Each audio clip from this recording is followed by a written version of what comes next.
Good evening, ladies and gentlemen. Hopefully everybody can hear me. You can hear me, Color. Is that correct? I sure can. Oh, we got some feedback. Back, huh? All right, there we go. Sorry about that. We good? No more feedback? Feedback? Feedback? Testing. Feedback? I still hear feedback. No, we're not. No more? No more? Feedback? Feedback? Feedback?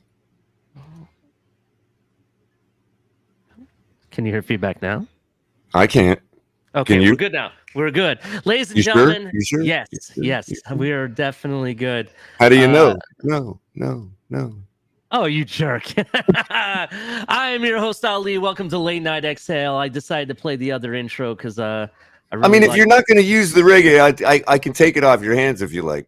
No, I'm going to use the reggae, but I really liked how Captain has that game week 1 preview, which we're going to talk about tonight. So I really wanted to use it just for tonight. So you know exactly what I'm talking about. But anyway, how's everybody doing? Hopefully it's great. How was your weekend? How was your trip, Color? You're back. Oh, man, it was excellent. It was good to get away for a minute, breathe some thin air, and cool off a bit. It's kind of like winter in Florida. out there in the mountains. Scenery is Definitely. great. Hot springs are awesome. Other amenities are great. Definitely. I was very jealous, man. You've shared some pictures of the scenery, the mountains, the forest, and everything, and I really wish I was there, dude. Like, I really want to plan a trip with you and go. That's how. Yeah, man, it's excited you had really me cool. for It'd it. be really cool to do that. Like, we could do some broadcasts from there, you know, like in some cabin. It's barely got internet. Definitely. Well, ladies and gentlemen, we got a special show for you. We're gonna be talking game week 1 preview. You know what our thoughts are, keys to winning, and we're gonna maybe we'll talk some college football and some Dolphin news. We'll bring it all up, and then we'll be dropping the link later for all you folks that want to chop it out and everything. So definitely, but before we do that, let's go over the rundown. We got Tonk 7 on TMI Tuesdays at 9 p.m. Hopefully, Tonk's getting it set back up color. Is that what's going on? As far as I know. Rock and roll. And then you got color commentary back in the house. Hopefully, we get something from you soon. Maybe cup of coffee with color or something like that. I'm going to probably be doing Saturday, like early, Saturday mornings. Definitely. People up. And then every Saturday night, everybody can check me out at Late Night Exhale with color. Usually, you never know who we're getting around here. We're having special guests every other day, so rock and roll with that. Big shout out to our sponsors, and it looks like they have removed some of my stuff here. Color, we're gonna have to fix that for later. But shout out to here we go. Yeah, you're missing a few. So here we go. So shout out to Fanatics and Backroom Collection. Definitely Fanatics here. Definitely Fanatics. Check them out. They got some cool team gear there. They have the new Intercept Cancer gear. Did you see that color? No, I haven't been over there in a minute. Definitely check that out. They got some cool new hats. Everybody knows I'm a big collector of hats. They got some cool hats there, some cool hoodies, and it all like it's not quite camo. It's kind of like a mesh of different colors and stuff. Definitely check that out.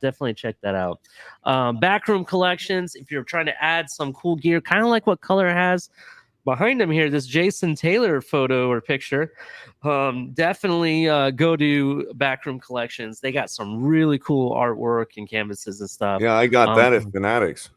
Okay, you can go to Fanatics too.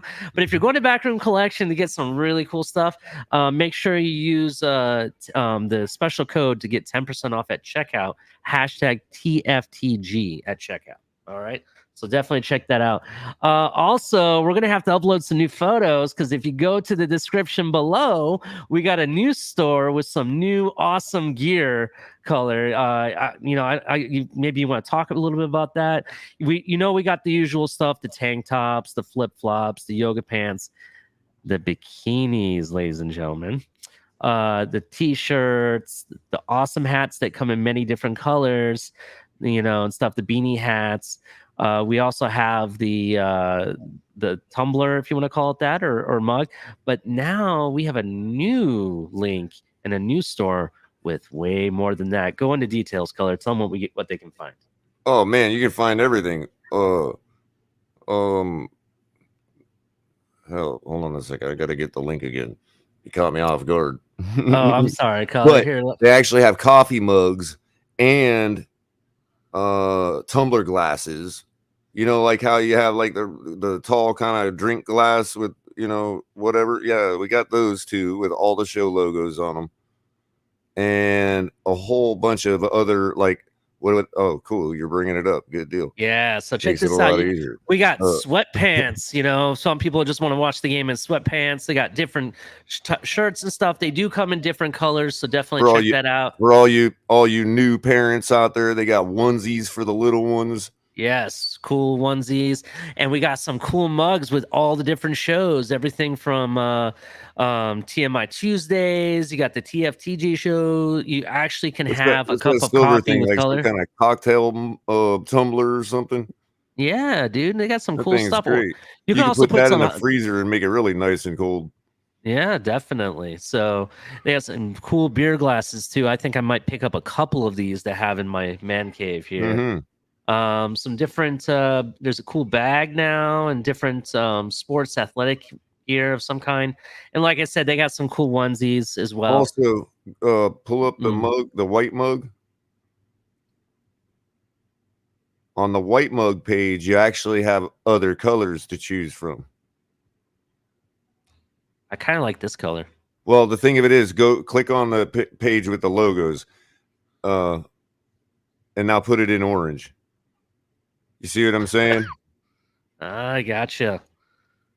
Kind of cool color. That's true. That's true. It is still kind of cool. I like everything else. But I do also like the black one, because the black one, you know, all the logos stand out really good on the black one. Mm-hmm. So anyway, definitely check that out, ladies and gentlemen. Cool new link that we got. Shopping with Ali in color. How do you like that? That's right. We also, you know, we really appreciate any donations you provide to the show. You know, it goes back into the show, definitely helps the channel out. We have Cash App, Venmo. Just, you know, look up the Fins Tailgate and you'll be able to send stuff to them. We also accept super chats. We definitely accept super chats. So definitely, we really appreciate it. You don't have to, but we definitely appreciate it. It all helps out the channel. And shout out to our members. I always have to remember them. You know, you can join the membership if you want more content or get notified early of content coming up and stuff. We have 3 different levels. We have Amigos, Familia, and MVP. Definitely check that out. They got some cool emojis. They got some emojis that you and I color don't even have access to. I know. How fair is that? How fair is that? That is not fair at all. I mean, I got to pay into my own channel just to get them. Yeah, it's like having to go to it's like owning a gumball machine at the laundromat and having to go put your own quarter in to get your own gumball out. That's definitely true. Definitely true. One thing we forgot to mention, Color, and I don't want to forget it because I actually have this. I don't know if you heard, but our flag, bro. This flag is much bigger than it looks. It's a pretty big flag, and it is definitely worth every penny I paid. So definitely check that out. You know, we should be able to start ordering those. I'm not sure if they can do it through the new link yet. That might be something we have to talk to Cap about. I don't see them on there, but as long as the other link is active, I think we can still get them. I hope so. Yeah. Because I ain't got mine yet. Yeah, We'll be the only one without a flag. Me and Tonk will be rocking our own flag. Well, you got that flag in the background. It looks pretty cool. It's pretty dope. It's got the whale on it. I hear a whale. Okay, go. I mean, look. See that? We're gonna get a drive into the playoffs, like a dolphin kicking a shark's ass, right? Yeah. And then the one behind me. Oh, we might float into the playoffs one day. Oh yeah, I don't even need a helmet because I'm not really playing. Mm-hmm. Get out of here with that logo, man. Definitely. So Color, let's what is going on? College football is back, right? Yeah, everybody's watching college football. And you know, the Hurricanes, I heard, had a big game. You want to talk about that? Yeah, see, Color's showing off Lewis's hat. Everybody knows this is actually Lewis's hat. Lewis owns this hat. I had to. The team put up 70 points today. Oh, I hear you. And it makes it special is who signed it too. Don't worry, Lewis. I will fumigate and whatever you need me to do if Skylar ever earns the right for me to give you my hat. Definitely. So tell me more about Miami's win. Was it a tough win? What did you like? Tell me about your college football day today. Well, you know, the one thing about college football that I always notice is and it has to do with their timeout rules or lack thereof. Mm-hmm. And it just seems like so much can get done in one quarter, you know, even when they are running long drives. Because one thing I noticed in the first quarter is, man, we were running the football really well. I mean, just shredding them, both of our backs. So, you know, that was really good to see. Mm-hmm. And I really, really like that guy. Who was I telling you about earlier? Oh, Henry. What's yeah. his? I can't think of the name Oh man, I personally. just So. had it. We were just talking about earlier. It don't matter. I know his first name is Henry. That boy is a strong runner. Mhm. Really strong. Here, let me bring him up for you. Is he a running back? The one you're talking Yeah, about? Henry Parrish. Parrish Jr. Yeah, Henry Henry Parrish Parrish Jr. Jr. You know, I 100, couldn't get Ruggs out 108, of my head. That's why I couldn't get it because I kept having Ruggs in my head. 14 But carries, 108 yards, and 3 touchdowns. The yep, longest run he had was 24 yards. that's a baller. But look at his body style, all that. He grows into an NFL player. That could be another Tyreek Hill Mhm. right there, man. Yeah, they also Look had for him in the Xavier. future. They also had Xavier Restropro. I'm sorry if I didn't say his last name correctly. Wide Five, receiver. yeah, 5 Yeah, receptions, 100 yards, yep, and and 1 a touchdown. touchdown. Yeah, Hmm. and who else? The backup run or the third back, or the third down back, who ran a little more than just third down back duties, but had a couple nice runs too. Hmm. Thaddeus. Yeah, they had a total of what is this? 7 rushing touchdowns during this Yeah, game. You had Thaddeus Franklin Jr. who had Franklin. 2. Yeah, Yeah, Thaddeus Franklin. he had about 78 yards off of 9 carries, 2 and 2 touchdowns. Jeez, man, I mean, Yeah. sure, the yardage wasn't as much as the other guy, and he only got one less touchdown. But Hmm. dang, man, wouldn't you take that performance by itself, bro? This is true. This is I true mean, let's color. face it, we're talking about Bethune-Cookman. So is Miami back? Is that what you're saying? Well, Or is it too soon to tell? we can't. I mean, obviously, like I said, it's Bethune-Cookman, and I mean, it's just you would expect to do that. But what I think is that when you're talking about a team like Georgia and Bama playing each other, and it might end in a 3 to 10 point difference, right? Hmm. So those teams are pretty evenly matched. Either one of those teams, Georgia or Alabama, you would expect should put up a 70 burger on a team like Bethune-Cookman. I understand. And so we just did that, and that's what we were supposed to do. Now, obviously, 70 is actually still overachieving, but it tells me that, yeah, I mean, we don't know yet until we play somebody big, but we're doing what we're supposed to do as a top team. I gotcha. There's some close games this week. I mean, you got Florida playing Utah, and Utah is number 7 in the nation right now. And Florida is actually up 29-26 in the fourth quarter with a minute 25 left.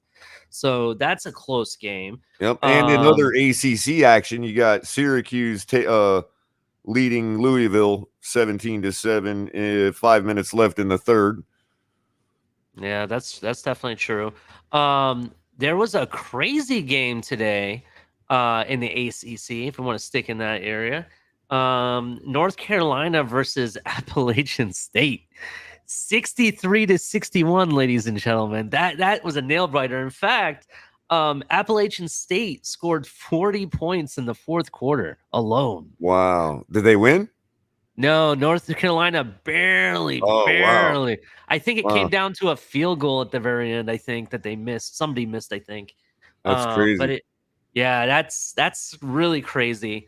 There were some other close games. I know Rutgers beat Boston College 22-21. Right now, Ohio State's beating Notre Dame 14-10. When we were talking, my team was down, as you know. I'm an Ohio State fan, but I expect this with the Sorry to Ohio hear State. that. I expect this type of scoring with Ohio State versus Notre Dame. You're talking the number 2 team versus the number 5 team in the nation. It makes sense.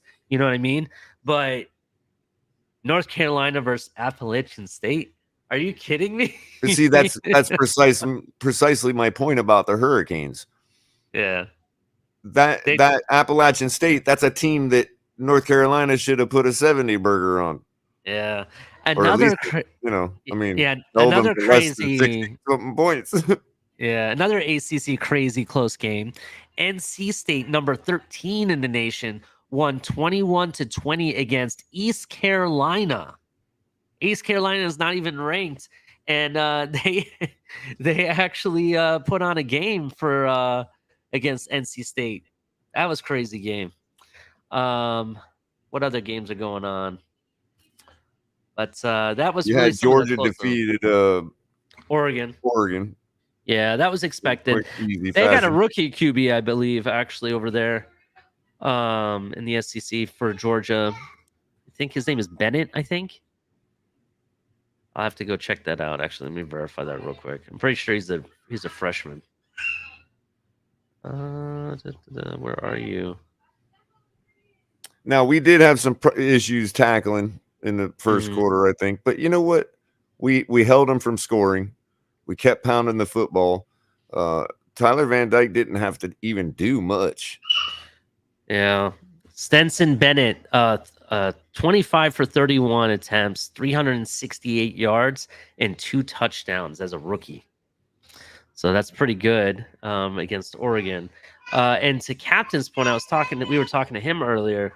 He says they got this really ridiculous tight end in the Georgia team. They got like 5 tight ends that are like really good athletically and very deep in that position. So that'd be interesting.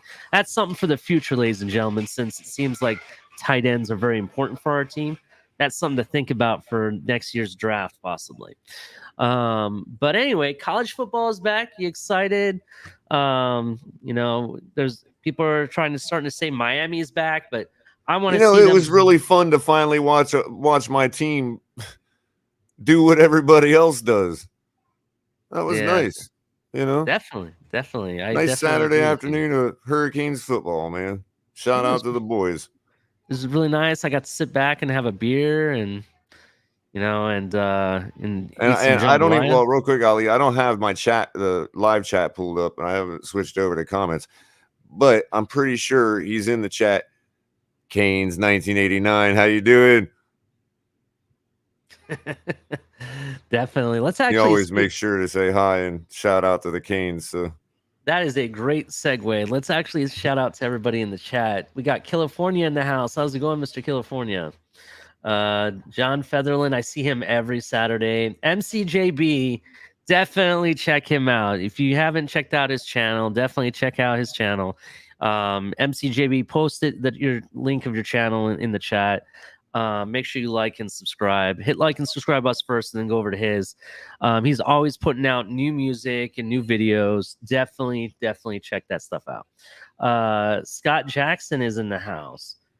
Shout out to that Dolphins realtor. Foot Moss, man. How you been, man? For all your real estate needs in South Florida. What happened to Arsenal today? Did they win or not? Jesus didn't seem to do very much for me today, so that's why I was asking. Let's see. Who else is up in here?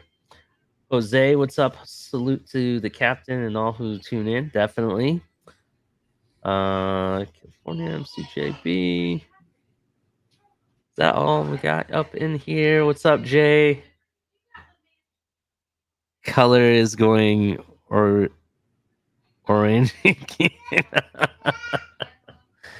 What am I doing? I missed that.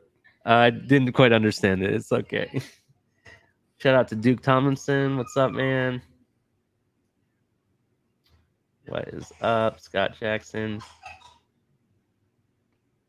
Batman's Pops, how's it going, sir? Looks like we got Captain up in here, so shout out to him. Freddie Ortiz, what's up? What's up? Trying to get through so many people chatting away. Want to make sure I catch everybody. Jeff Fernandez, how's it going? He says Stetson Bennett. That's who I was talking about. The Georgia quarterback has been at Georgia for 3 years. Oh, okay. So he's not a rookie. Somebody told me he's a rookie. Huh. Okay. All right. I was mistaken. I'm not a Georgia fan, so I don't know too much about them. Very, very interesting. Very, very cool. That's right. They play tomorrow. That's why I haven't seen any points come through yet. Thank you. Arsenal versus Man United tomorrow. Thank you. Who was that told me that? That was Andrew. So yeah. Yeah, thank you, Andrew. JMCPT, what's up, buddy? How's it going? Welcome to the channel. But yeah, shout out to you guys. So, who's excited? Let's before we even start, I gotta say something, Color. Hold on, let me bring something up for you guys because I want everyone to just picture this because we're gonna hit the reset button on the Miami Dolphins fan base, and we'll do that first before we get into this game preview. So just how's bear it with going, me. JM? All right, hold on, Color. All right, just bear with me 1 second, Color. And all right, I'm gonna share screen. Should I expect this under the Christmas tree or what? No, you're gonna see this. So I want everyone to just stand up, stretch your arms, reach to the ceiling, reach down to the floor, roll your shoulders, and for the past several months and all of the back and forth and division and all the negative stuff we've heard over the past off season, I want you to do this to it. That's right, ladies and gentlemen. I want you to blow that shit up. It's done. That's what happens when the earth exhales. Yes. This is what we're doing. We're exhaling all that negative shit and watching it blow up in a nuclear explosion. And then it's going to float all around the world and shower over everybody. Only you, Color, would take it and go negative with it. But anyway. Well, hey, at least we're all on equal playing field. I'm just kidding. But anyway, that's what I want you guys to do with that. Because from here on out, for the rest of the season, this is the hype show Saturday.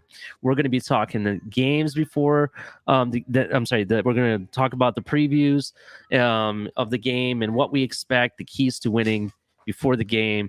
And we want to keep this positive train going here on Saturdays before every game. Right? We'll leave all the bitching and moaning for the Monday through Friday Warriors. So definitely that's what we're going to be doing, ladies and gentlemen. So speak of the devil, let's talk about the Miami Dolphins season. And let's actually talk about what we got going on. So next Sunday, 9/11, we're taking on the New England Patriots. Are you ready, Caller? Are you ready? I am, definitely. I'm ready too. I cannot wait. I'm going to be tailgating. I'm going to be there early, setting up camp, flipping burgers. It's going to be great. Me and my friend have been planning this for quite a long time. But let's talk about it. The Miami Dolphins will open up the third straight regular season facing the New England Patriots. Unlike the 2020 and 2021 season, though, this week against the Patriots will take place in Miami. That's right, ladies and gentlemen. They're playing on our home turf. They're playing in our weather, our humidity. It's the Miami heat, so to speak, on the field. That's what they're going to be facing, right? So, and as Color likes to say, we have the biggest advantage because to play in that style of heat, that type of heat and that humidity, it takes everything out of you. Right? It shouldn't be long. I mean, I know it looks bad to everybody as far as our running game and offensive line, but it's only a matter of time before our running backs start finding holes and offensive line starts producing more holes. And it's only a matter of time before everything is like a snowball, pun intended, because, the heat in Miami, I mean, all you need is a couple. And then those defenses that aren't used to playing in that weather are a step behind. Like they're like 2 or 3 plays behind the whole game in exhaustion. And traditionally, one of the things that Dan Marino would take advantage a lot of would be that last 8 minutes in the fourth quarter when that defense is gassed, because he's been slinging it all over the field in a couple seasons where we had above average running game, but not good enough to really support him, in that particular era. You had to have an Emmitt Smith or a Thurman Thomas or guys of that like. So, no matter who you were, and everybody knows that it was a different paradigm. So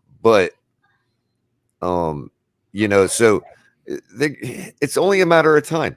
You get a couple good gashes, and it opens up that running game. We can have a game just like the Hurricanes had today. Ollie, do you have the quick stats on the passing yardage for Tyler Van Dyke today? I By may chance? actually I mean, just do you have bear an with. easier way to get to it than me? Yeah, just give me 1 second. You All want right. Tyler Van Dyke's yardage? Yeah, I It want to was see what he did for he did 198 yards and 2 touchdowns. It was right, a yeah. right. But we won. We scored 70 points. Yeah, which Now came from I think mostly there the was a pick rushing. six. There's a pick six involved in there somewhere, maybe Yeah, two. most of it came from the rushing cuz 7 touchdowns from rushing. Right. So give me 1 moment. I'm bringing it up for you, bro. Just bear with me. Now I understand that's Bethune-Cookman and it's college, but it's the same formula. Because Bethune-Cookman was actually holding their own in some respect through the first and second quarter, and then it was just over. That's all they had. And I mean, they're from Daytona area. All right, But so so it was 193 yards, I'm sorry, and 2 touchdowns. 12.1 was his average reception that he threw. But he was 13 out of 16 attempts. So they weren't throwing the ball very much, to be honest. It was primarily rushing, which contributed to 7 touchdowns. On the receiving end, there was 2 more touchdowns on receiving. And then I believe there was a a pick pick six. six. Yeah, by Fearson Gilbert Frierson. Mm-hmm. Yeah, he's the one that had the touchdown and the defense. So definitely. It looked like it was a pick six. So They did have I 3 understand that you're interceptions not for gonna the and I understand you're not gonna do that to an NFL team per se. But Mhm. in the spectrum of or in the paradigm of the NFL, the formula is the same, and you will do that to defenses. So you're talking about in the NFL that translates to 40 burgers against 20 burgers. You know what I Mhm. mean? And you're winning them all like the Colts used to do, or the greatest show on turf. They wouldn't care if somebody scored 20, 30 points on them because they were scoring 50. Mhm. Definitely. I definitely understand where you're coming from there. Even though it's college, you know what I mean? The heat still plays, a toll on any team that comes here. You know what I mean? The heat, if you go up north to like New York or New England or even go to Buffalo or even Cleveland, the heat there is so much different Yep. than the heat here. And it ends up becoming pitch and catch. Mhm. And for even for a guy like Tua, that's right up his alley. You know what I mean? Definitely, definitely. Here, let's go over some history of the New England versus Miami. Do you know who won the very first without cheating color? Without cheating.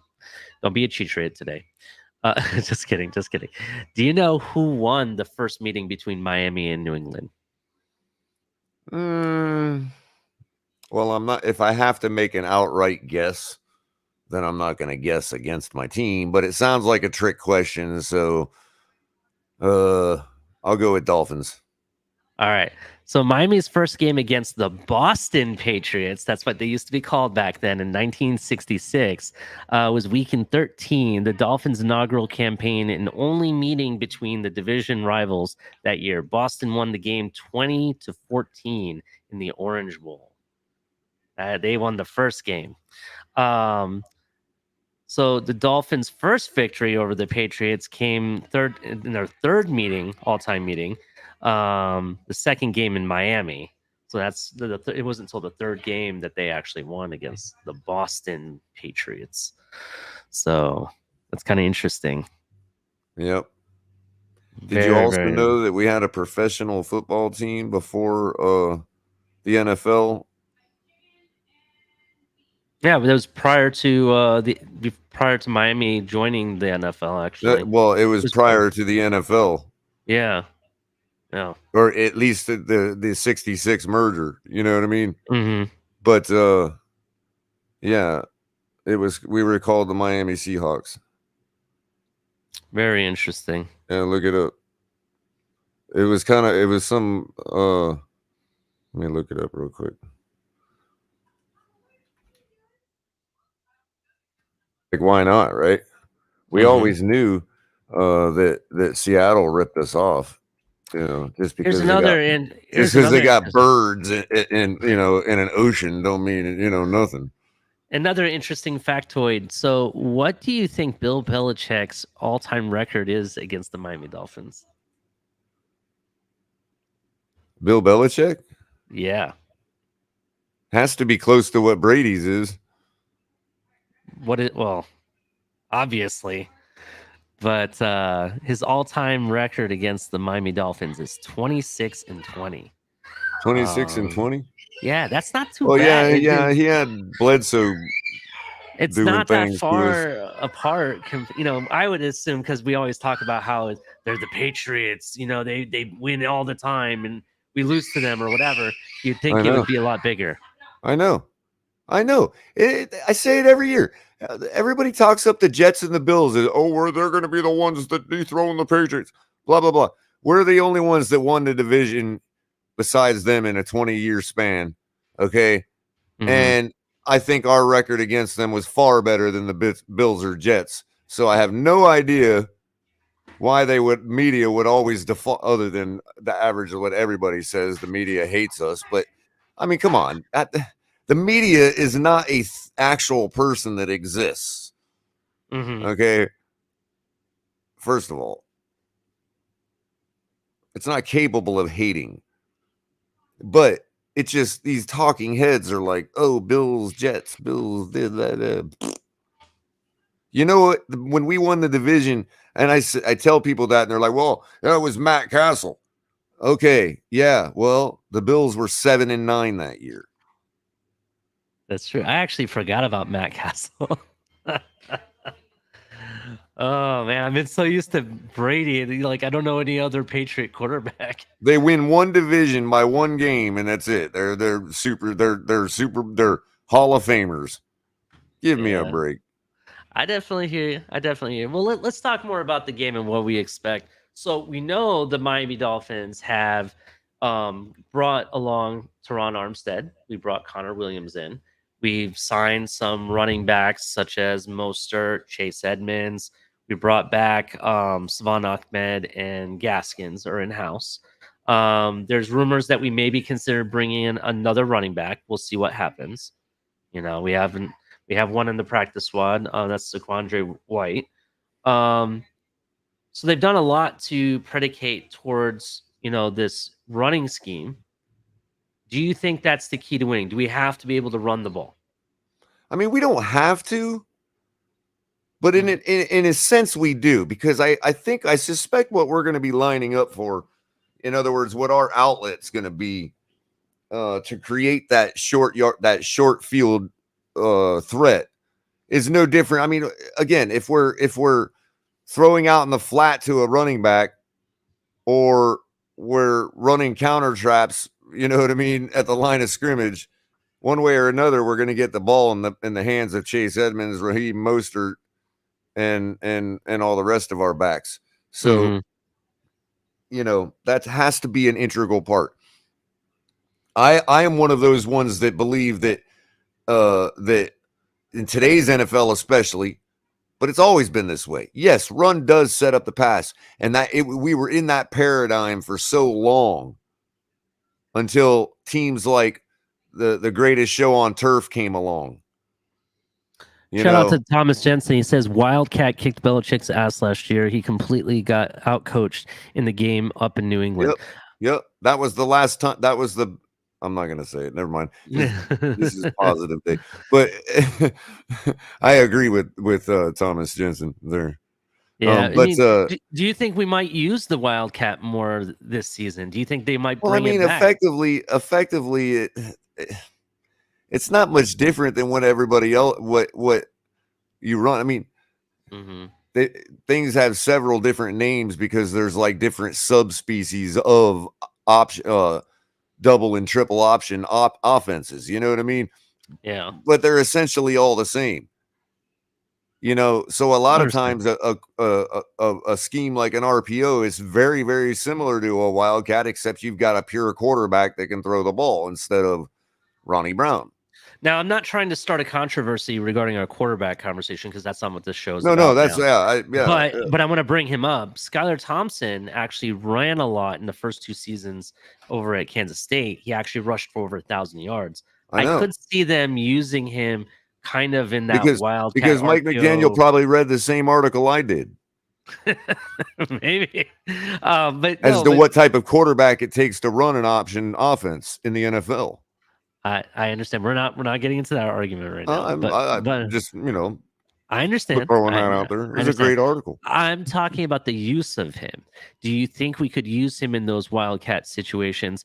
Only in the fact that he does have running ability I that he don't showed off think against. you know what, Ali. I don't think you're absolutely right. We could, but do Mhm. you think we would optically? Because we have had problems with throwing different quarterbacks in the middle of a game situation when we should just do what we need to do with our QB1 and first team offense. I mean, I don't Mhm. disagree with you that hey, if you're looking to make him into a Taysom Hill type, but I don't know. I again, that just hasn't worked for us for the last couple of years, and it's one of the biggest complaints I hear from most fans about mistakes that were made in the past and all that, was that we have a very hard time with that. So Mhm. See, for me, one of the main keys to winning is maintaining the run to accommodate the passing game and vice versa, right? And that's on the offensive side. On the defensive side, for me, is stopping their run, and we don't even have to stop their passing game because I really believe that could unfold, themselves. But at least keeping our defenders keeping their receivers in front of our defenders. You yeah, know what I mean? the quicker your defense gets off the field, the better you're off. Yeah, absolutely. We Yeah. were excuse me, we were tied. Our defense and offense were tied last year at 30 minutes apiece in time of possession. We need to shave about 5 minutes off of that for the defense and add about 5 minutes to the offense, and we're golden. We're Super Bowl champions. Bottom line, we need to score in the third quarter. That is our biggest wound every year. At least last year it was. Go look at the box score, everybody. It's like 8 or 9 games out of our schedule. We laid a goose egg in the third quarter. You change that, we're Super Bowl champions. That's true. That's true. I think the first thing is we need to start scoring is well more than 20 points. At least Of 25 course. points or more a game. And where do you And think then that extra 5 points a game comes from? the The third third quarter. quarter. Exactly. Because you're either going to drive it down for 8 minutes and kick a field goal, or you're going to score a touchdown. What's the happy median between 7 and 3? About 5, right? This is true. There you go. 5 points per third quarter is what we need to get back right where we need to be. It's all we need. However, that's got to come. Whether Tua has to will it, which I believe he can, with the weapons we have, I just don't see. I really don't see how. Again, how I'm pessimistic about certain things, but I've called my record 13-4, and I just don't see that as a unreasonable feat to accomplish. I completely agree. I don't think it's unreasonable either. Just a quick update for college football fans. Ohio State is now up against Notre Dame 21-10 with only 4 minutes and 51 seconds left in the fourth quarter. So rock and roll. That was my Ohio thing I did earlier. So I'm all excited about that. What else is going on? I'm sorry, Ali. Martina Davies makes a good point. That's because Flores was ultra conservative. Tua is going to ball now. Flores is gone. That's one of the things about Flores I could agree with. Everybody knows I'm a staunch Flores advocate overall as a human being and as a coach in the NFL. But putting that aside, that statement is correct. When we were looking for a coach, this is why I wanted to go with somebody like a Jim Harbaugh or because these guys are not afraid to use their athletes. Like, what are we doing here? We're a professional football team. Use what you got. You know, I mean, and so, you know, those guys are the types of guy. We'll see what type of guy Mike McDaniel is in that regard. Yeah, definitely. So upset alert in college football. Florida just won 29-26, I believe. I'm trying to see. I believe it was against Utah. They played I think they were number 7. I think. Let me verify that real quick. But they just won. I just got the ticker. It came on my phone. Where? Okay, Scotty, I pulled the number off the top of my head, but fair enough. The point remains: we need to be at that 32-minute, 30-second mark, not 30. Mm-hmm. So definitely, I agree with that. Yeah, it was against Utah, number 7 in the country. Rock and roll to Florida. Shake Money is probably going to be up here, you know, dropping champagne and wine bottles. So rock and roll to you, Shake Money, because I know you're a big Gator fan. Let's see. Anyway, so those are my keys to winning. What are your keys to winning the game against New England? Keys to winning the game against New England. Gosh, that's a rough one. Well, you know, Bill Belichick is going to take out your best weapon. That's what he does. So he's going to stop Tyreek, is what you're going to say. He's going to, but it depends on who he believes our best weapon is. But here's the other flip side. If it's Tyreek, so to speak, if you saw Captain's Twitter post from earlier, let me actually bring that up. It's likely he'll run 2 safeties high and leave the middle of the field open for Tua to exploit, because he may not believe Tua can exploit it. Mm-hmm. So Captain put up this post on Twitter regarding the Patriots 2022 cornerbacks, and they have Jalen Mills, Marcus Jones. I'm sorry, Ellie. Did you catch the super chat back up the other way? Oh yeah, super chat. I missed it. Sorry, bro. Yeah, I don't. I didn't. I don't have a shout out to the Past Master for $5 donation. Born and raised in Minnesota, but I've always been a Dolphins fan as well. Need an honest opinion. Is Hill just talking shit, or does Tua look good or better? Okay, so I'll answer first, then you can give your opinion. Color, is that fair enough? Fair enough. All right, you the man. Tua does look better because he's honestly gotten better in certain areas. The thing with me is he needs to show it more consistently.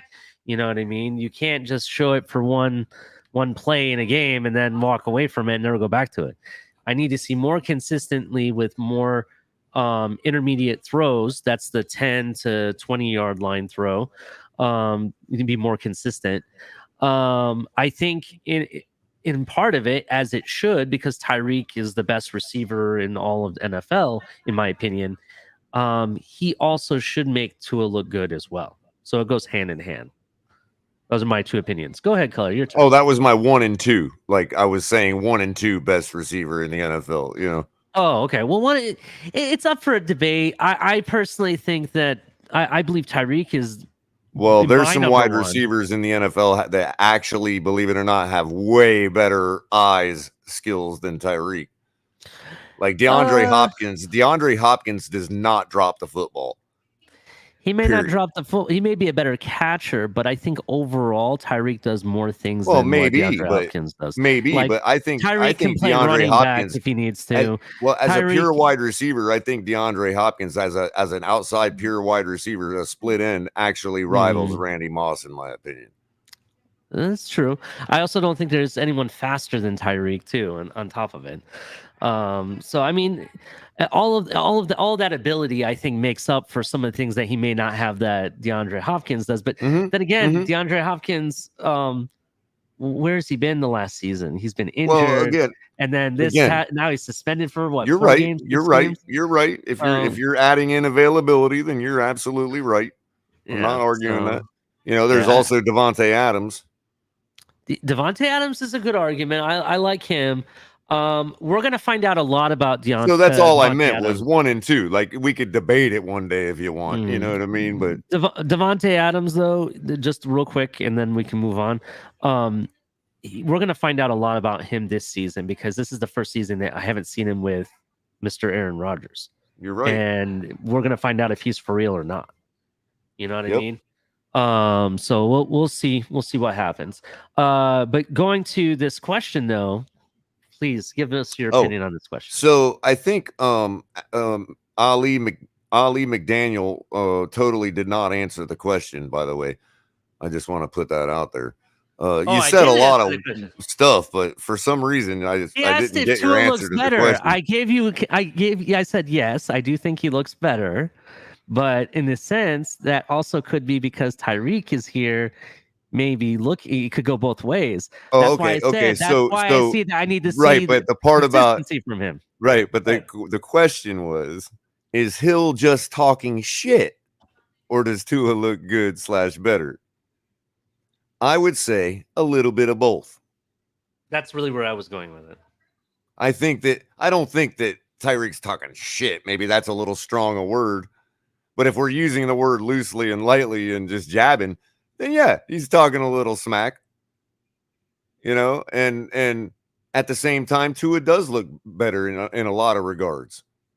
We have yet to see if that translates to the field, of course. But we have seen him do, again, it falls back to exactly what our humble host just said. It's about consistency. Nobody's going to sit up here and argue that Tua doesn't, except the most staunch hater. Nobody's going to argue that Tua hasn't shown us he has the ability to do what we need him to do. It just needs to be more often. And again, we have to score in the third quarter. That is the key to the ball game. That is the NFL. And so, real quick, one other thing back to earlier about the pass to open up the run and all that. Mm-hmm. If you're running short flat routes to the running back or jet sweeps, you're effectively are passing to open up the run, even though it may look like a running game. You know, and there is something to be said for, you know, it doesn't matter necessarily to run to open up the pass. It's make sure your passing game can win anytime it needs to. And then make sure your running game can actually gash the defense when it needs to do it. You don't have to run the football all the time. You just have to prove that you can. That's all. You know? Yeah, definitely. I definitely understand. But shout out to Assmaster 499. He also said, just real quick, because I saw this comment, man, I hope so. I wonder if Tua might use more pre-snap motion. This is something I wanted to see more in preseason, and I didn't see a lot of it. I wonder if they're hiding it. I do know that this pre-snap motion does have a lot to do with McDaniel's offense. So I did see him check a few stuff at the in the red zone situation. Mm-hmm. Now I couldn't begin to know what the nature of it was, whether he was calling a full audible or whether he's directing for protection. But he was doing that. You know, he was chopping it up at the line of scrimmage. And people were moving because of what he was saying. So however you want to take that, calling an audible, calling out a check, you know, whatever, Mm-hmm.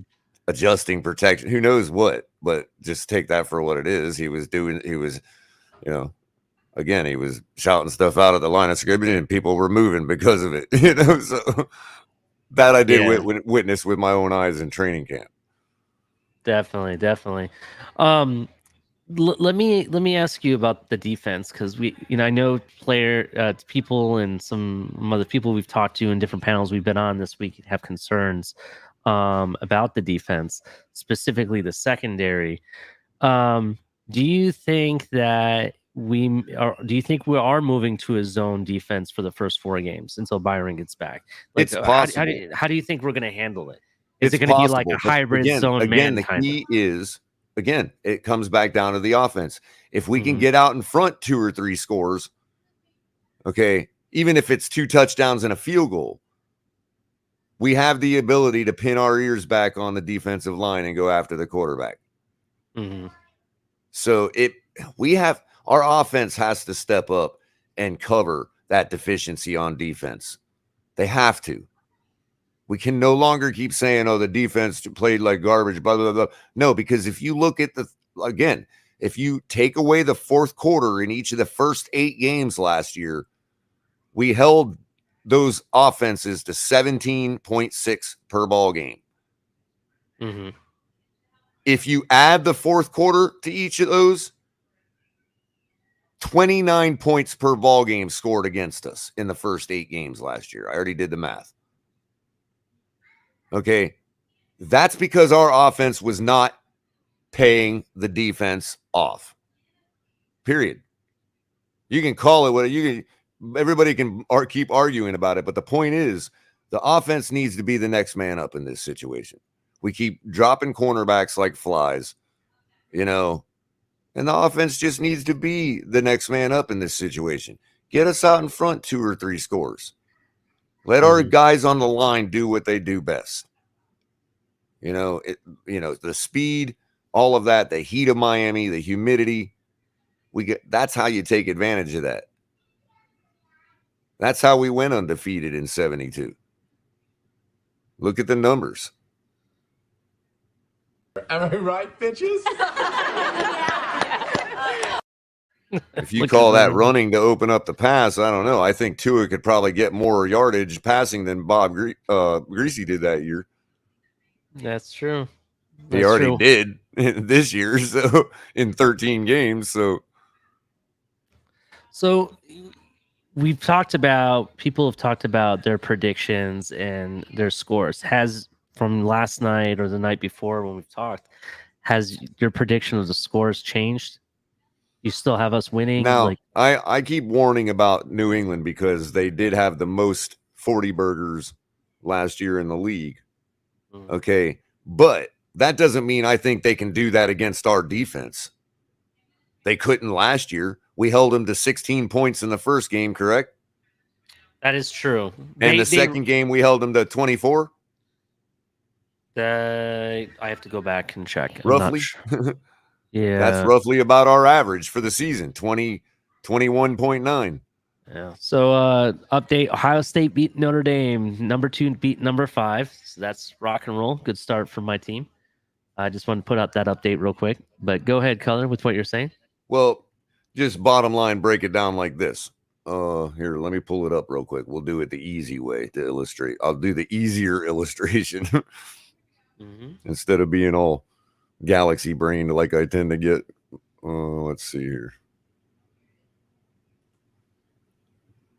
Okay, so last year,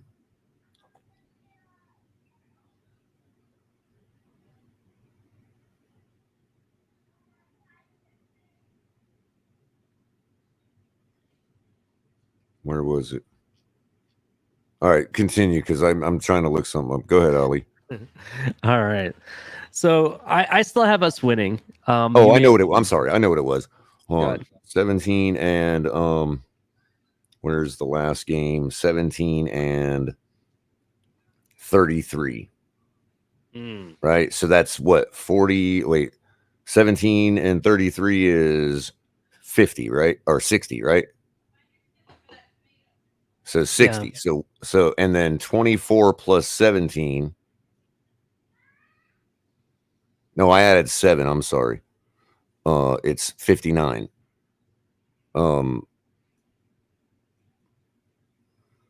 So 24 and 16 is 40, right? Yeah. No, and I was right. It was 17, so that's 60. So we outscored them 60-40 last year. Wow. In 2 ball games and swept them.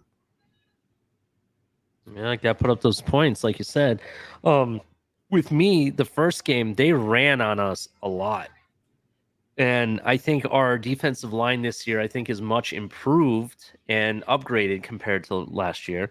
If you look who we got, we brought in Trey Flowers, we brought in Melvin Ingram, You know, we've unlocked Jalen Phillips, if you want to call it that. You know, we've unlocked Seiler. Again, it goes back to, yes, Mac Jones can have games where they score over 40 points and even over 50. I think 2 of those 40 burgers were actually 50 burgers. Okay. Yeah. That being said, he's demonstrated he can do that, but he can't do that against us. He didn't do that with, like you're saying, you're pointing out the progressions our defense has made. Sure, we've taken a couple injuries. We're not sure about how the coach is going to call things. I get all that, but I mean, and now, I mean, I just don't. I want to say that we're going to absolutely destroy the Patriots. Shout out to Cap for Life for becoming a new member, by the way. Thank you, Cap for Life. I'm surprised it took you this long, but that's okay. I'll take it. I love you, bro. I know, right? Cap. So it's hard not to think we could easily blow them out. I mean, we did score, what did we say, 34 on them last year? I think that's what you said. We basically we outscored them 40 to 60 points. But the thing is for me is stopping that run. You know, they got a new kid that I know that is supposedly maybe something regarding the running game. So I think his name has been something Stevenson, I think. I can't remember. He was there. He's been there a year, maybe last year might have been his rookie year. Rondell Stevenson. Yeah, he was a I saw his name pop up quite a bit in fantasy, but he also tapered off towards the end of the season. But now I'm seeing it pop up again, is basically where I'm going in. And I don't want it to be a situation where we're letting that running game run all over us, because that hurts us. Well, again, we do have a problem, at least we've seen in preseason, with mid-level tackling. So yeah, we do have to clean that up regardless of who the opponent is. But I'm hoping with the upgrades and then the improved play. I mean, if you watched anything on any of our tapes or anything, our videos from the offseason, you saw people like Christian Wilkins going to special trainers and, you know, working out and working on their, not just their physique, but, you know, their abilities and their techniques and stuff. You heard people talk about Raekwon. Raekwon Davis, guy supposedly got leaner and faster. That scares me. You know how big that guy is? So with that and the additions we brought in, I'm hoping they manage the run a lot better, because even if we stop the run 50% more than what we did last season, that alone will be improvement. That will have us on track to win those games a lot more than what we did last season in regards to teams like New England and some of the other teams we lost to that we could have won.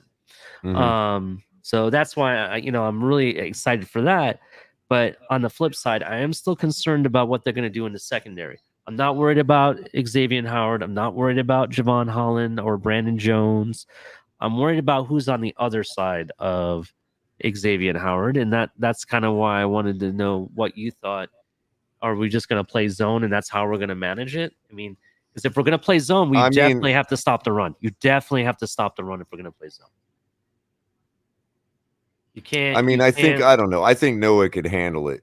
In other words, if Noah is our weakest link, I mean, we had no Javon Holland on the field last year early in the season. You know what I mean? Not near as much, you know. And I don't know. Yeah, if Noah's the reason we're losing against the Patriots, then again, we've got way bigger problems. You know? Yeah.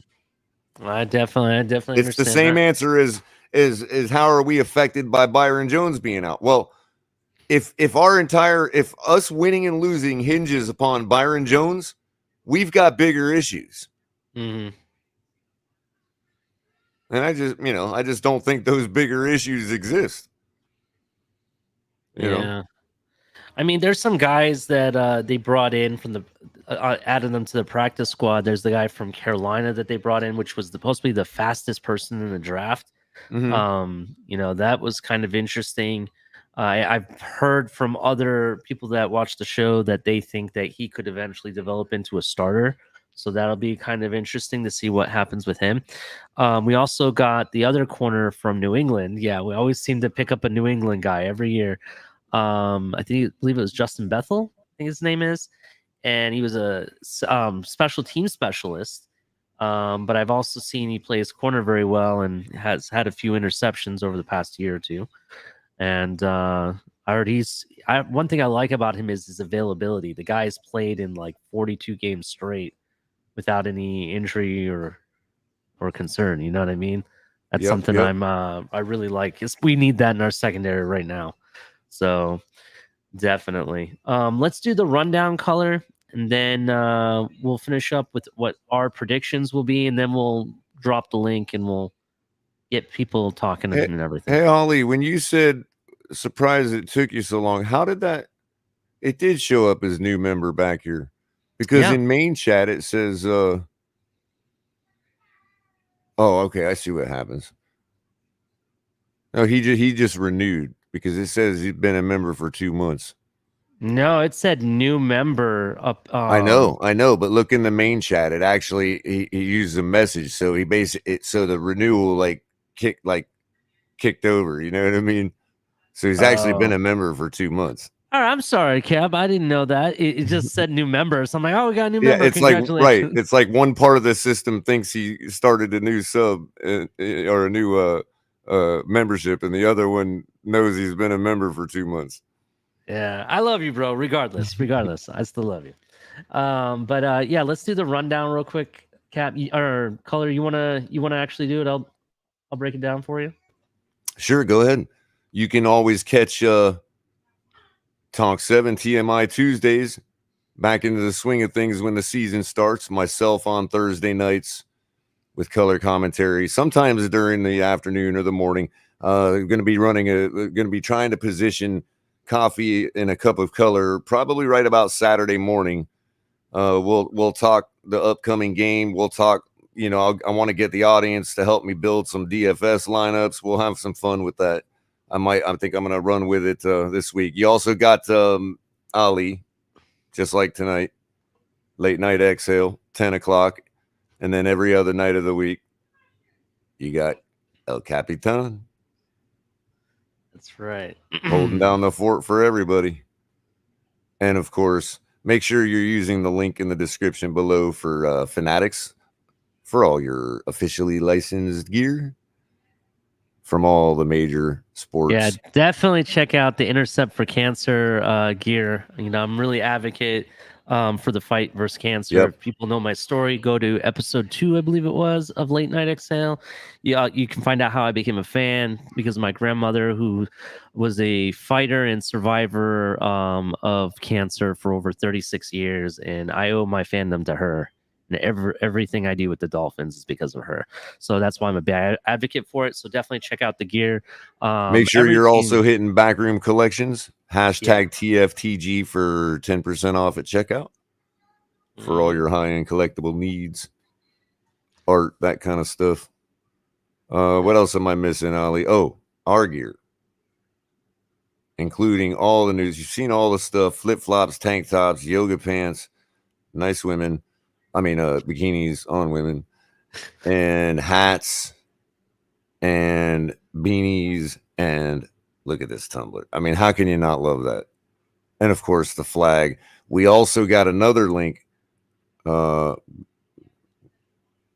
that, we also got hoodies. Okay, go ahead. But besides that, we got another link for a different store that has even more expanded merchandise for the Fins Tailgate and all the shows here at the Fins Tailgate, color commentary, TMI Tuesdays, Late Night Exhale, and of course TFTG logos on all the stuff, coffee mugs, athletic gear. They got tons of stuff in there. They have some accessories like bags and stuff. So definitely check that out. They come in different colors. When you click on the different cups and different stuff, you'll have color selections, and you can drinking glasses, all kinds of stuff. So make sure you guys have a Man Cave. They got some really nice beer glasses actually. Mm-hmm. So Definitely. If I would, man, I wish I knew those were going to be there. I would have ordered them before, so I could have them for my tailgate at the game week 1. Right on, right on. To be honest. But make sure you hit like and subscribe. Shout out to all of our members. And if you'd like to become a member, we have 3 different levels. We have Amigas, VIP. I'm sorry, Amigas, Familia, and VIP. So definitely check that out. And you with that you get some special content that Captain's putting out. Some of it you get to see early. There'll be also some special, quite a few different emojis that you get access to. We don't even get those, man. We need to have a talk with Captain about that. I want those emojis. I know, right? $sign the Fins Tailgate Cash App, Yes. and the Fins Tailgate on Venmo. Yeah, definitely. If you're still kind. Yeah, but make sure and please like and share. Make sure you're liking. Make sure you're hitting the thumbs up. It's as easy as using your right hand blinker in traffic. It's just, you're being. I mean, it's a like button. Hit the dislike if you hate us, but it still helps the algorithm get. Tells the algorithm to show us to more people on their timeline, and that gets more people in for you guys to talk to, besides us. Good people. That's how you find more good people. You fill the chat with a whole bunch of them. So keep sharing, keep liking. We appreciate all that. We appreciate all of our members. It's very humbling, the support we've gotten, the growth we've seen recently. What are we now? 80 something, 70, 80 something away from 2,500. Yeah, Yep. Definitely. So And thank you. Still We owe exponentially growing. Yeah, we owe all of that to you guys in the audience, everyone that's come up here on the panels. Shout out to everybody. Thank you so much. We really appreciate it. And, we do all this for you guys, and we just continue to grow. So thank you so much. I just dropped the link. If you're on the Twitch side or Facebook side and you want to join the conversation, definitely come over here to YouTube and, join the conversation with us. Hit like and share while you're at it, while you're over here. We really appreciate everybody. And also, Ali, that's member message that you get, once a month or whatever. Cap for Life did use it, but those don't show up in back at all. So he said 1,000% color, time for the offense to say we got this. Yeah.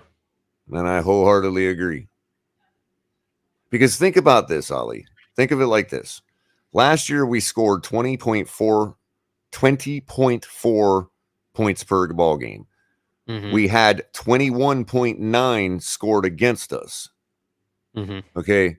In 2020, we scored 25 points per ball game. Now, who was doing it doesn't matter. That's where we need to be winning consistently. That's where most NFL teams are that are winning consistently. Okay.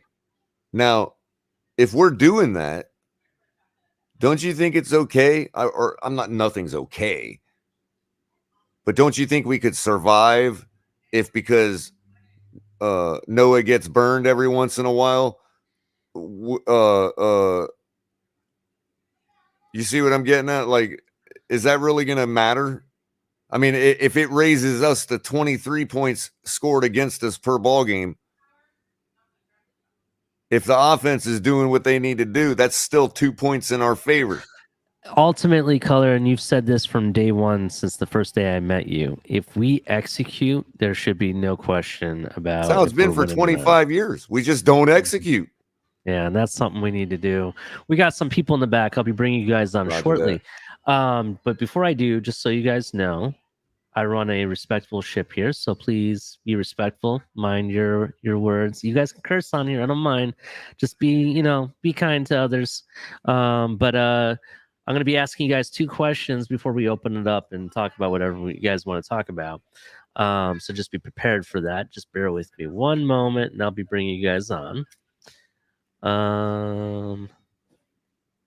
Okay. All right. So everybody welcome Ron Levy and Cap for Life to the show. How's everybody doing? Cap. How you doing tonight? Good. Gentlemen. How you doing? Oh, man. Speaking of burning, I'm over here late night exhaling right now. Some nice Papa Smurf Kush. Oh, very nice. Hey, Cap, I got me some grape drink and some Kepler 22B Kush. Yeah, doing the late night. Excellent. Yeah, so let me ask you guys a question. So first of all, we'll start off with Cap for life, and then we'll go to Ron. Cap, tell us something. Tell us how you became a Dolphins fan, and then two, something that you're really excited for this season. Oh man, yeah, that's yeah. I mean, pretty much, in my family, my brothers played it, I played it. Just got the love for it and the feel for it from my older brother, and yeah, man, we've been true ever since, man. I mean, it's not that hard. I mean, when you have something that you have in common with your family, it's the best feeling in the world, man. So you became a Dolphins fan because your family are Dolphin fans, or Yeah, like how? Yeah. Okay, cool. What are you excited for this season? Like, what's something that really excites you? Man, I mean, as much as we do the reverse psychology rule and we bash our players to death, just the success that we would have on this field for this 50th year anniversary and just everything we've been through, man, that's the only thing I'm looking forward to, man. The fans being happy, man. Everything that we've been going through, the amount of growth throughout the community, I want to see success, man. The success, execution and success. I like that. Execution and success. I like that. Mr. Levy, I know you've told me before, but tell the audience how you became a fan and tell us something that excites you about this season. Like, what are you excited for? I became a fan probably before most of you guys were born. I actually, my uncle was in Florida. We flew down. I'm from up north. I'm from New York originally. I'm in Jersey now. And I actually got to meet Don Shula. I had to be about 5 or 6 years old, and he left a lasting impression on me. And ever since then, I was a Dolphin fan for life. As far as what I'm excited for, I'm excited to have the feeling that I used to have every year when the Dolphins would always compete for the division, for the conference championship. I really feel like this roster and the way this organization has built this team, that they're headed for not just this year, but sustained winning. And that's what I want to see. I don't want to be a one-year wonder. And I think the way that they built the roster and the talent throughout, I think that their future looks bright as far as sustained success. Okay. All right. I like that. For me, I'm really excited to see. To be honest, I'm excited to see those moments that the team proves doubters wrong. You know what I mean? Like, we've had the Miami Miracle before, right? Everyone knew that when that happened, it was like unbelievable. Everybody, it was, pouring beers all over themselves just to make sure it wasn't a dream and everything. Those moments, I think this team is kind of built for, in a sense, with all of the offensive weaponry, the improved offensive line, and what Tua has done to improve himself better. That's what I'm excited for. I want to see those moments. I think over the past year or two, it just seems like we've been this balanced line, and there's no risk and no reward with risk. You know what I mean? It's like somebody said it earlier, we play too conservatively. I want to see it go balls to the wall. If you're really going to honor the undefeated season, the 50th year anniversary, go balls to the wall. Take every risk. Do whatever you have to do to win games. Man. I want Tua to prove the doubters wrong and actually become a Superman. Not like, other NFL quarterback, who I'm talking about, but like a real, like, take the game, throw it over his back. Yeah, man. I want our guys by the third quarter to be sitting on the bench and have the second team come in. That's how much. Yeah, I want to see. I want Skyler to have a chance. I want Skyler to have a chance to play. Game experience. Yeah, get Skyler some game experience. But it's funny you should go balls to the wall, take risks, because the year they went undefeated, they were the most conservative team in the NFL. So I understand. Things change. Well, the game has changed since then. Right. So that's absolutely. the difference. So technically, you have to adapt to that. And unfortunately, mediocrity does not lead to anything, in my opinion. So I kind of feel like we got to step it up. You know, you brought in the fastest running back, who claimed, I don't know if you guys saw, but 21 miles an hour. yeah, he said last week he had 21 miles an hour. That's awesome. You know what I mean? Yeah. And then you got Tyreek, probably one of the one of the fastest receivers in the league. And Waddle, who's another who claims he's faster than Tyreek on top of it. So yeah, so you have all this speed, you know what I mean? And don't discount Cedric Wilson because he's pretty fast himself. You know what I mean? And he knows how to get open very easily. You have all these players and you have an improved offensive line. I don't care what people tell me. Technically, I feel that the left tackle position has been improved. Can't get any worse. I like the way Little played too when he got a chance. Yeah, I do like Greg Little. He could very well be a starting offensive lineman for me. I also like Connor Williams. I like what they're doing. You know, playing him as a center. You know, we'll see what happens there. If anything, if that doesn't work out, I could see them putting him in the left guard position, and we could put Dieter back in. You know what I mean? So I'm okay. I'm all right, to be honest. But I really want to see those balls to the wall moment. That's what it is for me. You know what I love it when you hear guys like Omar Kelly, who've been around the team, say just document the speed of Tyreek. That you see it on TV, but it's not the same until you see it live, and that he's that much faster than everybody else on the field. Mm-hmm. That's you know, I like hearing, you know, the eyewitnesses. Unfortunately, I don't get a chance to go down there. So, yeah, I'm so psyched for the speed that they have, and speed on defense too. I mean, you can't just look at the offense. You look at guys like Jalen Phillips, you know, and this guy Tyndall now, and Javon Holland. I mean, they've got tons of speed on defense as well. So, you know, the sky's the limit, I think, this year. Yeah, definitely. I definitely feel that the sky is the limit. I feel like the team could go, you know, various different ways, and you know, different. When I say that, I'm talking about I think they can win in different ways. Is what I'm talking about. If you know what I mean. Agreed. So, what about you, Color? You haven't said anything very much. I want to know, like, what excites you about this season? What are you excited for? I mean,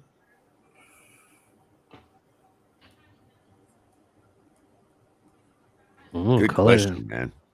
Damn, so much. Question, man. Trust me, that's not all I'm excited for. I'm excited for a lot of things. I'm excited for my tailgating, what I'm going to cook on tailgating. I'm excited for the pre-games. I'm excited to come here on Late Night Exhale to chop it up with you guys and hype the next game. You know what I'm talking about? You know, come on, we're the motherfucking Miami Dolphins, bro. Yeah, right? I know, man. Shout out to Canes 1989. There he is in chat. Yep. Canes we're doing good today. But yeah, I mean, I'm excited. I think we're gonna put more points on the board, man. I think it's gonna be fun to watch. Yeah, definitely. I'm really excited. Here's something I'm not excited for. So the Miami Hurricanes still play in the Dolphin Stadium, right? In Hard Rock? Yeah, right? I believe so. Yeah. So does that concern, someone brought this up to me earlier, does that concern you regarding the field that they play on the day before? Does it screw up the field, or do you think that we have enough? You don't think it does screw up the field at all? Nah. At all. Okay. We got the best field for you. Yeah, I mean, it took a little bit because I do know they had to change the turf. Did you guys see the renderings color for the new Hurricane Stadium that they're trying to propose over in Tropical Park? Yeah, I had a glance at it. Yeah, it's pretty good. I haven't seen it yet. I have to check that out. If you haven't checked this out yet, go check out the Miami Hurricanes locker room. Talk about some badass looking locker rooms. I'll tell you that. So that's pretty dope for me. I'm gonna introduce this guy. He's a fan of another team. I think he's a secret Miami Dolphins fan, but shout out to him. Everybody welcome Mark from Bills Mafia. How's it going, Mark? Hello, Ollie. God, here we go. What's up, Mark? Good, Mark. And, hey, great start for the Hurricanes today. 70-13. Van Dyke played, just a half?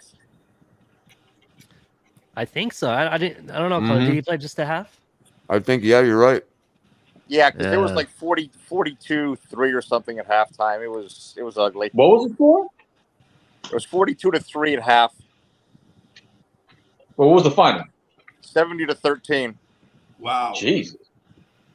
I I mean, they played Bethune-Cookman, but 70 points is 70 points. I got a question. Yeah, that's a little bit overkill. I'll take it, bro.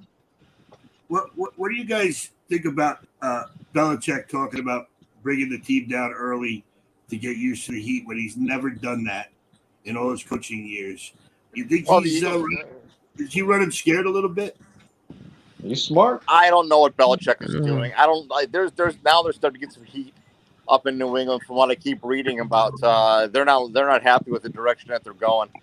It doesn't matter if they come down Friday, Saturday, Thursday. They're going to get spanked no matter what the heck's going on. I agree. So before we continue, I want to introduce this gentleman because I know he's going to bring up a hype train. They just upset Utah. Everybody, welcome Shake Money to the house. What's up, Shake Money? What's going on, guys? Shake How y'all Money, doing? congratulations! Here, just for you, bro. Just for you. Thank you, my brother. Thank you. Shake, what did you think of that pick at the end? Oh my God, man! I was jumping all through the house, bro. Yeah, That was an awesome football game. That was real. That was good stuff. There's been some close, crazy games today. Me and Color broke some of them down. I'm surprised. Somebody, I'll put this up again. Richard McLean said, CJ Stroud looks like the real deal, even in an average game. Too bad Dolphins have no shot at him if Tua is not that guy. I don't want to say we don't have no shot at him. It wasn't the best of game, but part of that, their top receiver, Jackson Smith and Jigba, got hurt in the second play of their offense when they were on the field, and he didn't see very much play. I think adjusting to that was part of his slow start. It could have been a lot better. We'll see. The first game, he's always kind of choppy. We'll see what he does in the second game. So you guys take a look at my favorite for the next Dolphin quarterback if Tua doesn't succeed, Will Levitt down at Kentucky. What do you mean? Skylar Thompson is Tua doesn't succeed as the next quarterback. Yeah, I'm on with Skylar Thompson. I mean, he's already on the roster. No, I really think if the Dolphins have to move on, and this is not supposed to be a negative show, I'm really supporting Tua. I really think that he could lead us somewhere. For me, though, I think that if he doesn't, for whatever reason, knock on wood, he does, because I really want him to. I'm a Dolphin fan, of course. I think the Dolphins would not take a chance of drafting a rookie quarterback. I think they're going to, as everyone expects them to do, put up the draft capital and go get themselves a Lamar Jackson, for example. Somebody like that. I think they're going to get a veteran because they only got 2 more years with our current team before they have to really do something with these players. They're not going to have the same team. That's why I feel that you got to lose a window. Absolutely. Christian Wilkins, and then you have to start paying other guys too that are coming off their rookie. I'd like to introduce this next person. Remember the good news, guys, about the cap. Even though they're over the cap next year, one moment. I don't think. Have they factored in the dollars yet on the new deal that's going to take over from DirecTV? I don't think that money's been plugged into what next year's cap is going to be. So I'd like to introduce this nice lady. She's probably one of the biggest Dolphin fans I know. Nothing will deter her from that. So everyone give a warm welcome to Pamela. How's it going, Pamela? Hey, Pamela. How you doing? What's up, Pamela? Hey. Am I seeing a Gator shirt right there? Am I seeing a Gator jersey right there? Because let me tell you what. Go Gators, baby. How about that damn game? Woo! Yeah. So excited. I'm so excited. That's how it's going to look next week for the Dolphins. We're just going to take control. We're going to, I'm so excited. I'm wearing my Gator stuff tonight. I'd rather it look like the Hurricanes game than the Florida game, to be honest. Well, but we played number 7. Hurricanes played number high school. Yeah, I'm just saying. How about them Gators, baby? Hey, my team played number 5. We won, so I'm happy. Yeah, you did. You guys did. Oh, it scared me. I'm not gonna lie. That first half was scary, but did anybody have a chance to watch Utah has a football North Carolina Appalachian State game today? Yeah, I brought that up, Mark. Thank you. Did I hear? Wait a minute, Ollie. Did I hear that Utah has a football team? Mm-hmm. They were ranked number 7. Higher than the Canes. That was the craziest stuff I've ever seen. You know who used to be a coach of that Utah team? The same guy who used to be a coach of the Florida Gators, Urban Meyer. Urban Liar. Urban Liar. No liar. Urban Liar. No liar. Yeah, in that North Carolina Appalachian State game, Appalachian State cut it to 56-55, and they missed a wide open receiver on the 2-point conversion, and then North Carolina takes the kickoff back, the onside kickback for the touchdown, and Appalachian State scores with 9 seconds left. Yes. And doesn't get the 2 points, so it ends up 65 to 63-61 or something like that. That game was ridiculous, especially the fact that Appalachian State scored 40 points in the fourth quarter. That was God, ridiculous. I didn't even notice that. Yeah, they scored 40 in the fourth. Yeah, those games last night, all three of them were crazy last night. They were crazy. Oh yeah, so this is I going to watched be. them. I kept thinking they were just about going to be over, but then I couldn't stop. I was switching back and forth. I'm just a freak about football. I get a little football coma, a little drool coming out, like a little. But it looks good. So let's talk about this, though. Let's talk about this. And I know a lot of people want to talk Dolphins, and we will. We will get to that. I just want to bring this up since we have college football here.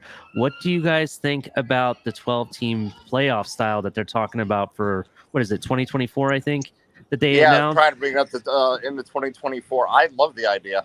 What about you, Color? Are you excited for that? For Miami having a better chance of getting to the big dance? What do you think? Oh, sure. Well, we're going to be number one anyways. It don't matter. Okay, wait.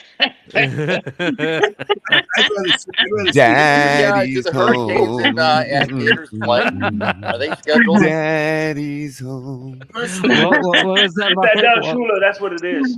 I'd rather see it be 8 teams because I don't want to see blowouts in the playoffs. Shake and Pamela, are the Hurricanes and the Gators playing again, or is that series next year? Next year, not this season. No. We got to play some real teams. Sorry. No, I mean, but for me, it's exciting because now you give in even chances to some of these teams that, even though, like, for example, who was it that got screwed really bad in the playoffs and they were undefeated? UCF, for example. You know what I mean? You have teams. No, they claim their own. Are you kidding? UCF is a joke. I'm just sorry.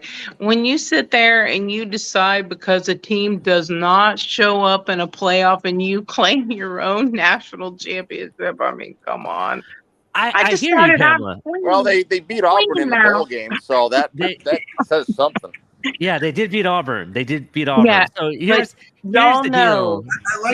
Auburn did not show up for that game. Like, most of their starters didn't even play.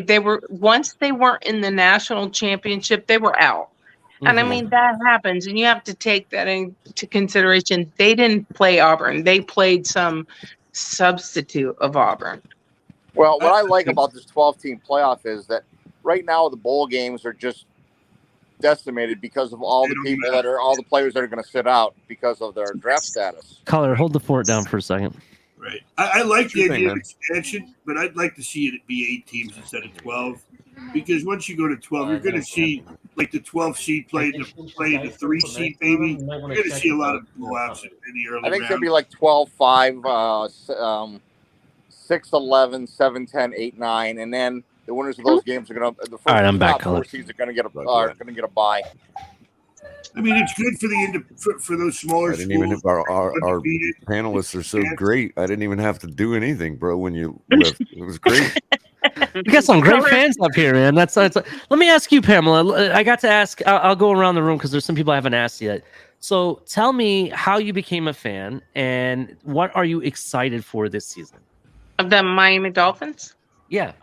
So I'm a Florida native, and I'm a longtime Florida native. So back in the day, there was only one NFL team. I've been a football fan my whole life, so that's just how it was. It was never a thought, and of course, we were awesome. So I've just always been that, and there's not a person that has ever met me on the planet that doesn't go, "Oh yeah, you're the one that loves the Dolphins." I'm just that person because There's no denying it. And in case you missed it, I'll make sure you get it. Yeah, I definitely hear that. Love What the are you Dolphins. excited for this season though? Like what really excites you about this Okay, season? so I'm really excited to see what we do with the offense. From what I saw on a few articles that I read, so we're going to take our offense and confuse defenses by moving players around, like letting the defense set and then moving, say, for example, Gasecki, moving him after they get set, right? So I want to see the confusion on defenses. I want to see us dominate on the offense. I know our defense is good. I feel like we can almost be on autopilot, not really, but almost, because I'm not Greer. Flores did set us up really well with defense. So I feel like we can almost autopilot, and now it's the offense's turn to step up and look amazing and make it exciting, right? Mm-hmm. Definitely. Shake Money. Tell me about how you became a Dolphins fan and Well, what excites I you was for this born and season. raised in Miami, so I Okay. was a casual fan. I was a Dolphin fan, like I'm a Marlins fan. I root for them, but then this guy came along, Aw. Okay. Brian Cox, rookie card, and Yeah. I'll never forget when he gave the two middle fingers to Buffalo. Buffalo, That's when I absolutely. became a diehard Dolphin fan, and also Sorry, where my Mark. hatred of Buffalo comes from. Interesting. Cox. Interesting. I love that. Me So too. what excites you about this season? What are you excited for? Actually, like I said, I was I am a big Brian Flores supporter.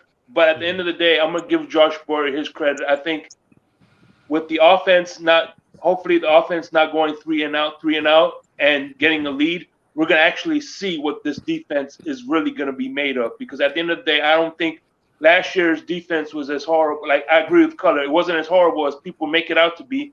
It was the fact that the offense was going three and out, and they were constantly exhausted. So True. hopefully we get to see this defense to its full potential this year, with the offense not going three and out all the damn time. I definitely hear that. So, Mark, I know you're a Buffalo Bills fan, obviously. Tell us a little about how you became a Bills fan and what. I'm actually 60. I'm 64. I'll be 65 in October. I had season tickets with my dad in 1964 when they won the AFL championship, 1965, and I was at the first game that the Dolphins came into Buffalo in 1966. And and the Bills won 58-24, but the Dolphins were an expansion team. The Bills were on their way to their third straight Eastern Division title. I became a Dolphin fan when the Bills faded at the end of the decade, and when Don Shula took over the Dolphins and from the 70 to the 70, or from the 69 to 70 season, and turned them in from a 3-win team to a 10-win team. Got Paul Warfield, who I always loved as a player. I always liked Bob Greasy as a player. And I have a thing for offensive line and running games, and I just love that running game. I love Zonka and Kick and Morris and Larry Little and Crusan and Kuchenberg, et cetera. And I felt really, really bad with the Super Bowl loss to the Cowboys. Love the 17-0 season. I don't think it's ever going to be repeated in history. I think the 73 team was better than the 72 team, personally. I was a huge Marino fan. That's cool. And I was really bummed when they lost the Super Bowl to the 49ers. And then obviously, when Buffalo came out of their, 25-year hibernation, I then went back and reverted back to my roots. But every game that, except the 2 games with Buffalo, I will root for the Dolphins. That's really cool. I mean, so you talked about the running game, and that excites you, and you mentioned quite a few players over the years. Have you been concerned with the running game at Buffalo? Am I concerned about the Dolphins running game or the Bills running game? We're talking about the Bills, because I know you're a Bills fan, so I'm kind of wanted to actually something. Well, but I like they got rid of Brian Daboll at the end of last year. They wanted him gone because he was a pass happy, crazed lunatic, and that cost him games. And their offensive line, to be very honest with you, last year wasn't very good. They had guys like Feliciano starting, who's just terrible. So they made a couple of moves, and they got 2/5 of the Tennessee offensive line. You may be familiar with them from the beatdown last year. They got Quisenberry and they got Roger Saffold. And the most important addition that they made was a guy by the name of Aaron Cromer, who's one of the very, very best offensive line coaches in the league. And they replaced Dayball, and they promoted Ken Dorsey, who was the quarterbacks coach, to offensive coordinator. And they've changed their scheme. They've gone to a zone scheme. They are going to run the football. They've already learned that they got beat down in Kansas City 2 years ago in the championship game. They lost last year because they couldn't hold a lead with 13 seconds left. 13 seconds, baby. So the bottom line is they realized that the formula that they had been playing with at 61, 62% pass, 38% run, and running Allen was not gonna work.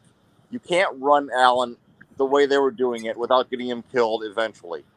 So that's gonna stop. You're gonna see Allen's running stats go down. And also the Bills were 32nd in the league last year in yards after the catch. They were absolutely the worst team in the league. That's gonna be improved. They're gonna do a lot of different things. So I'm fascinated with what they do with their running game, as I'm also fascinated what the Dolphins are gonna do with their running game. Are you trying to say they're going to be the Florida Gators of the NFL? Oh, don't say that, Pamela, because Florida Gators put out all those Spurrier teams with all those quarterbacks that went to the NFL and were absolute busts. We don't want to say the same thing for Tua. Okay, I was talking about tonight's game. I don't know if you saw it or not, but there you go. And I mean, as far as all our quarterbacks being bust, I think of Tim Tebow. Everybody called him a bust, but he took Broncos to the playoffs. Mr. Bust. Just saying. Elway couldn't wait to get rid of him, and did. Yeah, but that was stupid. He's a winner. But how many quarterbacks did Elway draft that were good? Elway couldn't draft a quarterback. That was the problem. That's why he never got anywhere, and that's why he went out and got Peyton Manning. And Russell Wilson too. Judge Guys, can I just say something in fairness, Pam? Go ahead. If you allow me, with because I respect that. I respect the hell out of you. You know what I mean? I truly do. But you have to. One does wonder, that why, like, one of the huge reasons Adam Gase got the job with us. Everybody knows quarterback whisperer and all that stuff, right? Well, the reason he was able to wow everybody into thinking he was a quarterback whisperer is because that's when Tebow was successful. He actually designed a specific RPO package to accentuate Tim Tebow's gifts, right? Yeah. Wasn't he in Chicago when Tebow was there, right? The question I would ask myself is, well, that earned him a job with us, right? As our head coach. Why didn't he, when Broncos released Tim Tebow, why didn't he immediately say, "Oh, well, come over here, guy. You're my guy"? Well, there was a few things about that. So at that time, we had started running that Wildcat. And is there going to be a better quarterback at the Wildcat than Tim Tebow? Probably not. I mean, yeah, exactly. I get what you're saying, but it was just striking to me that the guy that designed a system for Tim Tebow to function in didn't see fit to bring him over here with him when he got. I got you. I got you. There was a very technical reason why Tim Tebow couldn't make it as a quarterback in the NFL. It was because of his incredibly long release.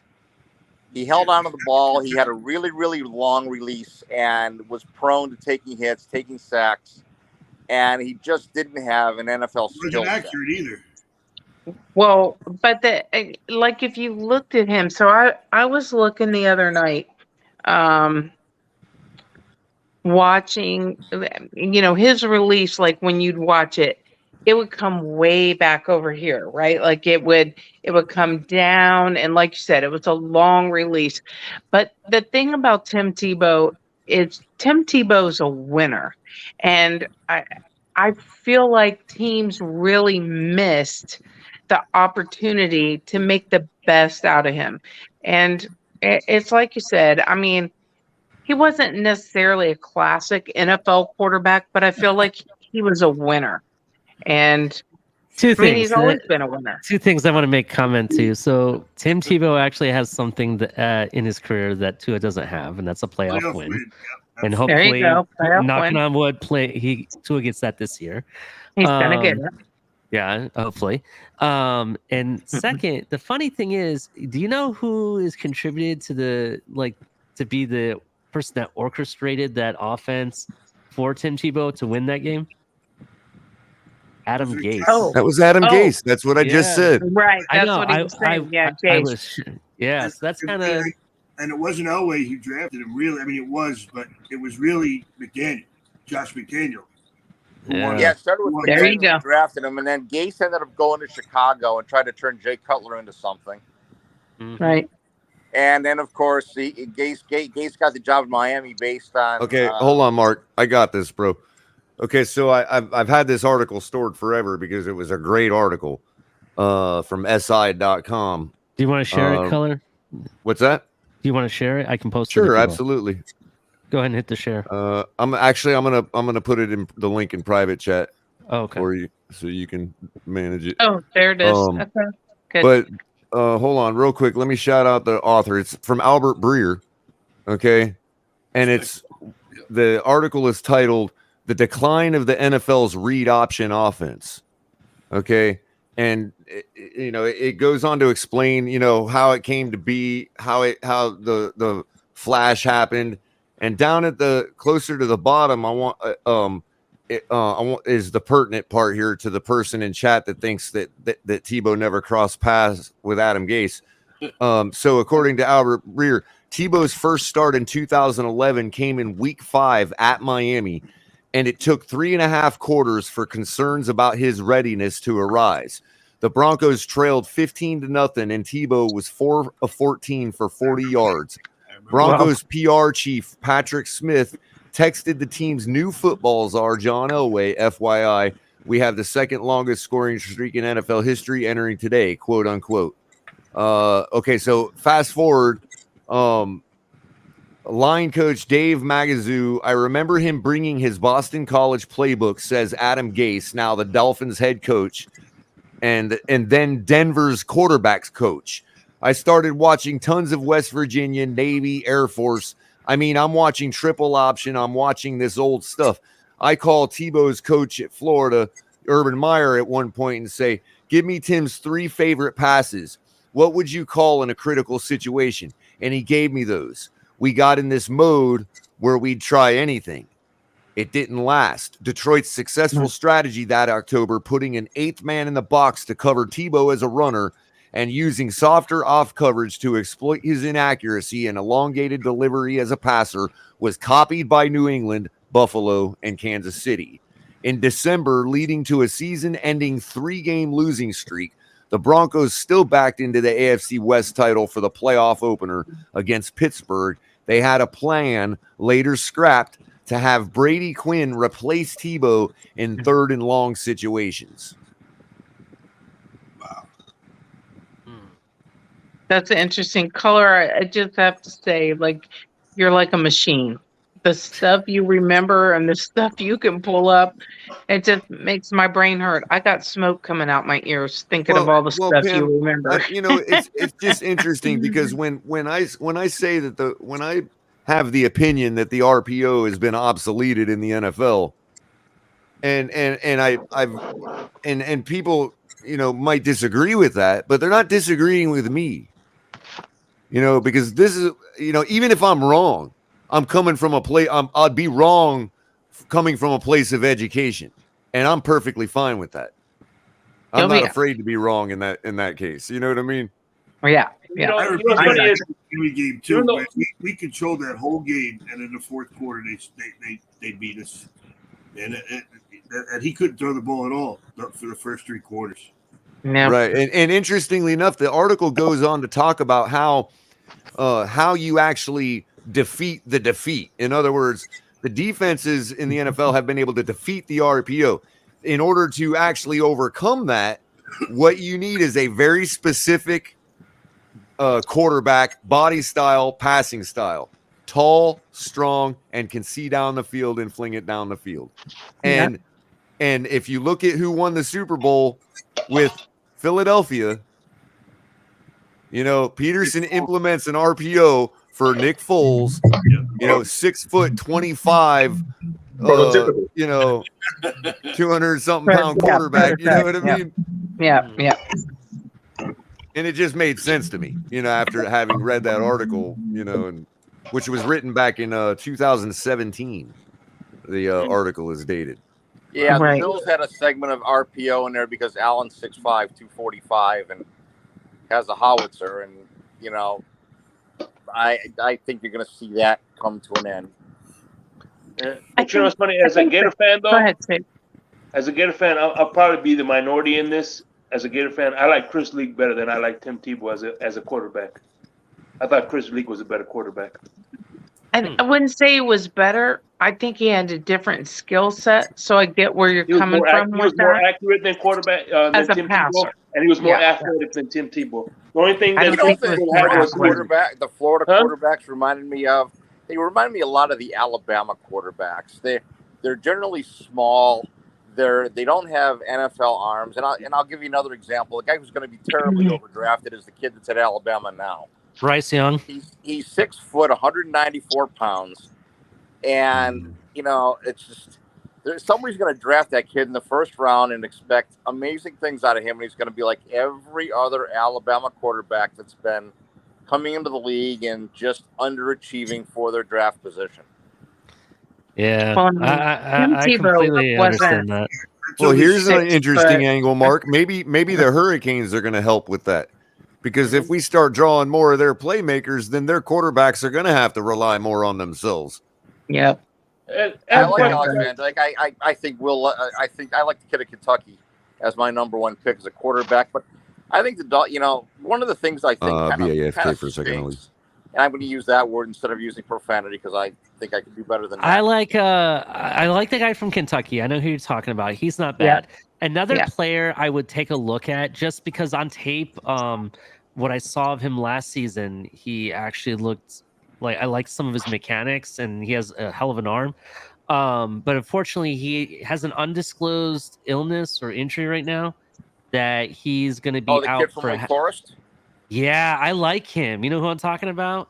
Guy Sam. Was it Sam Hartman? Yeah, Sam Hartman. I actually like him. I think he has a hell of an arm. I could see him fitting into an NFL offense. Personally, what do you think? There's a lot of intangibles with him that I really like. Mm-hmm. Well, one thing I saw. Let me ask you a question. Everybody says that Tua is too short for the NFL because he can't see, but he had no problem seeing in Alabama, and he played with pretty much a professional offensive line. So if you didn't have any problem seeing in college, why does he have a hard time seeing in the pros? Because Alabama was playing college teams. He's not playing NFL teams. The speed of the game is different. Everybody that keeps talking about we're going to get the Alabama Tua back. There is no such thing as the Alabama Tua in the NFL. Guys are not 7 yards open. Every pick every wide receiver Alabama has is a first-round pick. Their linemen are all top 3-round picks. They're playing against inferior competition, so they're. But you're not understanding my question. What does that have to do with seeing? I'm not talking about wide open and first rounders. I'm talking about if he could see over an offensive line in college, what's the difference of him seeing an offensive line? Those guys are the same. I'm not talking about the short thing. I'm talking about it just. That's what I'm asking you about. You're talking about two different things, bro. Can we stay on the same subject here? He's trying to tell you that he doesn't. Okay, Mark is telling you that he doesn't really think the height thing matters about seeing over the offensive lineman. That's really not the issue. That was the question I'm asking. That's what a lot of people say, though. A lot of people talk about that. No, my argument is that the game speed is so much different compared to college to NFL. So he doesn't have time to actually look over or look at as much time as he did before. Because if you go back and look at those Alabama days, he had so much time to look and find the player. He could dump it to the left, take it, just let it fly. He could do whatever he wanted because no one was really in his face. It wasn't until his senior season when he got that last season when he got that hip injury that someone was in his face. Well, Ali, that's what we hope to do. That's what we're hoping to do with the zone scheme we're running. Like I said, you either get Tua out of the pocket or you move the pocket away from Tua. One or the other, you're opening up his throwing lanes and his field of vision. You know what I mean?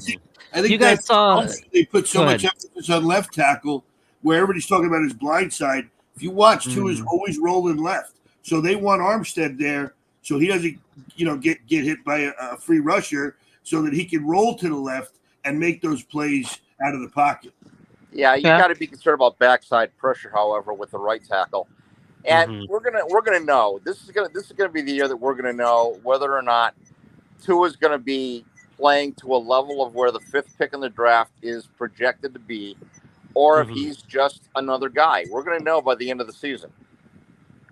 You know what? I think with the offense and the defense that we have on this team as a team, I think he could be another guy and be successful. Do I think he's better than just another guy? Yes, I do. I think we're going to see for the first time a healthy, full-grown, I'm not talking about a kid, Alabama Tua. I'm talking about a full-grown man that is first time full healthy. And he doesn't look like the kid from Alabama. He looks completely different. And when I watched him throwing in this offseason, I saw a completely different guy. And I think that's what we are going to see. Y'all are going to look for the Alabama Tua, and he's not going to be there. This is going to be a full-grown Tua. I do agree. He has grown. Go ahead. Because I think this is relevant. What is the stat? What stats do you need to see by the end of the season to buy into Tua as your franchise guy? 11 or more. I have some numbers in my mind, so I say he's got to throw for 4,300 yards, 34 touchdowns, and no more than 14 interceptions. He's got to be undefeated in December. To me, those stats don't matter. 11 or more wins. Exactly. Look. If we're 2-3 in the first 5 games, and Tua has thrown for over 300 yards every single game, not in junk time, and they're all close games, I'm happy with that. I have to agree because, we could have a Deshaun Watson season where he's balling out, 300, 400-yard games every game, but they're still losing. That's not on Tua. That's on the defense at that point. We could also have Deshaun Watson and Dak Prescott are the biggest compilers in the league. We could also have the reverse where Tua throws for 200 yards a game, and we're winning because of our defensive running game. I do like your numbers, though, Mark. I do like your numbers, folks. As I was looking at the schedule, I see 10 games this year where the Dolphin defense should give up 20 points or less. And they are New England twice, the Jets twice, Baltimore, the Lions, the Bears, the Steelers, and there were 2 other, the Texans and the Browns. And Buffalo one game. Real quick, Ron. Now, to your point, though, what I was saying that over 300 yards a game, you could be talking about a couple games over 400 yards and 1 touchdown, and another game 250 yards with 3 touchdowns. Those are equal performances to me. You know what I mean? Right, absolutely. But to me, it's not. But if it averages out to over 300 yards a game for the first 5 games and 2 touchdowns a game, we could be 2-3, and it would be obvious to me what the box score would be looking like in those losses without even having to look. Well, I just think if Tua puts those numbers up, there's no way we're going to lose those games because our defense isn't going to isn't going to give up ridiculous yardage. That is our hope. That's hope. What I said. I just put it out 10 games. Do any of you folks think that they're going to give up more than 20 points in any of those 10 games? I think the Jets are going to be better offensively. I think don't sleep on them. I mean, they're going to put points up. So to I me, don't think the we season comes sleep down to on 7 anybody. games. It comes down to 7 games that I feel the Dolphins are going to win at least 9 out of those 10 games that I talked about. Now you've got 2 games with Buffalo, a game with Cincinnati, and a game with the Chargers that you have to deal with. You got Green Bay to deal with, you got Minnesota to deal with, and you have San Francisco to deal with. Those 7 games and how the Dolphins do are going to decide the season, whether it's a playoff season or not. I ain't afraid of the Chargers. I think I'm not either. I'm not afraid of We've already Minnesota. beaten them. We've already beaten them with an Minnesota. inferior team. Hold on. We've already beaten them with an inferior team. Correct. Okay.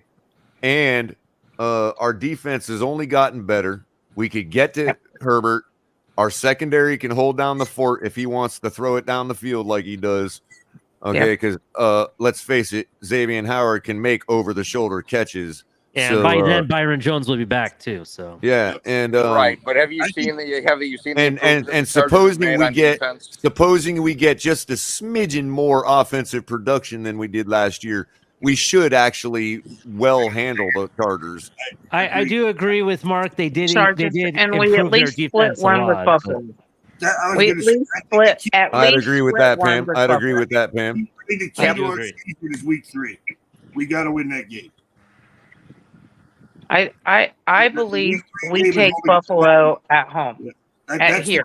That's what I'm talking about. Week 3. Yeah. Jay says LA has gotten better. Color. Yeah, I agree with you, but we were already better than them. So if they got better and came up to our level, what did we get this year?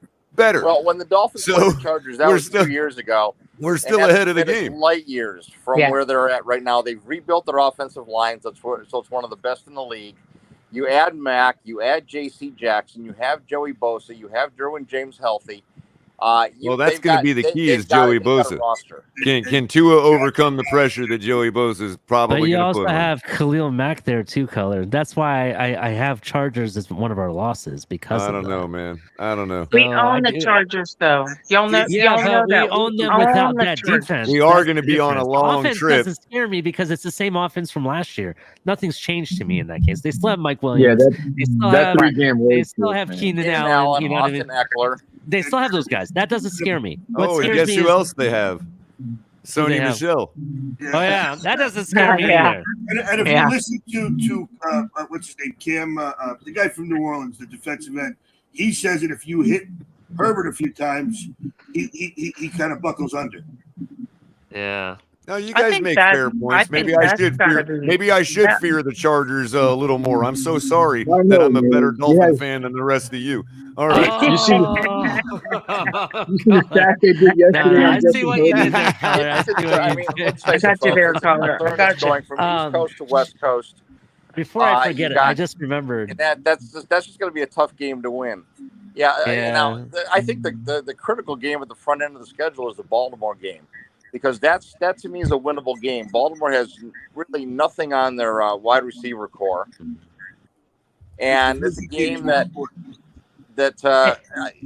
to me it looks a lot like Tennessee. And one thing that people don't really think about is how good Baltimore's secondary is now that they're all healthy.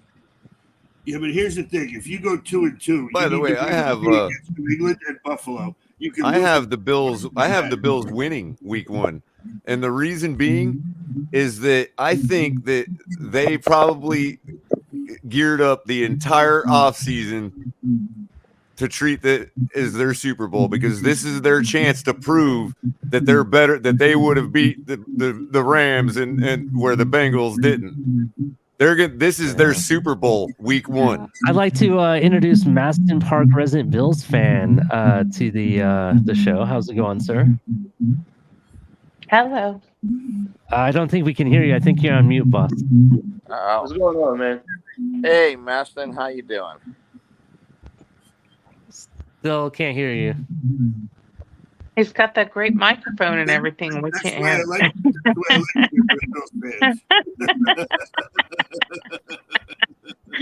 Me too. All right. I'm gonna remove you, and then I just think that the division games are more important. Must be that Buffalonian internet. Hey, before I forget, Dolphin news. Shout out to Ollie, Cap has got some feedback. I don't know if you're there, Cap. If you want to mute yourself. Thanks, bud. Thanks, Cap. Sorry about that. I didn't know if it was Cap or Maston. Sorry. Shout out to and that if I missed it, it was from yesterday or today. Michael Dieter's birthday. Happy birthday to Michael Dieter. So I wanted to point that out to everybody. So I always shout out to happy birthday to everybody. What else is new? Did anybody take note of the center that the Dolphins added to their practice squad? Yeah. Oh yeah. What's his name? Swain? Kama or something. Yeah, from BYU. Yeah, I saw that we got a center. I tell you what, speaking of practice squad, I went back. I watched the replay again of the Eagles game, and man, it is a stark difference, the performance between Tyndall and Good. And I would have gone with Good on the main squad. Yeah, I'm kind of wondering what was good to know, right? That they knew they could bring him back. I mean, I get draft position and all that, but I mean, go back and watch that game. Did he actually get picked up, or did we put him on the practice squad? All over the tackle. He's on the practice squad. Okay, thank you. Because I found out we can actually save 4 people this season per week. Yeah, is that right? Yeah, per week, four times you can protect them. That's actually pretty dope. So I thought Cam Good was pretty good. I do understand. Go ahead. The only one we lost, I think, was Kellen Deese out of our cuts. And so yeah, he ended up going to the Bears. I saw. Yeah, yes. I did understand that. Again, Ollie, I mean, obviously, we're not there every single day inside the building with the coaches. Maybe they know something we don't know, and he's better off on the practice squad. I'm just glad we got him on the practice squad at the very least. Yeah. I wonder how quickly Lynn Bowden's going to be cut from the Patriots practice squad right after our game. Right after our game. I'm willing to bet it'll be right after our game. This is how you build Super Bowl contenders. You have a guy on your practice squad that's arguably better than the guy you got on your main squad. True. Yeah, I still can't believe that Craycraft's on the practice squad and not on the 53-man roster. But that's he really okay. showed me stuff in preseason, so that's okay. That's okay. So are we now carrying a 6 wide receiver with Freddie Swain or what? No, Freddie Swain is a center. I thought he was a wide receiver. I'm thinking, which Swain am I thinking of? Because you are thinking Freddie. Freddie. Yeah. No, Harry Swain was on the Chargers years ago. Well, Gesicki's the 6th wide receiver. I was about to say that. Yeah, exactly. True. He technically is a receiver, so that's kind of probably why they did that. That's probably also why we kept the tight ends that we did. So. Well, yeah, you kept Carter because he's a fullback, tight end hybrid. And you got 3 tight ends. You got Smythe, Long, and who? Gesicki. Yeah, he's a wide receiver. No, Freddie Swain. We signed him to the practice squad. Wide receiver. Freddie Swain out of Florida. He's a Gator. He played for Seattle, didn't he? Yes, he's a Florida Gator. Oh, okay, I didn't know that. Definitely. Yeah. Make sure you guys hit like and subscribe. People are watching. If you'd like to join the conversation, I've just dropped the link again.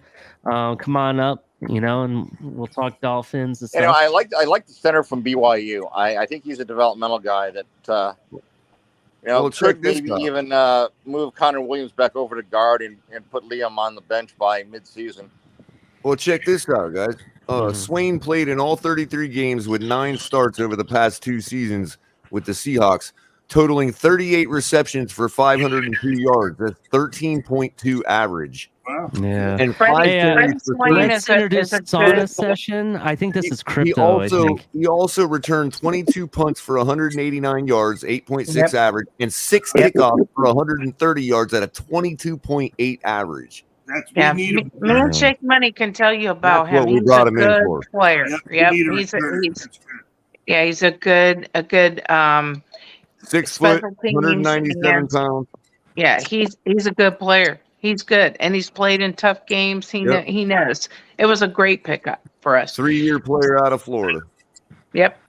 So hometown is Ocala. Exactly. So I'm sure Larry L's pretty happy about that, right? It's a good thing. He's a little Florida Gator player. I'm always happy to see them.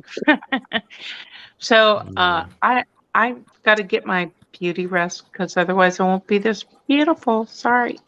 No, we appreciate By the way, it. Pam, I'll be night. happier when we get Joe Hayden. Oh, that's what I'm looking for too, Shake Money. I'm looking for us to take Joe Hayden and solve some of that little secondary issue. I'll take him. Right? I just don't want to pay him the money that he supposedly wants. The problem That's the only with issue with me.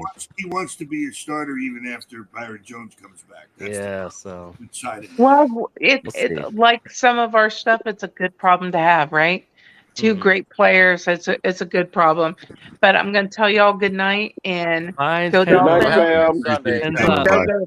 Good night, y'all. Always appreciate you. Definitely.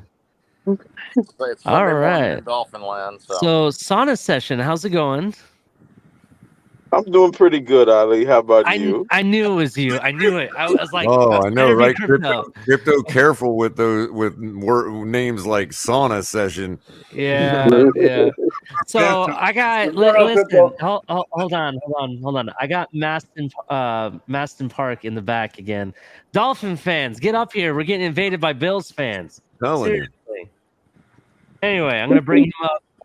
I'd like to introduce Maston Park, resident Bills fan. Sir, how you doing today? I'm all right. Back at it one time. Shout out to the panel. Shout out to the chat. Special shout out to my guy Q. Chat. I'll be kicking it with him. Just wanted to stop in and say hi. As a, another Bills fan. I be wanting to come on sometimes, but when Mark be on, I be like, it's only probably room for one Bills fan. But since I found out that Mark is he ain't fully a Bills fan. There's no way that you can have dual citizenship, man. Listen, especially the Dolphins. Mark, did you not think it was inevitable that another Bills fan would find out? Man, listen, Mark. Now they're gonna treat you like 2 and ears do up there now. That guy's a Dolphin fan. My truth. I will root for the Bills, and I think they're a 14-win team this year, and I think they're going to win the Super Bowl. Man, this year, but wonder if he was 2-4. Wonder if he was like 2-15. Then you down with the Dolphins now? Like that's right. Like what is it, man? Like the aqua and orange, man. Hey, not to put shade on it. Not to put shade on it, but Mark likes to hang out with the team that actually won the Super Bowl twice. Man. What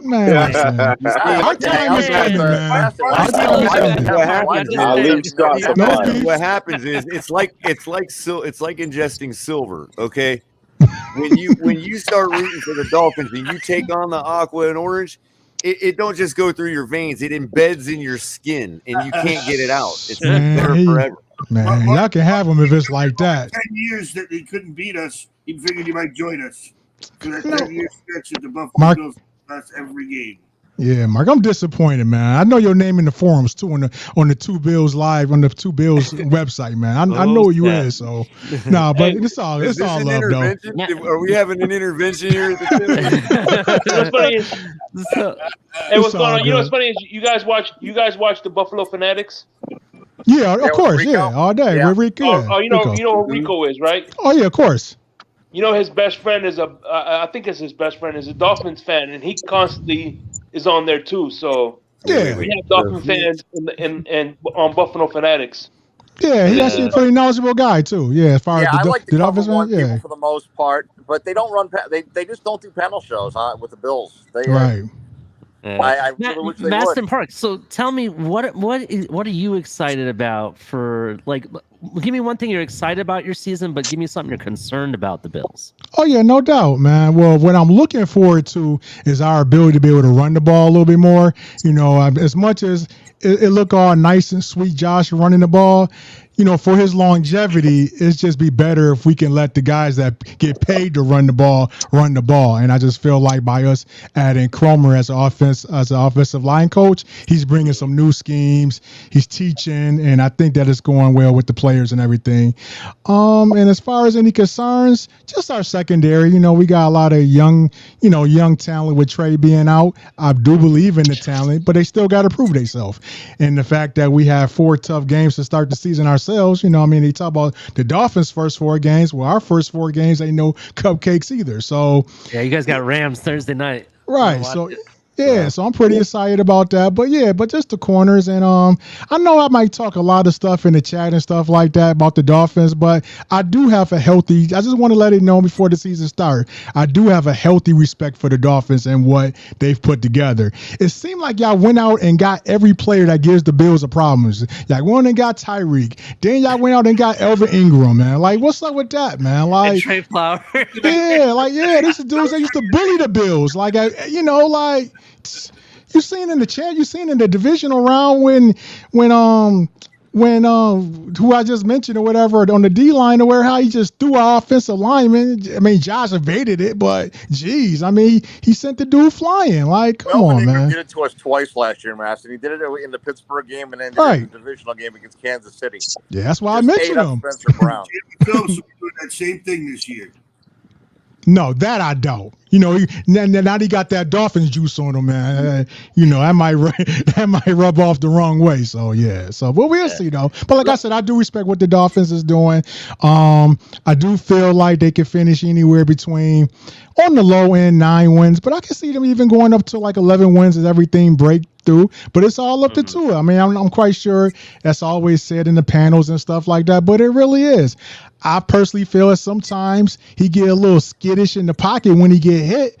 But if he can overcome that a little bit and be able to use the playmakers, yeah, the Dolphins is a solid team. Y'all have the type of, I'm going to say this, and you know, I'll chill out, but I'll say that y'all have the type of team that y'all should not be losing to the teams that you should be able to beat the teams that you're supposed to beat and be competitive with the upper echelon teams. And that's all you can really ask for, you know, on a playoff contender team. Yeah, I definitely respect that. Let me ask you this, because you guys are in a similar situation that we're gonna be in. Right. So I know, like, Josh Allen got signed to a massive contract. And does the money over there, does it concern you over the next year or two? Do you think that they're going to have to change things in the team, or have you already started doing that? It's actually a non-issue because the way that Dean structured the contract is all that money's movable. So they're going to constantly be able to afford Josh and quality players around him. That's the way they manage that contract. All right. Okay. That's definitely true. I mean, Cover One had a they did on one of their video segments, they pretty much said, to Mark's point, that the way they structured all the contracts is that at any point, anytime we need like 25 million, it's just basically moving around some money. Up to 40 million, they could get it like at a blink. Yeah. So because eventually you got to pay the piper. Right. I agree. Yeah, you can be like New Orleans, 7 or 8 years down the road, you pay the piper, and you got a couple Super Bowls in your trophy room. So, man, I'm just trying to get the first one. Not so much. How many of the Bills got in their trophy room now? Yeah, we got a strong AFL championship. You know, we got a 1 and 2, 65 AFL championships. Yeah, you know, the Dolphins Super Bowl championships were only 8 years later. Right. Right, but they were Super Bowl championships. Well, I wasn't alive for it, so it don't count for me. I was. I'm 46 years old, and that's all like. You weren't alive for the championships yet either. Yeah, like, and to be honest with you, I know about them, but they don't really resonate with me because to your point, I wasn't alive. Just like with the Dolphins fans, 80% of Dolphins fans, they don't have no emotional tie to those championships. You got to be a senior citizen to like have an emotional tie to those championships to be able to say you actually was alive and seen it and actually was able to absorb it. For most Dolphins fans, yeah, y'all know about them, but if y'all win a championship now, it would mean a whole lot more now to the current Dolphins fans than what those championships. Wait a minute, whoa! You guys are gonna sit there and let him ramble on like it's the truth. Hold on. First of all, it's never been about witnessing those games and those seasons. It's about setting a certain standard of excellence that has never been matched since. That is true. Wasn't it? Hold on, timeout. The game is even totally different now. Wasn't it like a 14-game season back then? I'm not sure. I can't totally remember, but I could have sworn it was like 14 games back then. Yeah, and the guys were also making $80,000 a year. Right, it's a different. To your point, it's a different game. I respect those championships, but because I personally I'm 46 years old, so it's not like I'm saying I wasn't around and I was 20. I'm pushing 50 and I wasn't around. All right, you put Tua in yesterday's era for 14 games and see how long he lasts. Tua wouldn't last. He wouldn't even last until halftime. Stop it. I don't think he'd last. Yeah, you're agreeing with it. Yeah. Right. That's what I'm saying. It's a totally different game. Like, but I respect. But don't get it. Yeah. Undefeated is undefeated, no matter what paradigm it's Listen, in. That's the standard of excellence. I respect it, but as time goes on, it kind of. The championship is the championship. And yes, you have a special championship. I respect that. But if it's gone almost 50 years and you ain't won another one, like over time, it gets kind of diluted. Yeah, so does We're four still the losses fifth. in the Super We're Bowl. still the fifth and you winning never It look gets back diluted at it. too. Still. Are we supposed to give Jets? Are we supposed to give the Jets the same love because they won a Super Bowl in '69? Right. That's won a Super Bowl. We are the first team that went to 3 straight Super Bowls. We won 2 straight, and we went undefeated. And if it wasn't for the WFL, That's a standard of excellence. That's a culture of excellence. Man, where's that culture? Exactly. Yeah, not even by the Dolphins. I'm not even sure it's been matched in any professional sport. What? No, You trying to tell? Hold on, timeout, color. You doing a little bit too much now. You trying to tell me the run that the Boston Celtics went on when they won like 10 championships in like 12 years, something crazy number? Yeah, they They won never 11 ran out of the table. 13. I'll concede it, but you get my point. You gonna compare a 14-game season to a season in NBA? Stop it. That's cap. Come on now. doesn't matter. That's reaching. that was the season then. Golden State Warriors was 9 losses from a perfect season, so it came close to being done. Yeah. What's up, crypto? I just The Golden want State to, Warriors lost 9 games in one season. So don't tell me it didn't come close to being done. They ran the table. The Chicago almost ran the table. That was 10 losses in one season. Don't tell me I can compare the Chicago Bulls team with the Miami Dolphins' perfect season, because it could have New been England done in almost did it, basketball. and they couldn't get it done. That's right. And the Bulls couldn't get it done. The Golden State Warriors couldn't get it done when they broke their record. So that it couldn't have been done in basketball. It could have been done. no. Just didn't. It didn't. Like I said, and I put it like this, crypto. If it would have been done, it would have been a better accomplishment than it is to win 14 games in the NFL. No, it wasn't, because you When everything was 3 yards. Man, when everything was 3 yards in a pile of dust, come on, man. Like, I respect it. Y'all got it, but don't be But when you ain't won one in 50 years, how long are you gonna be holding on to it, man? Like, seriously. Whatever. To them 20 and Well, 30 put it years. this way, Maston, think of it like this: we're 2-3 in the Super Bowl. If we won a Super Bowl this year, Right. we would be 3-3. We'd all of a sudden be 500, and now all of a sudden it would bring relevance back to all that stuff, because you know damn well that 3-3 sounds a lot better than 2-3. Oh, no argument. If y'all went out and won a Super Bowl, then what can I say? Like, it was on my watch. I was alive for it. I was rooting for my team. And if y'all won one, I'll do nothing but bow down and give y'all props. But that ain't happening, so I ain't got nothing to worry about. Not only that, so let's take the Super Bowl away from it. All right? Right. We've been to the Super Bowl 5 times. That means we are 5-time AFC champions. You Right. are 4-time. Right. I really don't bring those up, but just our conference. I don't really bring those up. But if you want to come, hey, we can do the AFC Championship thing. Hey, We got one 5 behind. championships. You got 4. Yeah, that's And cool. we Well, turned 2 of ours into back to Super a Bowl little bit of history here, championship. folks. Hey, The last time the Dolphins were in an AFC Championship game, does anybody remember the year? Was it 90? Would have had to be 1980. No, the last AFC Right, championship the game, last right? time the Dolphins were in an Every AFC time, look, Championship it's this game. easy, Mark. Every time we went to the Super Bowl, we would have had to have inherently won the AFC conference. Okay.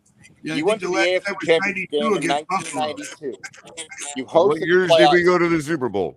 Okay, you won the AFC East in 1992. You hosted the AFC Championship game. I'm not talking about the East, bro. I'm not talking about the East, man. I'm talking about the conference. I'm talking about the conference color. Buffalo at home in '92. The Dolphins played at home in the 1992 AFC Championship game. They hosted Buffalo and got curb stomped, 29-10. There was your last Super Bowl opportunity. Yep. And you got beat by 19 points at home in a game that you were completely dominant. Hey, Mark, what has any Buffalo Bills player won other than an acquittal for murdering two people? What has any Bills player fucking won? We turned two of ours into How's your rapist punter doing? What the fuck have you guys ever won in Buffalo?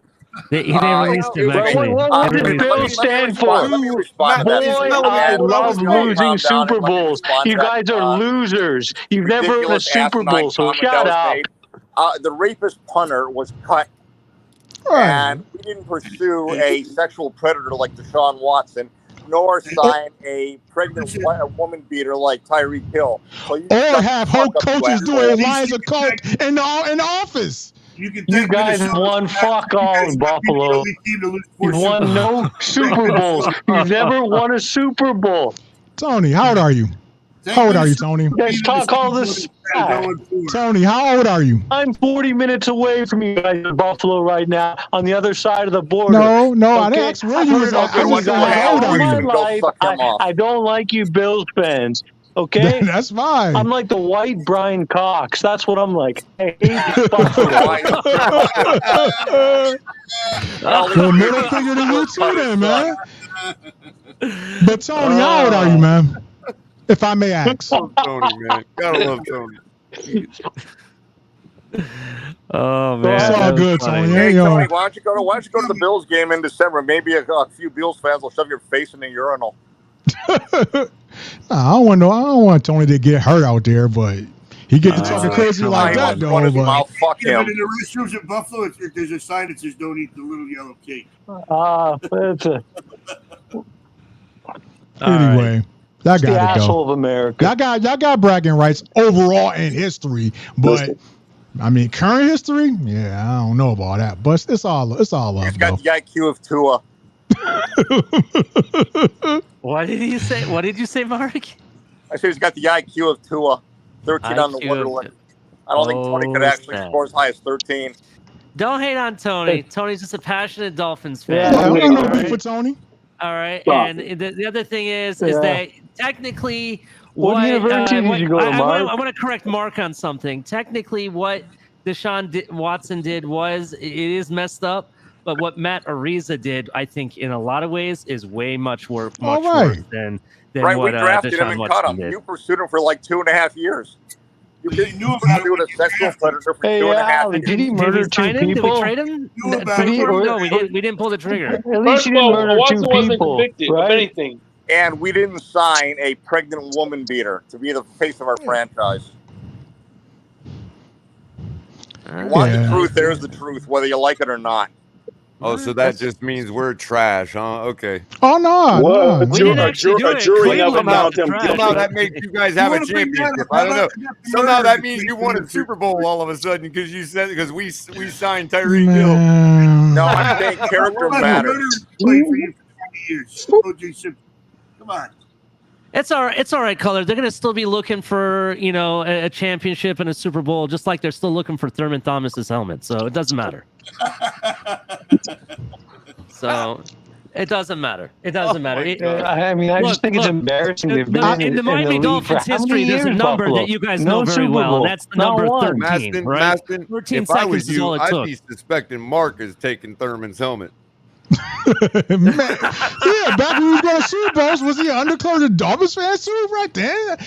But nah, I mean, like y'all got the bragging rights overall. I'm not gonna sit here and cap and stuff like that. Overall, y'all got it. But I mean, it's my hope and dream that we eventually catch y'all though. But in the meantime, y'all can't hold a candlestick to us though. But history is history, so y'all got it though. I'm not gonna Well, sit there and Master, we argue. gotta win. We gotta win two in a row, so that way we can match up with the Dolphins. Say, Yeah, they are too far we ahead got of us. we got 2 in a row. You guys have 2 in a row. It's all good. Right. Each year. But yeah. Well, we'll see. We'll see what happens. We'll see week 3. We'll see what happens week 3. You know, it'll be interesting. Right. So it'll be a really good football game.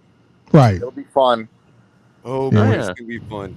Because I know Maston and Mark. I respect both of them, and I know they'll be around if Buffalo. Oh yeah. Oh yeah. And I'll be the first one here. Win or lose. Right. Yeah. Ain't no fair for other fans to be here. Yeah. If we get pounded on, we lose. I'll be the first one to eat it. Man, I definitely appreciate somebody it. to pound on, man. They don't let us pound on two of them around here, so we got to pound on somebody. Right. But I wonder about if the Dolphins happen to lose that game to Buffalo, how many of these diehard Dolphin fans, and I'm talking to you, Tony, are going to actually have the stones to come up on the channels?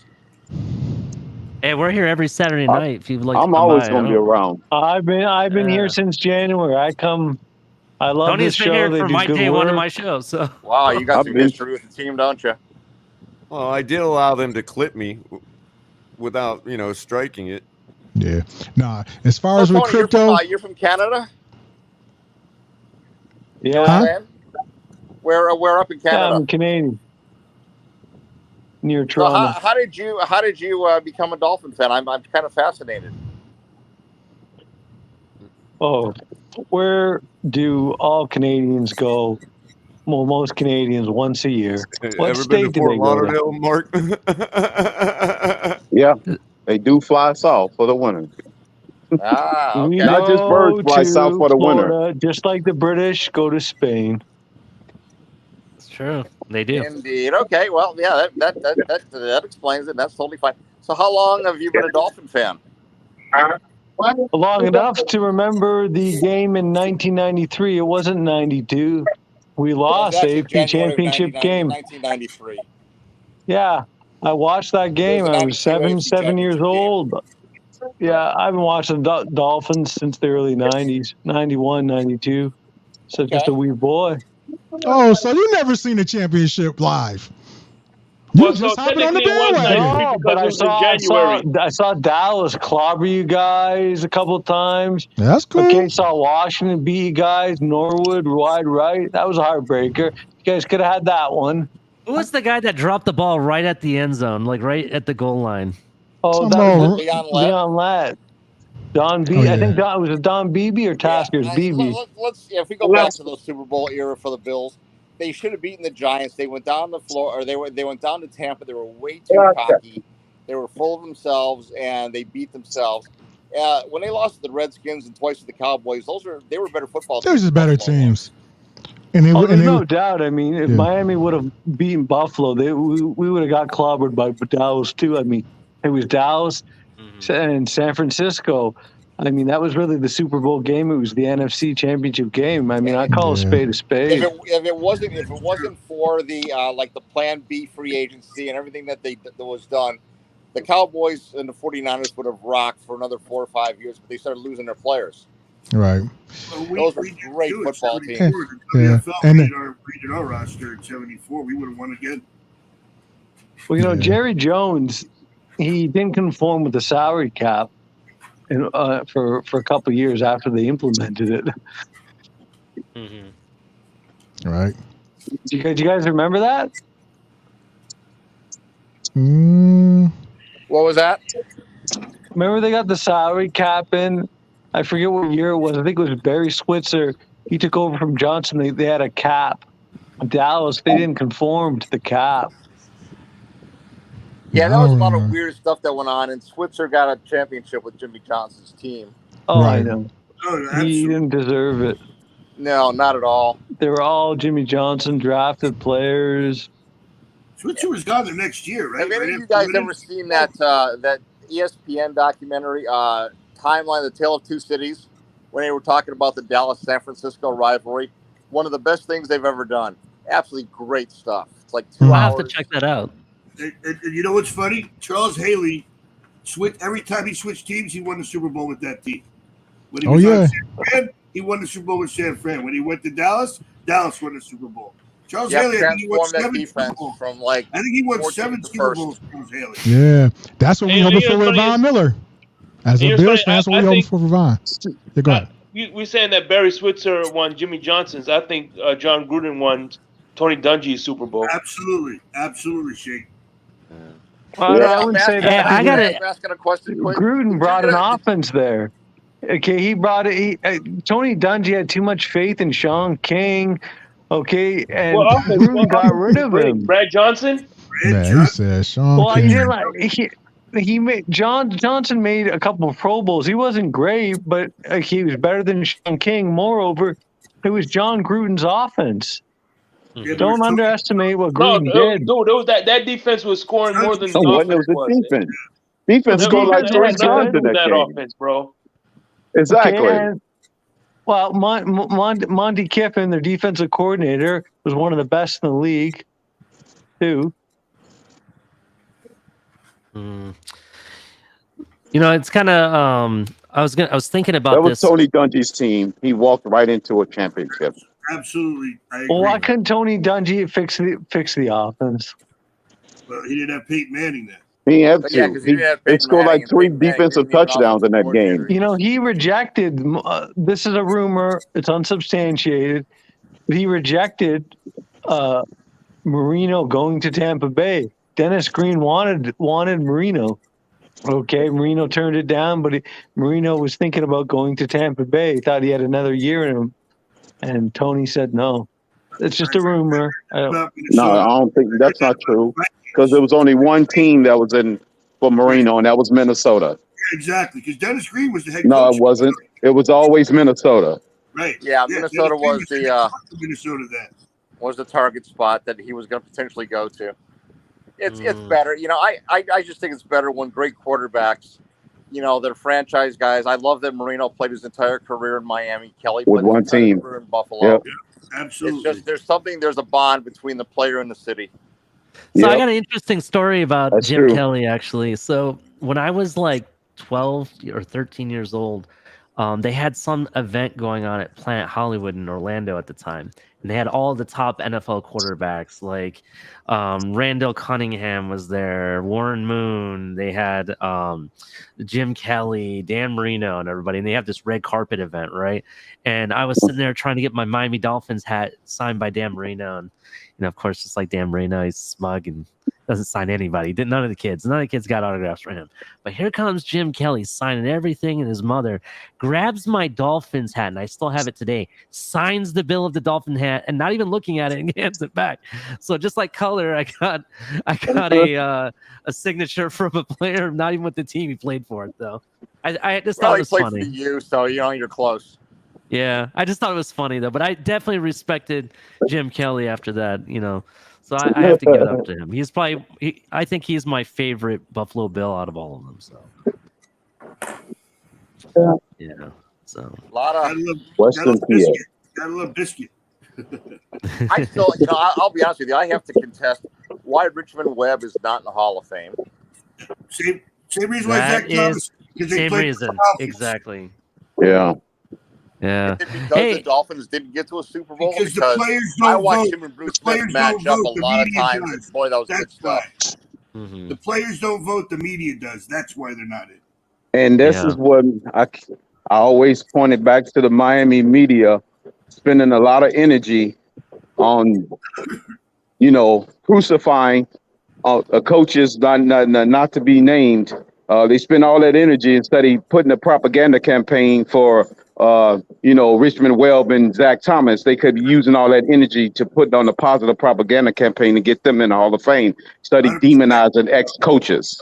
Well, if Brian Just saying. Urlacher's in the Hall of Fame, then Zach Thomas has no excuse to not be in the Hall of Fame.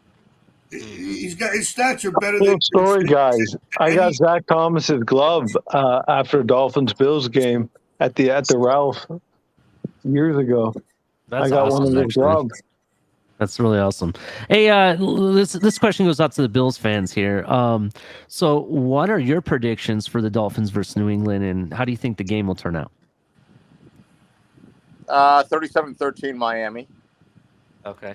Maston, I don't think we can hear you again for some reason.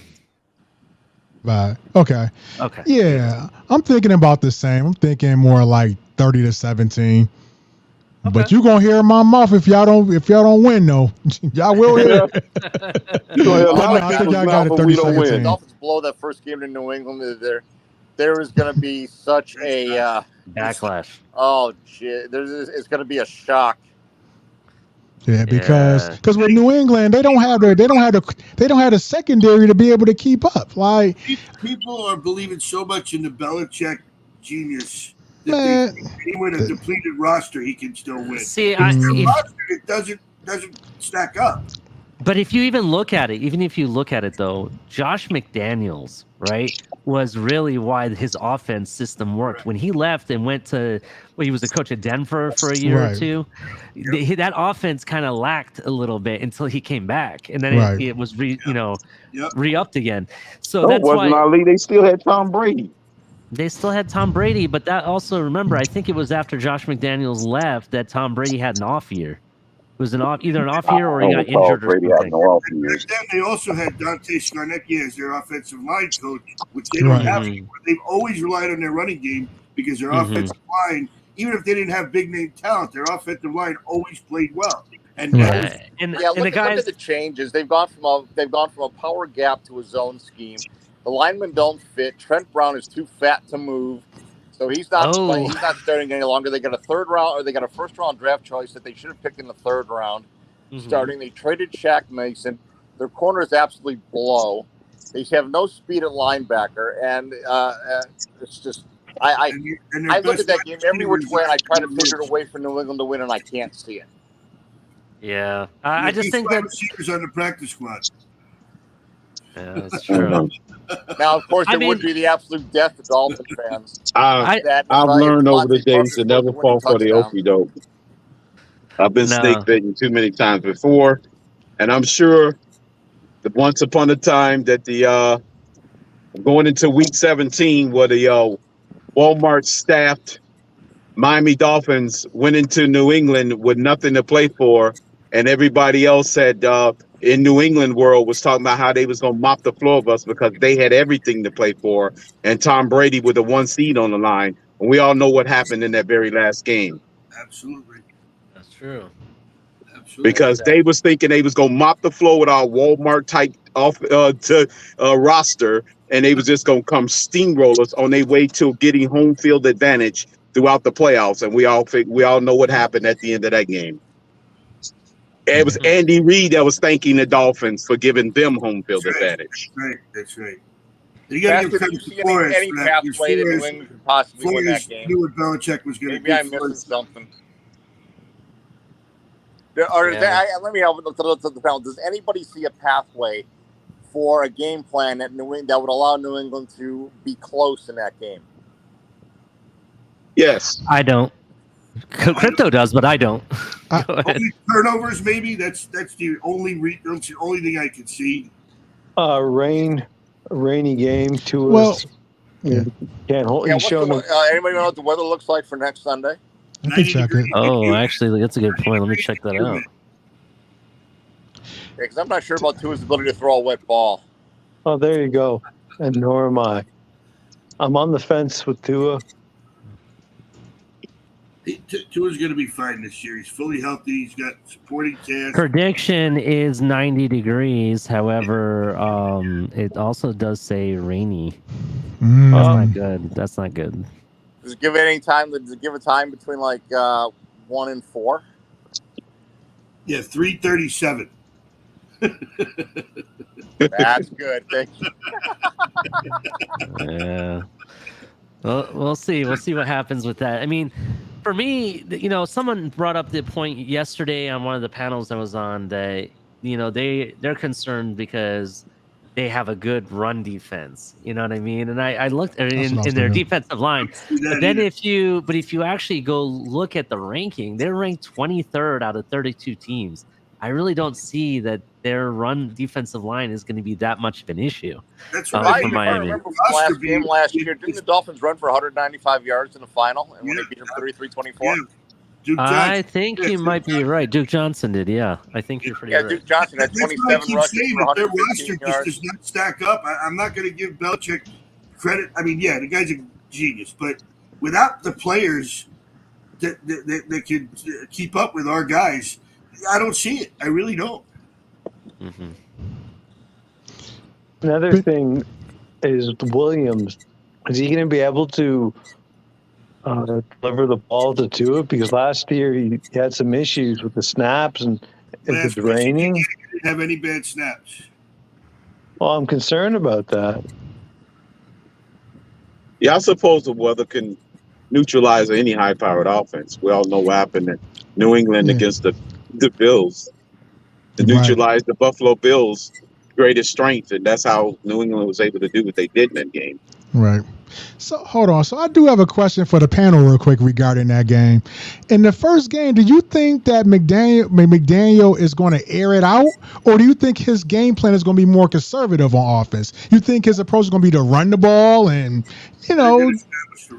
He needs to make them play from behind. I think he is gonna establish the run, but I think he's gonna. If he's going to risk being in a close ball game, and it's going to be disastrous. But he needs to go to his strength right away and put New England behind the 8th ball if he want a chance to win in this game. To be honest, I think the Dolphins get the ball to 25 in 5 plays, 75 yards, and 7-0 Miami.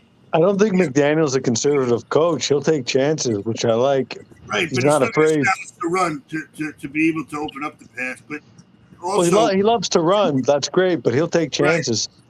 Well, but he will. He'll go up top, especially with the mismatches we're going to have against their corners. Their corners, there's no way they're going to keep up. So And I'm not really afraid of their secondary at all. One thing we know for sure is that the Patriots don't know how to develop actual really good corners, if you think about it. And wide receivers. Because if you look at it, big time corners that they've always played well in New England. Every corner that goes to them end up being the freaking Pro Bowl. Yes, and they had to get them from other teams. Look at Stephon Gilmore. But when they are in New England, they end up with that accolade. Talib Aquib from Tampa. You know what I'm saying? They go and get these guys from other teams, and they become better in New England. But you got to remember, because Randall Gay was an undrafted corner, and he played great in New England. There's been some other guys that Belichick's got that have played great. And don't forget, they don't have the coaching staff they had. Flores is gone, Boyer's gone. All these guys are not there now to develop that talent. That's true. I've been told that New England has drafting issues. That's like, if you look at their drafts every year, they tend to have issues with it. Even not just at the quarterback position, but like across the board. Like, I don't know, like what's up with them taking this guy in the first round that was supposed to go in like the 3rd or 4th? I didn't understand that. On alignment. They don't do good drafting in the early rounds. They do damn good in the mid to late rounds. No, not really. I mean, what have they gotten? They cut their look at the tight ends. They drafted 2 tight ends. They cut them both a couple years ago. Some of the running or the corners that they've drafted, they've now been cut. It's just, and the draft this year was really, really strange. They grabbed the kid in I forget what his name is, but he was a 3rd round guy, and they drafted him in the 1st round. They gave Shaq Mason away for nothing. They changed their run scheme, and then they have players that don't fit on the line. They haven't been able to develop a wide receiver in like forever. Every wide receiver they've drafted has been awful. I won't put too much stock in him being out for early. Ron.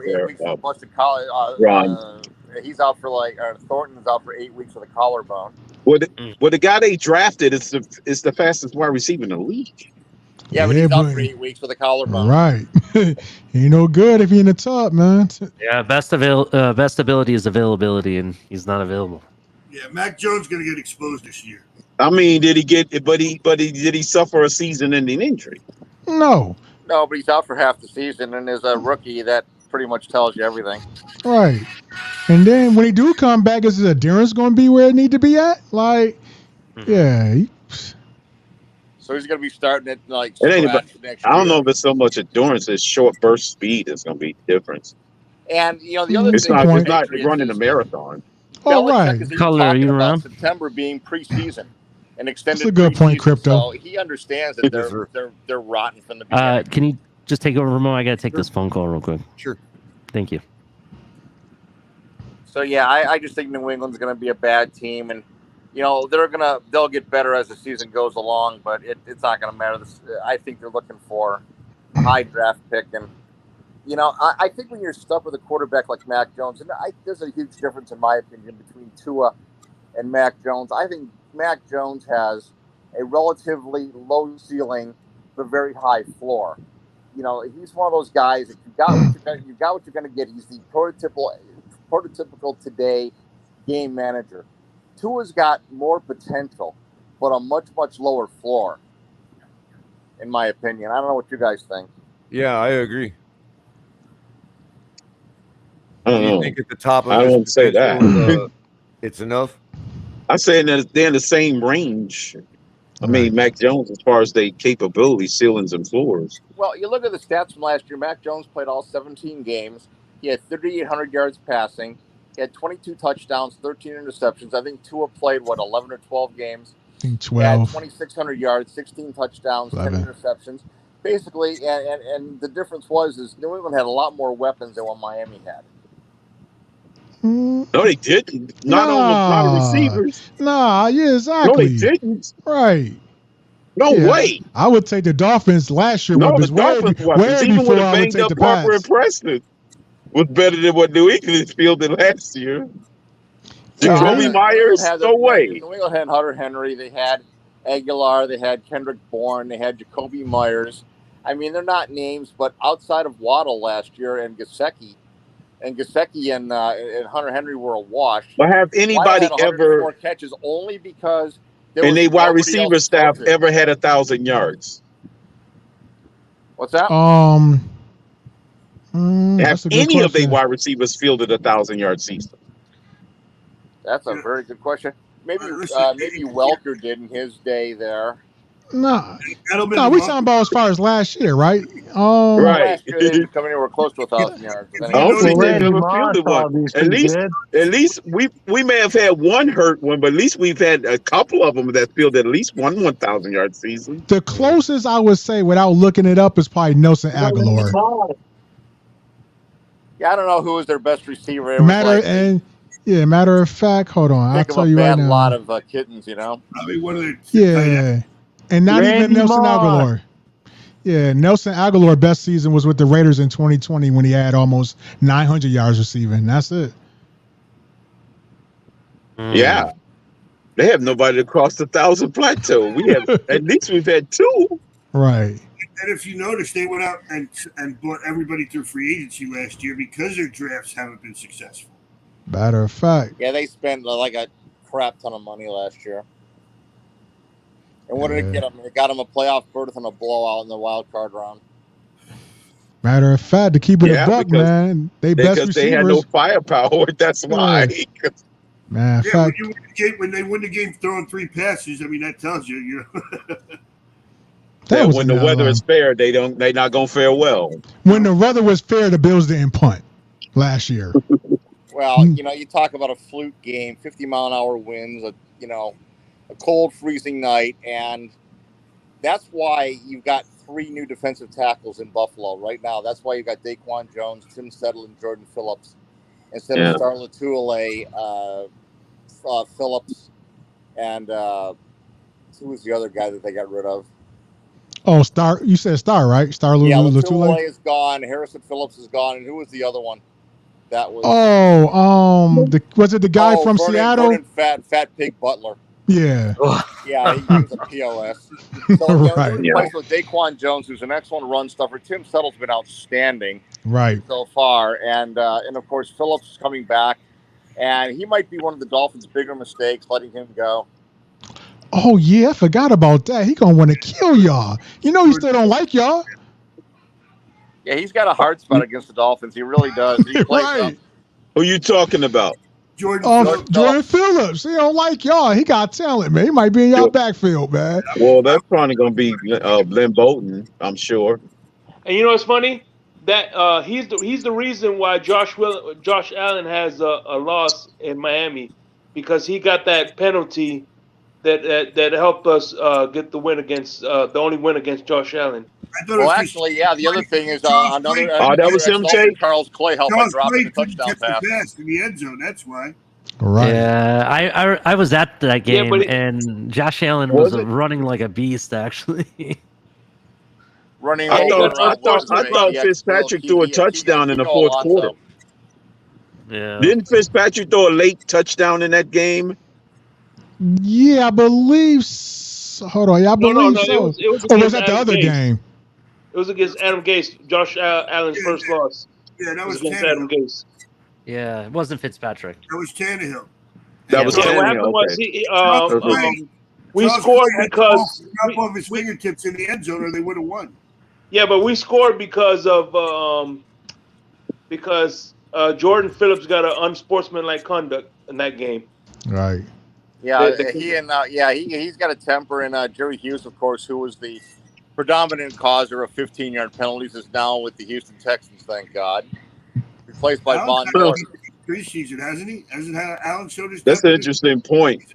If we can stay away from those dumb bonehead penalties, we have a shot. Mm-hmm.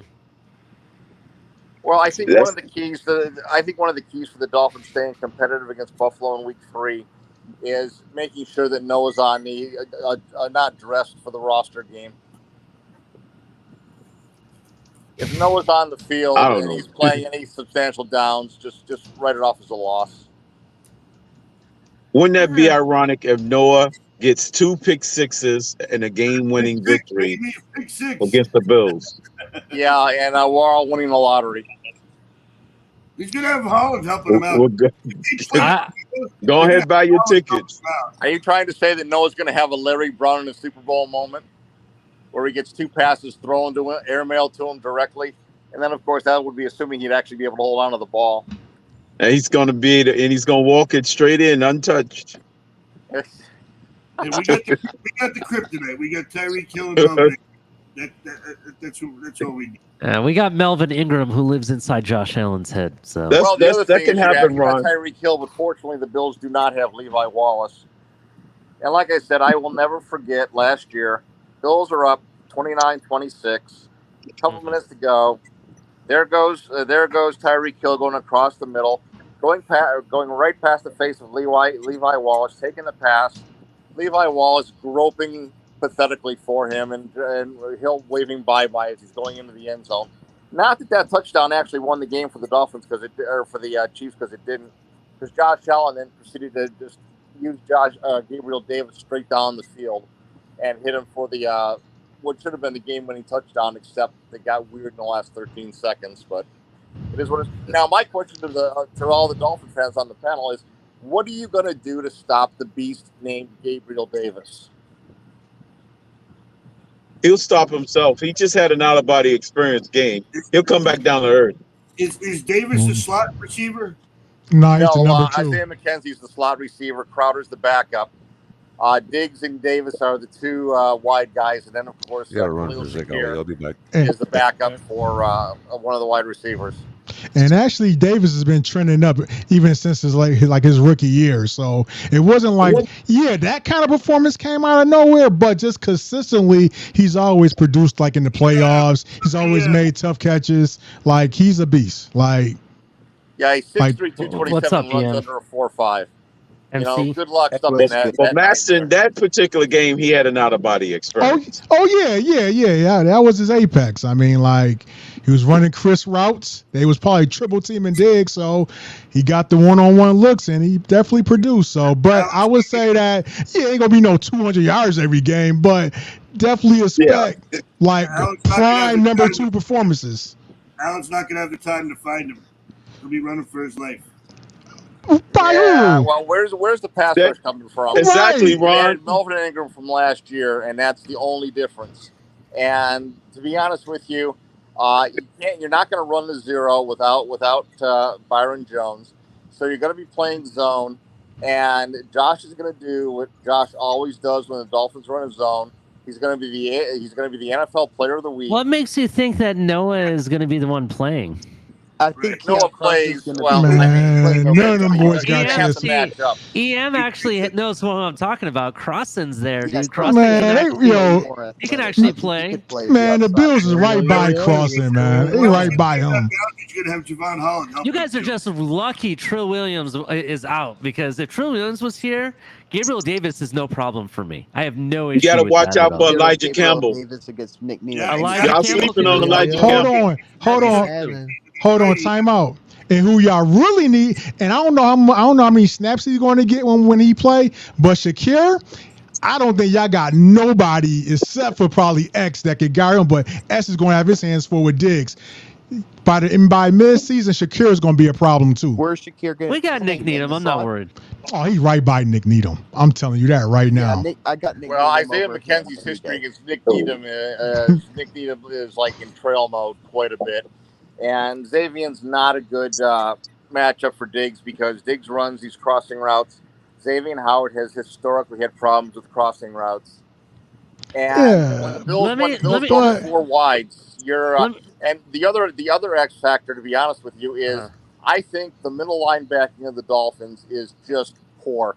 Landon Roberts and Baker are just absolute garbage, in my opinion, and they're going to get lit up by Knox. They're going to get lit up by James Cook.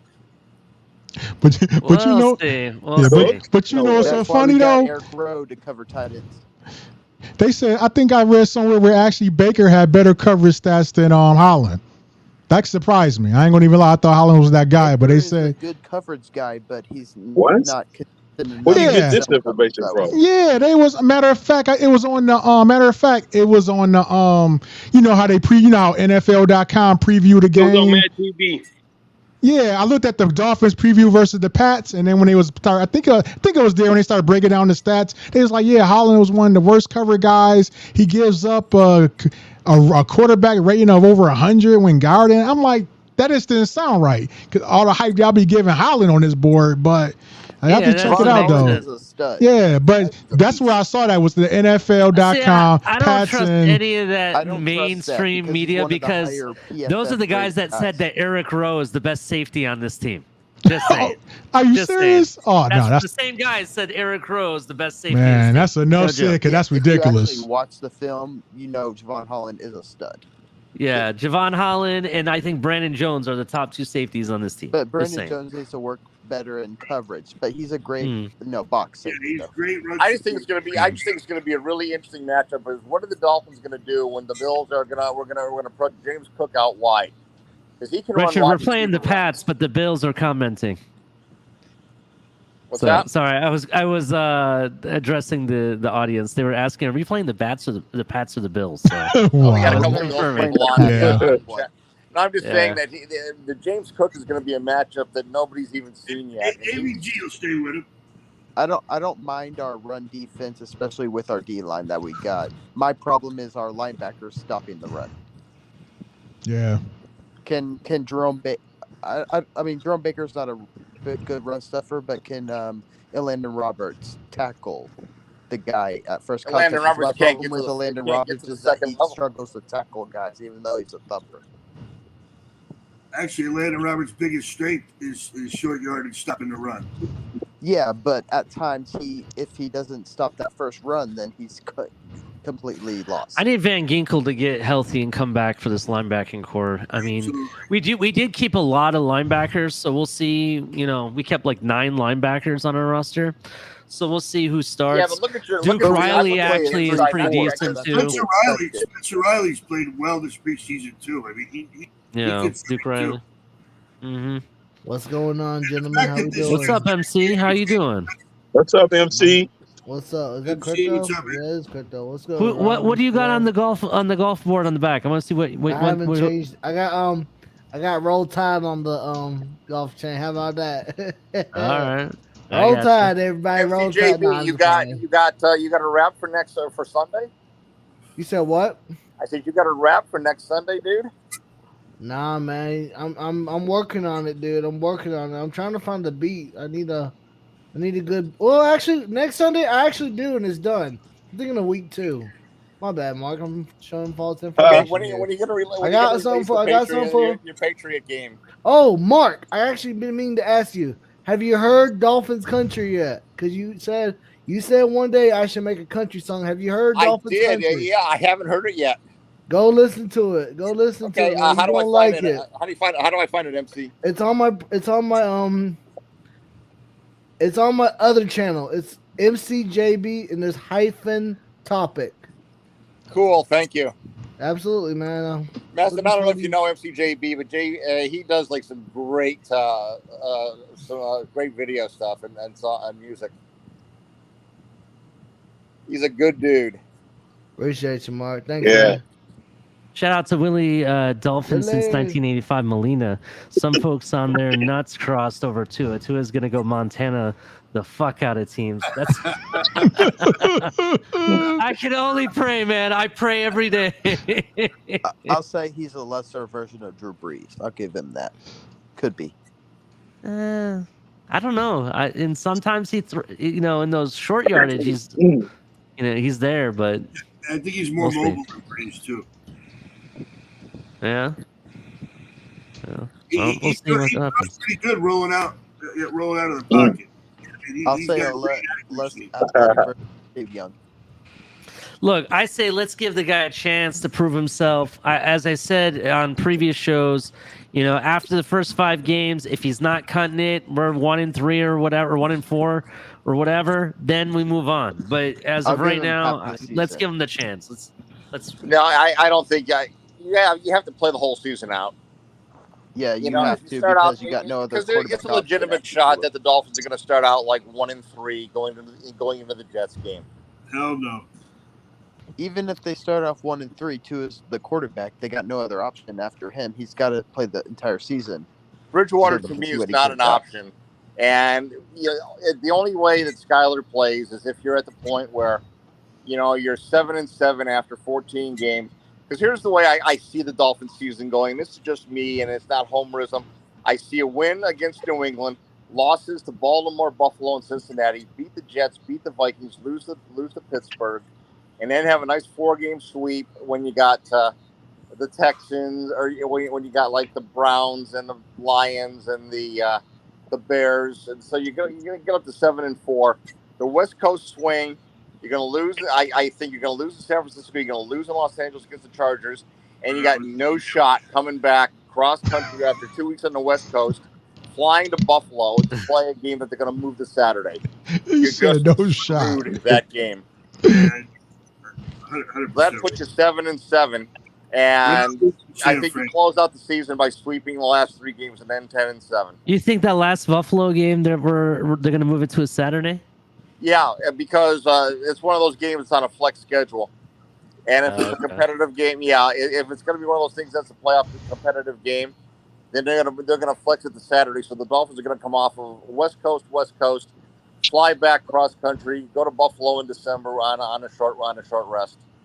Not pretty. So 10-7 in your mind, that means what? No playoffs? 10-7 has me thinking that you're the 8th seed. You're number 8 in the AFC. Because I see the Bills making it, I see Cincinnati and Baltimore making it, the Colts making it, and then the Chargers, Kansas City, and Denver. I think 11. You have to be 11 to get in. I think. Yeah, I agree. 11 wins have to win in. That's why I got us winning 11 games. Yeah, and the X factor game to me is Pittsburgh. And Pittsburgh's a very dangerous game for you guys. I think they will be dangerous. Yeah, but don't sleep on that Vikings game either. If they were to run the ball, yeah, because they got a high-powered offense. You're right, Maston. Yeah, but I'm not saying I can't beat them, but I was just saying don't be a good game. I'm not gonna sleep on Minnesota, but I will tell you this: that they do like to run the ball, but Cooks gets injured like every year, dude. He always ends up with some injury at some point. Yeah. But you can so he can't. Yeah, but Alexander Madison's a pretty good player. And they traded Jesse Davis. The other X factor. No, he's a swing tackle. To be honest with you, he went to Pittsburgh. Jesse Davis went to Pittsburgh. There's a rumor that Minnesota was moving off Matson, so we'll see what happens with him actually. I think one of the X factors is when are the Dolphins going to get Byron Jones back? Because I'm looking Jets from a game. Buffalo standpoint. We're talking about Jets game. Tre'Davious White. The Jets game. Yeah, he comes No. off the Buffalo There's tour. a difference here. You can't practice until you come off of PUP. That's why the Bills are projecting Tre'Davious White not to come back until at least the Kansas City game, and most probably after the bye week against Green Bay. I think Byron Jones is in the same exact position. He's not going to play in Week 5. He's probably may not be ready for Week 6 against Minnesota because he's got to get practice time. At worst, he's going to be back by Week 6. That's at worst. He's going to practice by then. That's true. Well, that's and I'm just Who's going by Buffalo's what backup you're saying with quarterback? Tre'Davious White, that he may be back for the Kansas City game, but They most have, probably for the Green Bay game after the bye. Let me look him up. It's not Mitch. Who's you guys' backup quarterback? Kenny Buffalo, Pickett. Case Keenum. Case Keenum. That's right. Yeah, and then Barkley's on the practice squad. It's destined to happen. Josh Allen's going to go down because he runs the ball so much. Not He'll anymore. eventually get hurt. No, So that means Case Keenum will be in there. He'll be starting against the Dolphins. What you saying there, Anthony? That's what you're saying? I'm saying that Dorsey's No, I mean, it's just he runs. It's destined to happen. You know what's so funny though? I'm not even trying to be funny, but y'all you talking about Josh Allen getting hurt, but Tua is the one that's always in the tub. I mean, I'm not. Explain to me how that works. It's not from him running the though. No, that's not but because it's he's running the ball. Okay, Josh Allen run the ball and he don't get hurt for the most part. Tua in the pocket and getting smashed. So like, We just saying that it's going to catch up to Josh Allen. That's all. I'm just. and that's why Ken Dorsey's modifying. Yeah, like, yeah. I mean, you're not going to see Josh Allen taking off on all these because runs. you're not afraid of Josh Allen getting injured, though. Tua has only took on one linebacker in his whole career, and that was against the Jets. But the thing that was is, a safety. Yeah, but he's not even taking on linebackers and getting hurt though. Explain that though. What do you mean? He's taking on defensive linemen. That's who's hurt them. Hurt because we don't have Jesse. Of course, if you saying, 40 pounds heavier than somebody, what's the chance of you getting hurt by him? Right. What I'm saying, but Tua is getting hurt playing just regular quarterback. Like with Josh to get hurt, yeah, he running the ball, but he hasn't even shown that he could get hurt running the ball. I mean, the closest was, what was it, 2018? Yeah, it was 2018. And even with that, he got hurt in the pocket, like because they hit him high and hit him low or whatever. So a lot of times he got hurt. Remember, Messi got hurt in that Patriots game. Oh, and you said the Raiders game where he was off for a couple of games. Then we got beat by Tennessee and got beat by Kansas City when he was with the left shoulder in a sling. Yeah, but did he miss any? I'm trying to think. Did he miss any games for that? No, he didn't miss any games though. Yeah. No, he didn't miss any games when he was off. Yeah, but that was that weird COVID year and all the other stuff. But yeah, Allen. But you're not going to see Allen running sweeps and. He may, take some third and short plays and run for first downs, and he can take some stuff around the goal line. It'd be more like in the clutch. But most of his runs are going to be scrambles where he slides, and that's fine unless somebody is going to take a cheap shot. And I don't think that's going to happen. I'm ready for Tua to play all 17 games. He's going to play all 17 games. Yeah, if Tua plays all games, then we're going to make the playoffs and we're going to win at least a playoff game. Yeah. Well, give me your pathway because I called out 10-7. Where's the game? Look, there's only 3 games I'm actually afraid that we could actually lose. To be 100% honest, one of them is the Chargers game. I'm scared about the Detroit game. I'm not really that scared of the Detroit game. I'm more scared of the Chargers game. I'm going to say I do believe that we are going to split with Buffalo. I do believe that is a very possibility. And the other game that I'm kind of concerned about, in all honesty, is maybe the I'm not really afraid of the Packers, so I'm going to say probably Cincinnati is the other game that we're probably going to lose. So those are the 3 games that we're going to lose, in my opinion, because I do think that we have a chance to have a 13 to 14 game win season. It's a possibility. All right. Now, will it happen? I don't know. I mean, especially with the secondary issues. But besides the one game that I do plan on losing to you guys, Cincinnati and the Chargers, it's not very many teams that I'm afraid of. I'm not afraid of Green Bay. We always play Green Bay really hard, and they don't really have the offensive got no wide firepower. receivers. Yeah, they have no wide receivers anymore. You know what I mean? Yes, yeah, they do. have. Who do they have? They wide receivers playing good, Cobb and Alan Lazard. and they real high on Christian Watson. I heard he he's having a hell of a camp. Sammy Dolphins in that game, in my Sammy. opinion, is the fact that you don't play them until week 15. None of them are on the same page. And they'll be probably railing with them on their way to another 13-win season.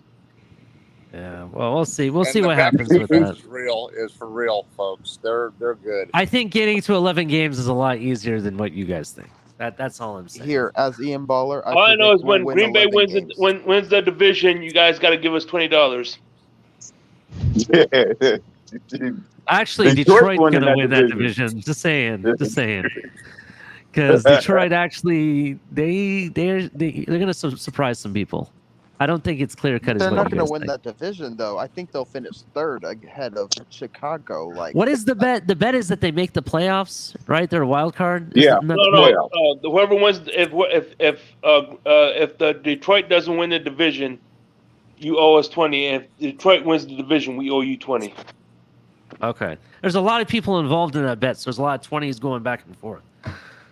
So, man, I love me some Dan Campbell. I only see one playoff team. Dan Campbell's got at least 4 or 5 rah-rah wins left in them. There's only one playoff team in the NFC North. That's Green Bay.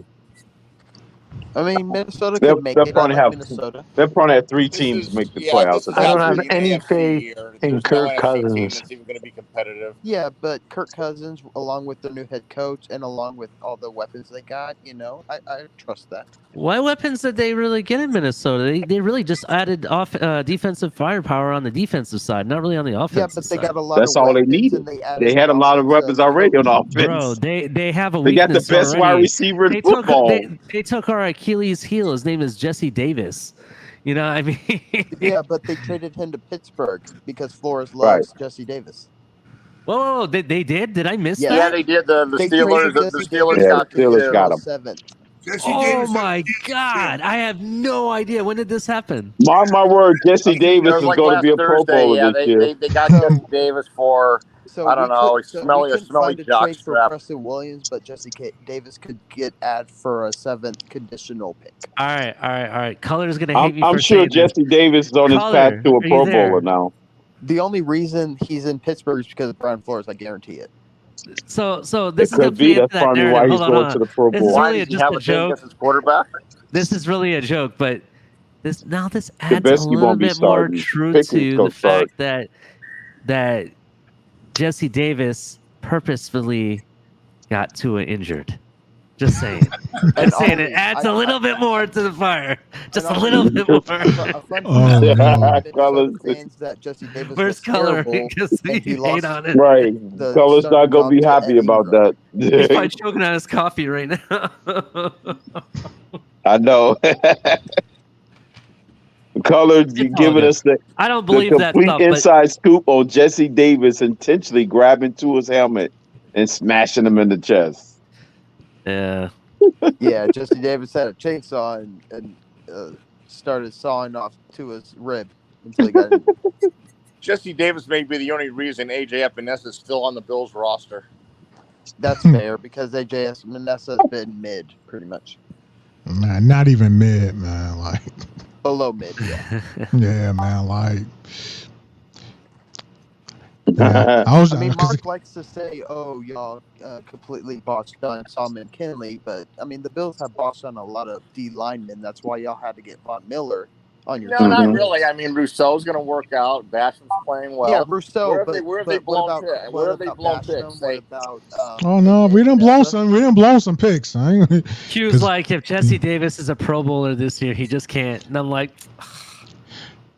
it's like we done blown picks relative to their draft, like their draft status. Yeah, like, the worst one was Cody Ford that they ended up getting a 5th round pick for because he just. Yeah, but then on the other hand, then we let Wyatt Teller go. He goes to be like an All-Pro. Like, Yeah, Well, that's careful. a Like, mistake. y'all But let Wyatt Teller just be a Pro Bowler like that. But Dolphins What's have your done really good guys' in the thoughts draft, about other than Singletary? Noah Do you like him as a Igbinoghene, running though. back? So I it's didn't not mean like the to Dolphins have interrupt been you. I'm lost. sorry. Singletary. What's your feelings, Mark? I'll let you go first. I like Singletary. I think Singletary's going to be a 1,000-yard back. He's going to play his butt off this year because he's going to be a free agent at the end of the year. They're going to play a 3-back offense. They're going to play Zach Moss inside the 5. Singletary's going to be your primary back, and then Cook's going to be your receiving back. I know you guys were taking calls for Moss, Singletary will but they be a said free no. agent next year. They're probably not going to re-sign him. So Singletary's going to be a free agent, was you're saying? That's what you think it's going to Oh end yeah, up. they're gonna let him walk. They can't pay everybody. Buffalo's got a 4-year shelf life with running backs. Well, and they also got a kid in pay their a practice running back squad, anyways, Rasheed Black's nowadays. Black's year. That's going to be really, really good.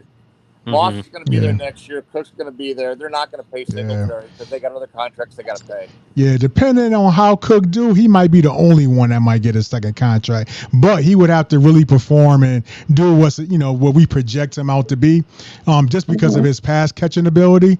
But again, he has to show it on the field though. Like right now, it's just all potential, and so we'll see. And the other thing with Singletary was he was playing in a pass-oriented offense with Dayball. This is going to be a much more. I think it's going to be about a 58-42 pass run split versus the 61-62, 38 that it's been. So there's going to be a lot more carries. Singletary ran really well at the end of last season, the last 4 games, and in the playoffs. Let me guys ask you this. So, because you guys have a new offensive coordinator, right. Ken Dorsey, right? And Ken Dorsey hasn't been an offensive coordinator before, at all. Do you have concerns about that? Not at all. He's the quarterback coach for the last 3 years. Yeah, and he's familiar with the players.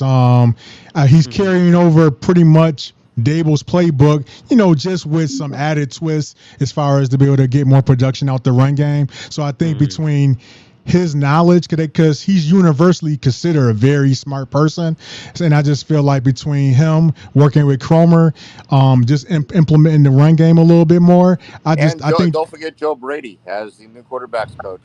Right. So I just feel like that our game plans are going to be more opponent specific. So if a team is weak against the run, then I can see it Bills running the ball just as much as they pass it, or even probably more, depending on the matchup. But I could also see if the team is that they're facing this week in the secondary, I could see them just open it up, going 5 wide, and then just going to town like that. So really just going to depend on the matchups. Think like the old Patriots, teams with Brady, because one game the Patriots will run for 200 yards, and the next game they'll throw for 400. So right. Yeah. Dolphins fan, and I know everybody else on the masking on this room doesn't look at the Bills practice squad, but you should take a look at what they were able to retain on the practice squad. It's ridiculous. You said about the practice squad and who they kept? Yeah, I mean, what the Bills on the practice squad is insane.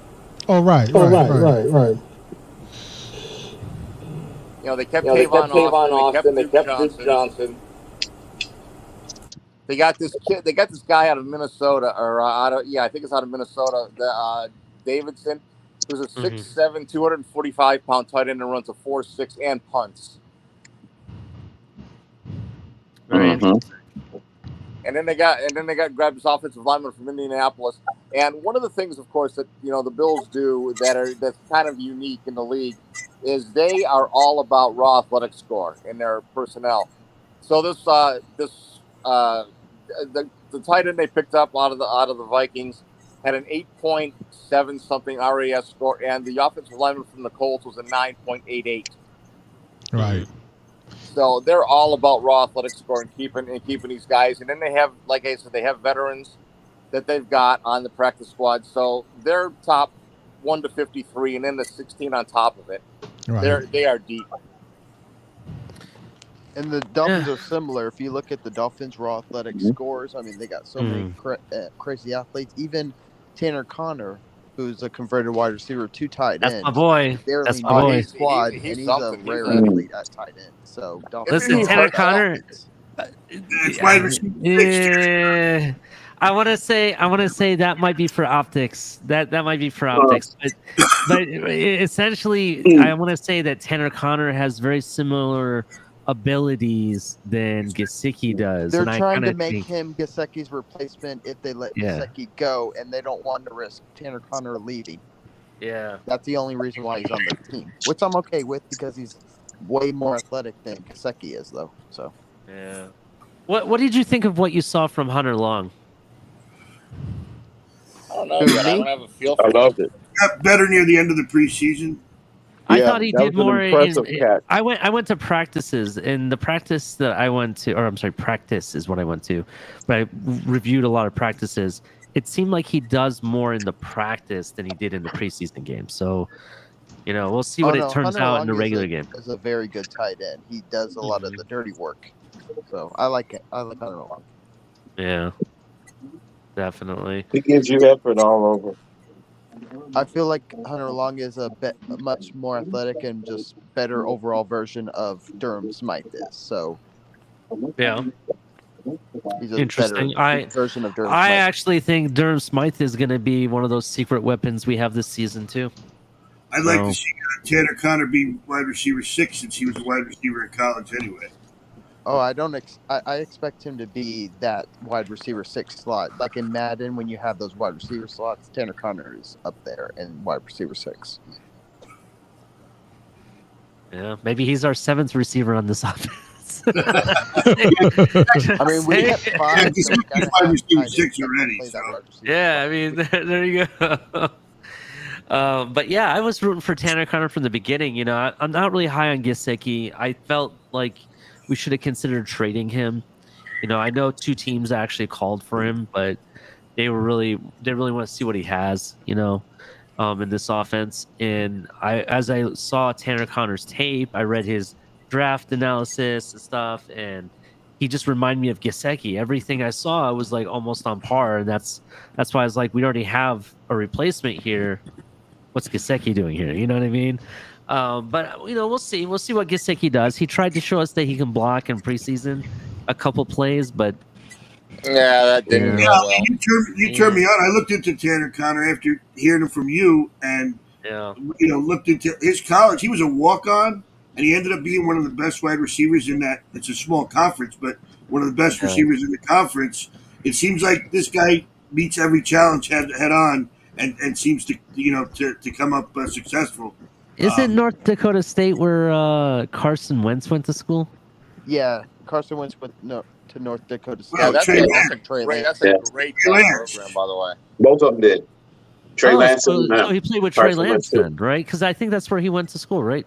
Yeah, both of them did. No, Tanner Connor went to Idaho State. Idaho State is what I'm thinking. No, Trey Lance went to North Dakota State. Where did Josh Allen go? Wyoming. That's right. Yeah, It's I all want to out bring up there. something that's It's probably all- pretty controversial. If you're But thinking I of think North that's Dakota holding the State, Dolphins, Christian that held the Watson Dolphins went there. back, Christian Watson and from has been Packers. holding the Dolphins back hold on. is Chris Greer.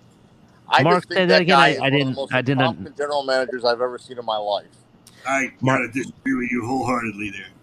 What did he say? I didn't hear what he said. I said I think Chris Greer is one of the most incompetent general managers in the league. He's pulled off Why do you say that? He's pulled off the best trade that's ever been. Number one, he pulled off the best trade that's ever been. Turned him into more and more picks. Other than the questionable 2020 first round because of Noah and the jury still being out on Tua, he hit 3 home runs last year. He has late round gems that he gets all the time. Undrafted free agent. Ginkle was a 5th rounder. Miles Gaskin was a 7th rounder. I mean, he doesn't get the he deserves, and I need you guys to do me a favor. Hold on, Ron. Hold on. I got this. It's okay. I just need you to do me a favor, right? I need you guys to stop thinking that Chris Greer picked Noah. Just like in this year's draft, in the 3rd round, and Mike McDaniel's guy wasn't there, right? He picked the defensive player. What's to say that Noah wasn't Flo's pick?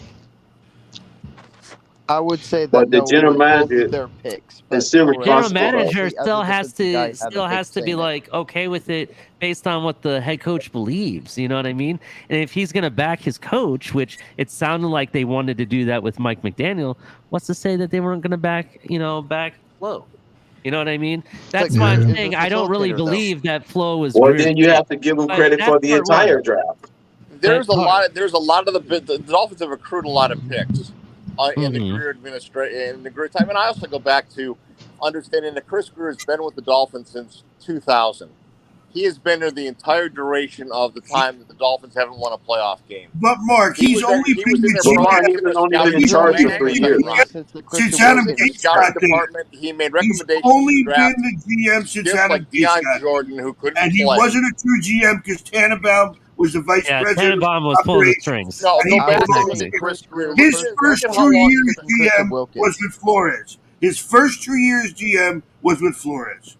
How many first round picks did he develop trading Tunzel? Screwing up the team with crappy player recommendations.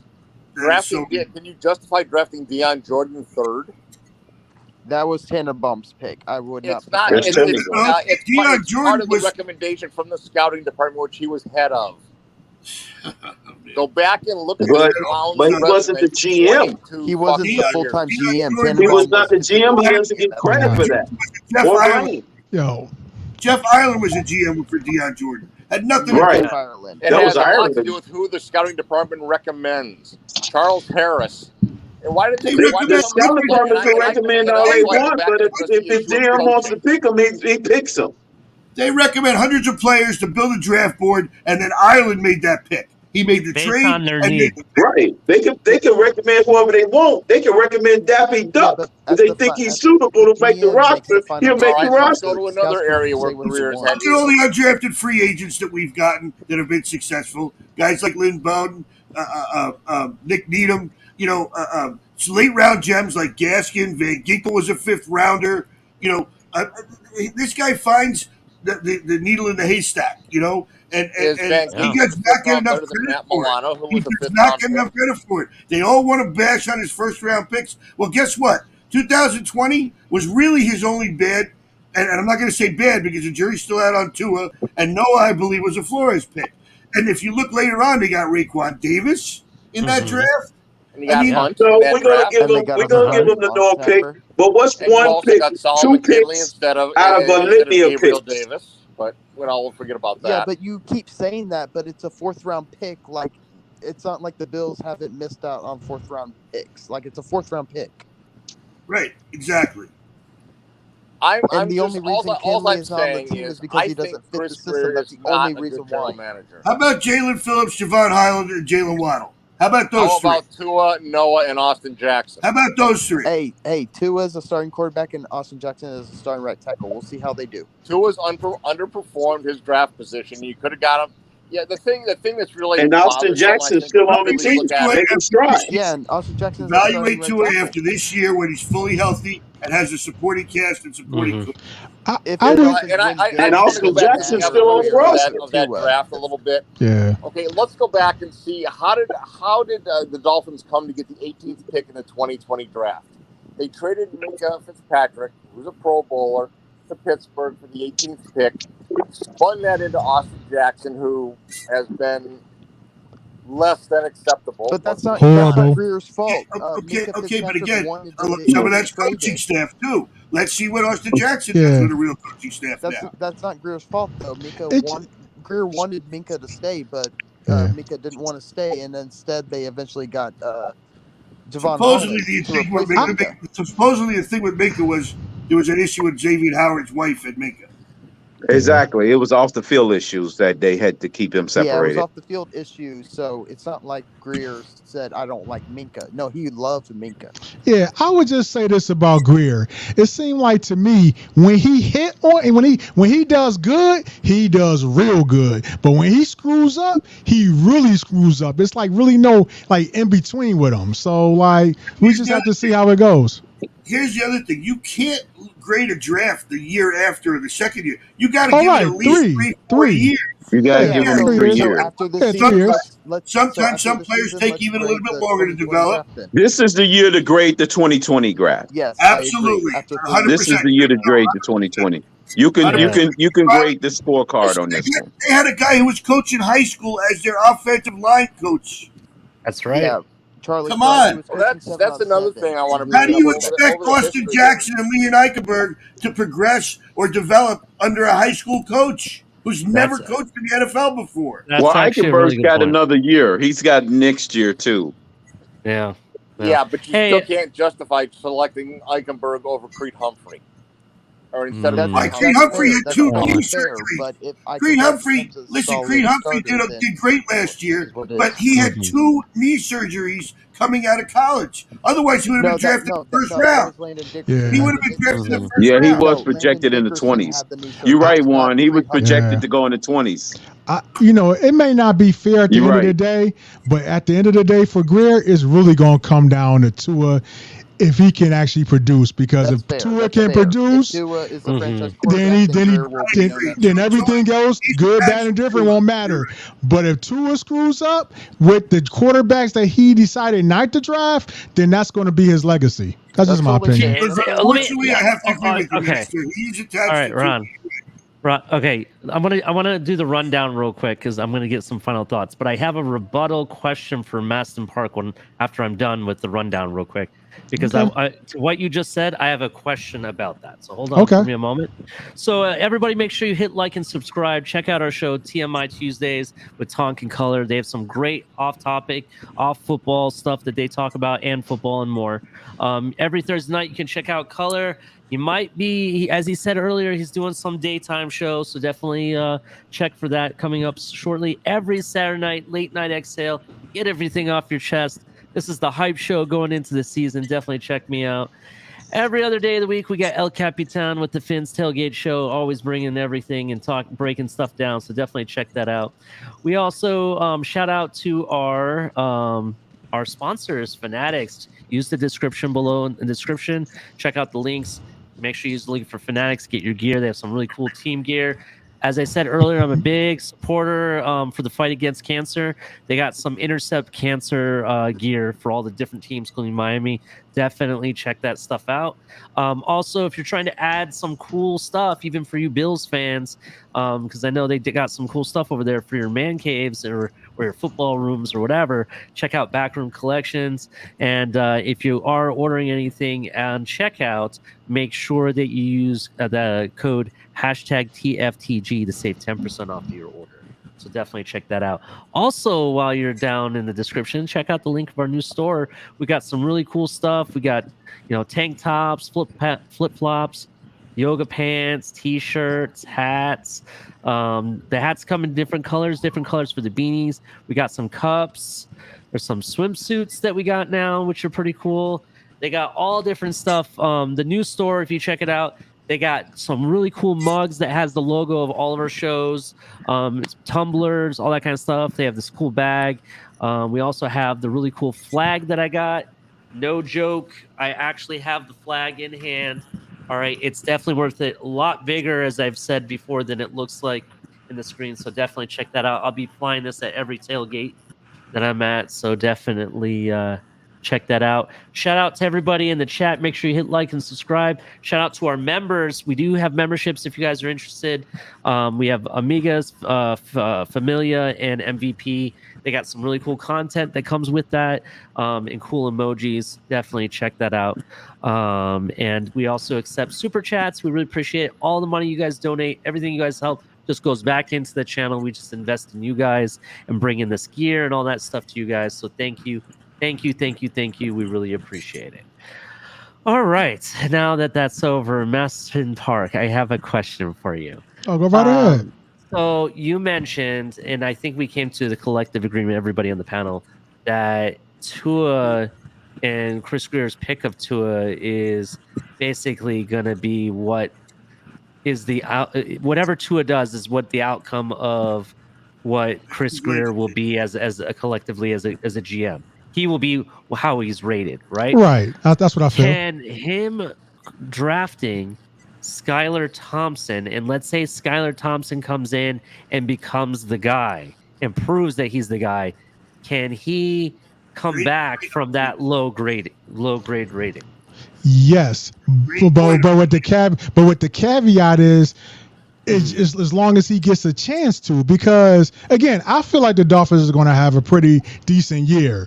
But if for whatever reason, if between injuries, I hope no injuries or whatever, just for whatever reason, if the Dolphins season doesn't go as planned and his get the role, he might not even get the chance to see the scholar pick through. So that's my only concern regarding that. But I feel like if the Dolphins have a good season, but Tua is still lacking, but it's kind of determined, like, we got, Skyler over here, and they, trusted to, and they trust, and then, ownership trusted to carry on with Skyler, then yeah, there's a chance for redemption. But if it goes super downhill, I just don't think Greer will even get the chance to see the Skyler pick through. Yeah, if this thing goes 8-9, Tua's gone, McDaniels is gone, the whole gone, everything's gone. I don't know about McDaniel. I don't know McDaniel. It just Greer's gone. Greer's on a very short leash. Yeah, I mean, for me is I don't honestly see how on paper, we're talking about on paper, right? I don't see how this team is already not better than what they were last season. With everyone we brought in, we've kept most of the same people on this team. The defense was pretty much all the same, with the addition of maybe one or two people, on the defensive side of the ball, or actually three people. I'm sorry. There really isn't much difference in the team from last year to this season, except for those people we added, which is like all on the offense, all the firepower. You have Tyreek, you have Mostert, you have Chase Edmonds, and Cedric Wilson. And they're veterans too. And they're veterans. I don't see how we're not better. We had Teron Armstead. We actually have top 10 talent almost in every position. And I've got a response to that. It's not that the Dolphins aren't better, because they are significantly better. Mm-hmm. But the schedule between last year and this year is a huge difference. The Dolphins have the second most difficult schedule as rated in the league. And the AFC as a whole raised themselves up dynamically. So are the Dolphins better? Are the Dolphins that much better than the team in reference to their schedule and in relationship to all the other teams that got much better in the conference? That's a good question. I mean, I honestly think that we're much better compared to New England and the Jets regarding the AFC East. I do think that we've caught up to you guys, and that's why I'm predicting a split with you guys. All right. I don't think what you guys have added personally has made any difference. Even adding what's his name? Yeah, Von Miller. I don't really Daquan Jones, Tim Settle, Phillips. I like Jameson Crowder. Those names don't really. Khair Elam, Christian Bedford. They've added a lot of talent. Yeah, but when you compare it to the Dolphins, it's night and day. Elam, I will give it to you, but I still think the fact that I think he's going to have a little bit of a learning curve when it comes to regular season. We'll see. We'll see what happens with him. Von Miller doesn't really. There really isn't anything different than what we've already seen. It doesn't make any difference to us. Now, regarding the other teams, I already predicted us losing to Cincinnati. I already predicted us losing to the Chargers. Those teams, yeah, I could see that. But everybody else, I don't think they really have done anything to make a difference. I'll use an example. Raiders are better. Denver is better. Jacksonville is better. Let me explain. Denver, I don't really think they have injuries on wide receiver right now, so I don't really know what they're going to do about that. They also didn't really bring in Jerry Jeudy are healthy. They also didn't really add anything to their running game that scares me very much. But Denver, but then again, we don't play Denver. We don't play Denver, though. We don't play Denver, so I don't really care about that. Right. So here's the thing. I'm talking about teams we play this regular season, right? San Francisco, for an example. Everyone tells me I should be afraid of them and I should be shaking in my boots. But the truth is, let's look at this. They didn't really add any big-time receiver, right, to be in addition to Ayuk. They didn't really add any running backs that I'm really that afraid of. Their offensive line, they lost their Pro Bowl center and they lost Tomlinson, the two pieces that was detrimental to that run game. They've already lost on that offensive line, and they haven't replaced them with anybody that I really feel is comparable. Just saying, right? You already have a defense that they have to start paying players, and there's some issues and bickering going back and forth. You already have a divided front office because you got the head coach who wants one QB and you have your GM who wants another, right? And that's part of the reason why Garoppolo is staying now. That's my prediction why he's staying.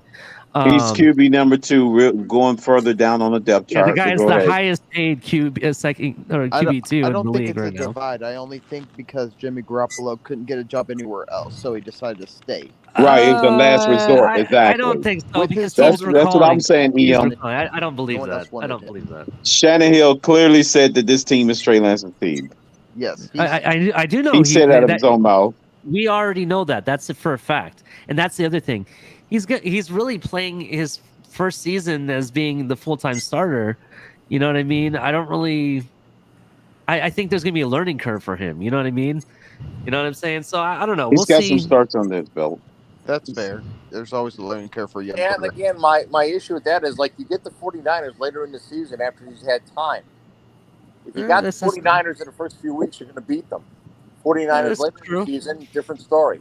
That's why I'm scared of the 49ers, to be honest. I'm not scared of the afraid 49ers than I am of the Chargers, to be honest. Think about this. Right, and they know a coach that was once coaching underneath them. So yes, and we have a coach that actually knows all their plays too, in addition to it. So you know what I mean? It goes hand in hand. I think that's going to be one of those. Hand over Brandon Staley any day, any weekend.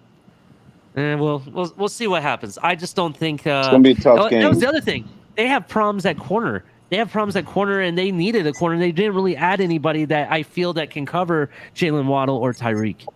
You know what I mean? I don't really think they're that game. I think is a lot easier than what it looks. That's all I'm saying. But we'll see.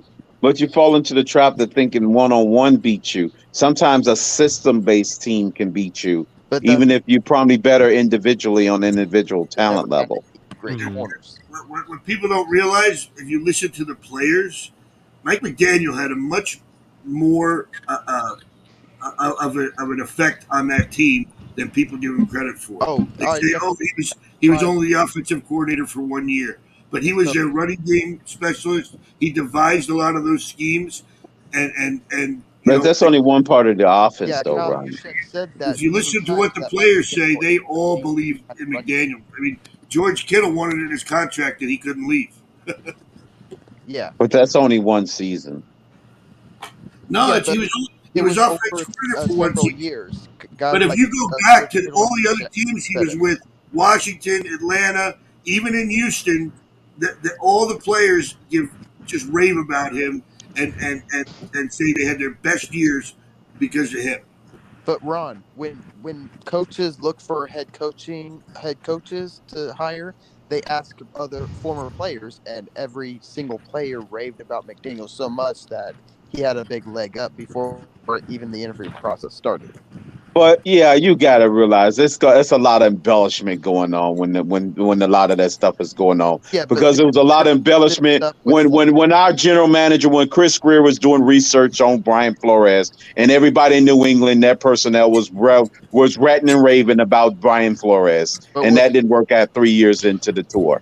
Well, don't forget, we tried to hire him as offensive coordinator last year, and San Fran blocked him. Well, you gotta realize, but there's a lot of embellishment going on. Yeah, I mean, you got to take a lot of that stuff with a grain of salt. But at the same time, you haven't really seen a coach with this much of a following and backing up from players. Usually it's other coaches that happens all the time in the league. Jesus, how long you guys been watching football? It happens a dime a dozen. Okay, go ahead, Master. I know you want to say something. No, only thing I was going to say about that was the fact that, like, you hear, I like him, but they don't say what about his coaching that helped him become better. And also think of it like this. He's kind of like a player's coach. So, of course, he's going to get more of a positive feedback because they want to see him get to where he want to be, as opposed to where if he was a douche type of dude, maybe and he could have still been good at his job, but they still wouldn't have been saying such glowing remarks. They might be like, he was okay. So a lot of people is doing this about was doing this about Andy Reid. A lot of people was doing this about the Steelers coach prior to him getting hired. I mean, I can go down the list of all the coaches that have hired in the last 20 years and said former players and said embellishing remarks about them.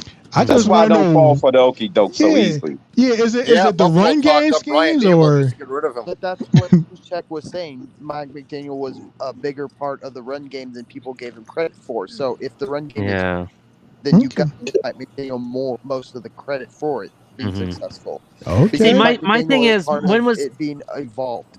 The zone run game was. But what I was just trying to explain. It was created, and he wasn't the architect of it. Created by Mike Shanahan. But crypto. What I was trying to say is, when was the last time that you saw a player in the middle of a game, after scoring a touchdown, sit down and pull out a phone and call a different team's head coach to say, "Hey, coach, I scored, and I wanted to shout out to you." In the Pro Bowl. In the Pro Bowl, no less. I know that happened in the Pro Bowl. And a meaningless game. When was that? When was the last time that we hired a coach that you saw that happen? I don't. That was a meaningless. Are you talking about a meaningless game? What coach did that? What are you talking about? What's his name from the 49ers, the tight end? What's his name? George Kittle scores a touchdown in the Pro Bowl, sits down on the bench and pulls out a phone. Oh, in the Pro Bowl in a meaningless game? Oh, come on. You're going to say a Pro Bowl? Seriously, that had nothing to do with that's a scrimmage game. That's a meaningless game. Head coach. It doesn't matter.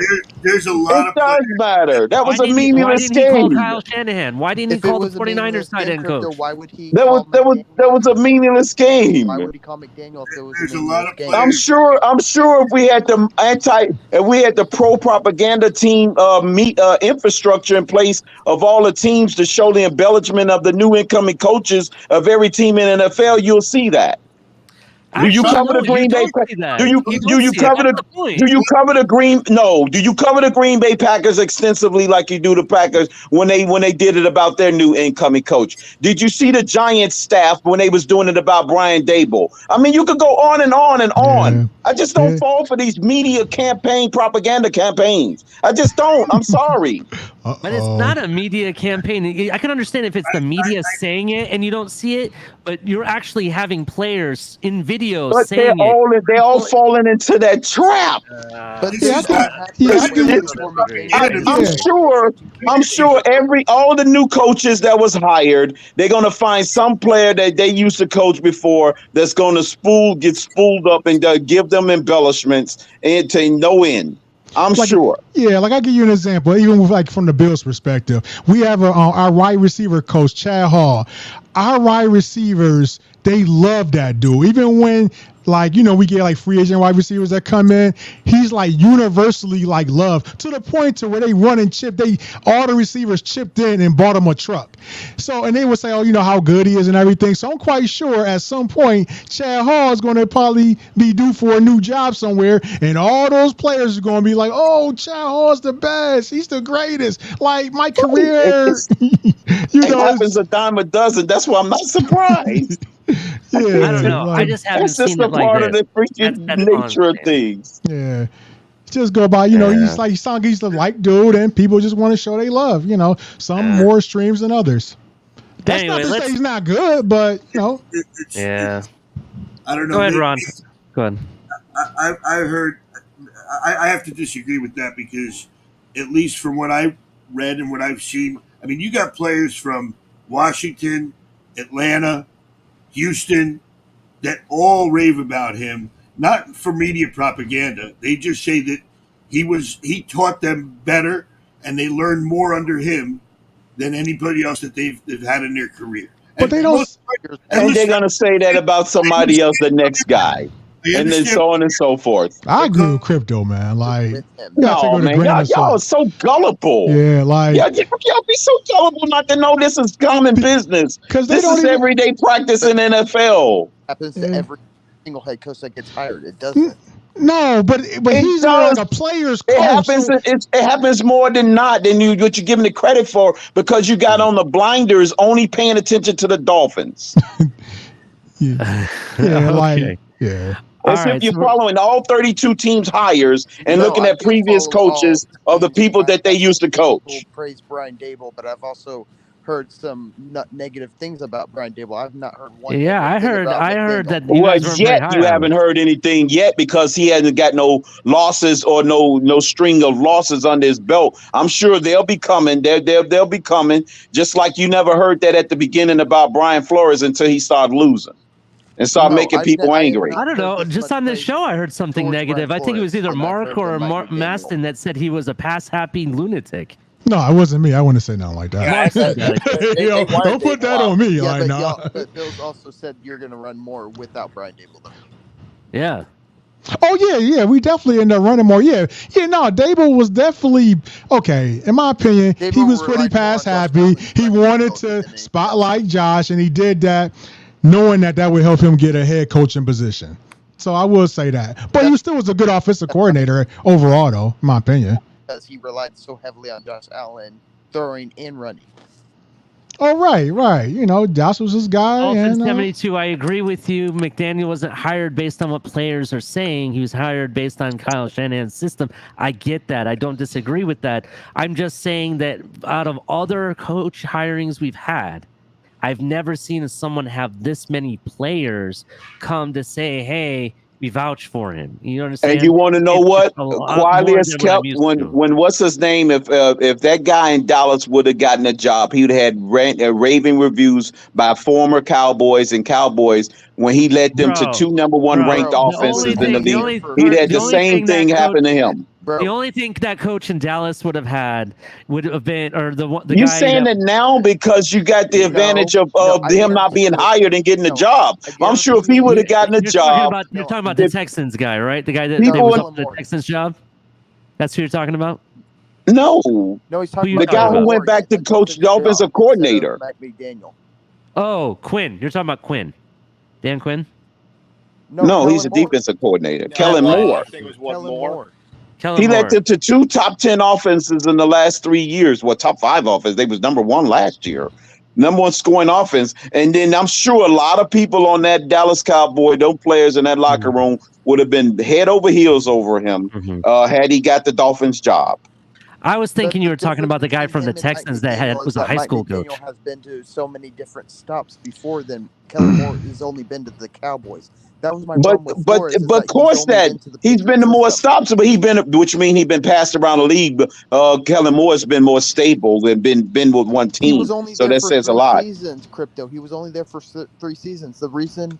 But my point is, had he been around the league and bounced and had more stops and had an opportunity like Mike McDaniel. First of all, Mike McDaniel was the 7th choice, the pick to be the coach anyway. He was like the fallback guy. Because Kyle Shanahan bounced around. It wasn't like he was first anyways. Staff so quickly is because he knew a lot of people. It wasn't like he was first on the list anyways, because first, y'all was trying to tell us that Dable was going to be the guy because his relationship to Tua and that whole Alabama connection. Then you switched to the Harbaugh narrative. Then they switched to the Peyton narrative. I mean, you just kept moving the goalposts. To me, I've always been a Mike McDaniel believer. I mean, this whole notion that all of a sudden that they was trying to go out to him for the number 1 guy once the coaching job opened. It was not true because they were looking at him even as an offensive coordinator. He was the fallback guy. Dable said, "I'm going to New York," and then he was just the last resort. That's the bottom line. If he was a fallback guy, then why? Brian Dable told the Dolphins, "Hey, I'm going to take the Giants job if you don't offer me exactly." a job. And if Dable would have said no to New York, then he would have been a Dolphin, and y'all knew it because first y'all was trying to convince us. Y'all was trying to convince us that Dable was not going to choose New York because of the taxes and weather. And I would say that was baloney because if you got commas and zeros behind your name, you don't give a damn about your weather or taxes. Because y'all were trying to say it was more favorable to choose the Dolphins because of weather and taxation. I tried to debunk that narrative instantly because millionaires don't think about that. Is because he didn't want to wait. He didn't want to wait. That's why. The Dolphins didn't offer Dable a job. They won. He could have easily turned it down and said, "I got a second interview in Miami and I'm number 1 on their list." Yeah, if That's the true. Dolphins really wanted Dable, then they would have offered him the job, but they decided to interview Mike McDaniel for a second time. No, they started to give 2 people the second interview. They had more than 2 people. Kellen Moore, McDaniel, and Dable had second interviews. Yeah, but they said, Dable, you can go. We rather hire these other 2 guys. No, they ain't say Dable he could go. Dable decided to go because the Giants beat him to All the right, punch. let's agree to disagree. Let's agree to disagree. All right, let's do final thoughts. I'll be keeping notes, man. I'm not falling for the okie doke. Definitely. And the different shifting narratives every time some suit something different. Definitely. I pay attention to detail, man. It's all good. It's all good, Crypto. So, Maston Park, thank you for coming on my show. I think this is the first time I've had you on my show. True. I really appreciate it. I appreciate you coming by and giving your thoughts. Tell me what are your expectations for the season? For your team, and whatever you would like to say. What are your final thoughts? Man, listen. So first of all, I definitely want to thank you for giving me the opportunity. You and Color giving me the opportunity to come on. I'm always in the chats, man. Going back and forth with the people. Some people, I'm cool with and we get along. Some people, they might not like me so much, but whether if it's good or bad, man, I just appreciate y'all guys having me on and everything like that. And but as far as my expectations from a Bills perspective, it's Super Bowl or bust, man. I'm tired of y'all Dolphins fans rubbing y'all 2 championships in my face, man. So it's either now or never, man. So definitely. If Josh Allen doesn't get it done this year, are you Josh Allen out at that point? Oh no. It's just some of that is hyperbole as far as the now or never, but I mean, it's just we have the perfect opportunity. I mean, we done got close. I feel like we done paid our dues. We done struggled. We done had heartbreaking losses in the AFC Championship game. We didn't have the heartbreak 13-second loss. It's just time for us to get over the hump. And I just think that's the main reason we went out and got somebody like Von Miller, who's been through the trenches. I even hear some of the players even talking different, because before it was like, oh yeah, playoff ready and stuff like that. But this is the first year I'm actually hearing players saying yeah, Super Bowl, because before it was more like tight knit, keep it close to the vest, be humble and stuff like that. But now I'm hearing the players say, yeah, it's expectations is the Super Bowl. So if that's their expectations, that's definitely my expectations. And I feel like we got the team to do it. And as painful as it may sound, the Dolphins they do have the potential to be in our way. At the end of the day, I don't think that y'all will, but I do respect your team as far as having the talent to be able to do it. But it's just, my thing with the Dolphins is, as long as y'all don't get in your own way, y'all have the potential to do good. I just, again, it's just, I know it sounds like a broken record, but it really comes down to it, man. I know that sounds so cliche, but there's going to be games where they might not need to. But for those very important games, he just can't be a spectator. He has to be an active participant. And this is what, in this season, I feel like for the Dolphins, they'll be able to see, is he an active participant, or is he just along for the ride? And if he's just along for the ride, then it's time to get Skylar ready, because I feel like he has the moxie to not just be a participant, but to actually be somebody that can actually lead the Dolphins to great things. Hopefully it's just not on our watch, but yeah, that's but thanks again for having me though. No, man, you have a wonderful day, man. I really appreciate it. No doubt. We appreciate you stopping by. He gave a shout out to Skylar. No doubt. Y'all take it easy. Have a great night. Talk to y'all later. See you in the chat. All right. That was Maston Park. So thank you. Wow. He actually Skylar endorsement. Jesus. Yeah, he actually said as long as that's Skylar on his watch. That's like, wow. That's not Skylar on his watch. Wow. That's what I'm talking about. Ian Baller, I didn't get to ask you these questions. How did you become a Dolphins fan? And tell me something that excites you about this season. What are you excited about? Well, I first became a Dolphins fan back in 1965. No, I'm just kidding. I told Carl. I was going to say, whoa. I was like, wow, you're much older than I am. And I told him I was old, but I'm not that old. No, I became a Dolphins fan because my dad was a Dolphins fan, and he kind of stopped focusing on football. But I always became a Dolphins fan since I was a little kid.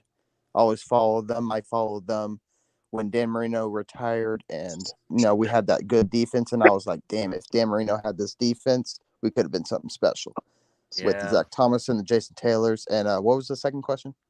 Oh, what are you excited about for this season? What excites you about this season, or is there something that you're excited for? I'm excited to see how this offense looks, especially with Tua, because I've always said that Tua could excel at a Kyle Shanahan type offense. So that's why I'm so excited about McDaniel bringing his own type of offense, not a Kyle Shanahan offense, but the Mike McDaniel offense to Miami. And I like the defense. I expect the defense to do really good. I'm just really excited to see how this offense improves. I expect this offense could be inside the top 10.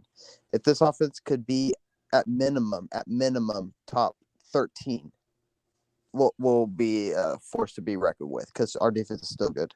And a prediction, we'll win 11 games and we'll win at least one playoff game. Okay, I'll take that. I'll take that. I still think we could win 13 to 14 games in the right if we execute properly with the schedule. Oh yeah, if everything's the up. ceiling. The ceiling is 13 to 14 wins. I don't expect any more than 14. Actually, I'll say the ceiling is 13, but 14 I would be ecstatic about. But I'll say 11 wins, and I want to win at least a playoff game so we can stop being in that conversation of the last team to win a playoff game is the Detroit Lions and then the Dolphins. Like, I don't want to be in that conversation anymore. Could you imagine us being AFC East co-champions? I could see that actually happening, actually. Yeah, if that happens, the Bills are going to be shook in their boots, and they're going to have to give Tua his flowers. That's true. That's true. Definitely. All right, y'all have a good one. Good night. You too, Ian. It was great having you, man. Have so a good one. crypto, man. So what's going on? Tell me, what are you excited for this season? Give me your final thoughts. What's up? Actually, what's it called earlier said he said it before about not worrying too much about the defense. Lewis said it. It's actually going to come down to a quarter of the season being on Tua's shoulders. That will be the crux of us making the playoffs or not, because we're going to get about maybe 6 to 7 team wins, and there's going to be some wins that the team can give you collectively where it's not going to be complimentary football being played. It's going to become a point where we're going to have to be one dimensional and at least a quarter of the season to be able to win.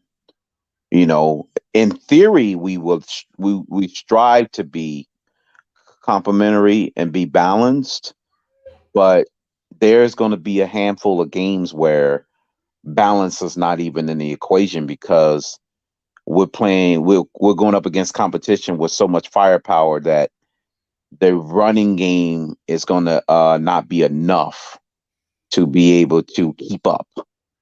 Because if you got holes in the defense that's being exploited, the opposing team is not going to take a lot of time to score. And if you try to do that and you make one mistake on offense and they still scoring quick, you could find yourself down by double digits in a heartbeat. And then that will render your running game useless anyways. Yeah, I think that by week 1, I think there's another move that the Dolphins are going to make. I still think. As far as personnel? As far as personnel, yeah. Because the deal. Here's the deal. Because the corner position is still worrisome. I don't care what you say. We're going to play zone without Byron Jones being there. I can't see that happening. Right. I think if they're saying Boyer going to change they're going to tinker with it to the point where he's going to try to tweak it to be his own, his own identity, meaning more zone than anything. Yeah. When we're kind of built for man press coverage. Yeah, I think they're going to bring in another corner. I don't know if it's Joe Hayden, but I think they're going to bring someone to be on the full 53-man roster. In fact, I still think we're still at 51 or 52 people. We still have room on the 53-man I can't roster. fathom trying to play the Cincinnati Bengals in a zone, because that means Burrow has too much time to throw the ball. Yeah, I mean, I don't you see got us to try to figure out how to way to create pressure to get to him. So, we know he got those 10 sacks in the playoffs, and he should have lost that game against Tennessee. But they started playing. You notice when Tennessee started playing zone again, it's when that allowed Burrow to come back and be able to pull that game out. They changed the way they start playing defense in that second half. And if that happens to us, we could sack them 12 times and still lose to them if we start playing zone. You know what I mean? Yeah, But they're just gonna be throwing. That's the thing. right, And I just don't know. I can see us doing it maybe for one game we play zone. You know what I mean? But then for 3 or 4 games straight, I can't do it. I can't, especially when you got, I mean, even though the Ravens don't really have anybody besides, who is it? Mark Andrews, I think they have. Right. They do have Rashad Bateman. But see, the problem with I mean? playing zone with the Ravens, that leaves them more blockers in their running game. And then now they're getting 200 yards on the ground with Lamar Jackson. So you see what I'm saying? That's the problem playing zone against that type of team. That's why I think they really have another move. It's just being played out. It's in a close ball game. The Ravens going to still run the ball. They're not going to throw it. Yeah, I think Monday or Tuesday you're going to see us make a move. That's what I think is going to happen. Yeah, you might. I don't think he's have going to play man, game 1. 8-man front on them. Yeah, I don't think he's going to play game 1, but I think by week 2 or 3 you're going to see the person. You know what I mean? That's interesting because every week it's going to have to be. You can't bring out the same blueprint against the same them different teams because I guess you could almost be similar against the Bills and the Bengals because they both have power passing teams. You can almost play almost similar in a way, but the problem is the Bills have a running passing team. Far as they running game is within the quarterback position in a way. On top of having a good passing game, the Ravens are the opposite. Their running game is also within the quarterback, but they have a high-powered running game. You see how it is? Both have running quarterbacks, but the strength of their game is one is passing and one is all running. True. Definitely, that's definitely true. I mean, it's interesting. I just can't see us doing it. Playing zone is dangerous.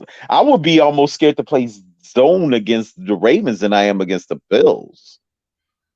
Because that only leaves how many people on the line of scrimmage against that line and those running backs?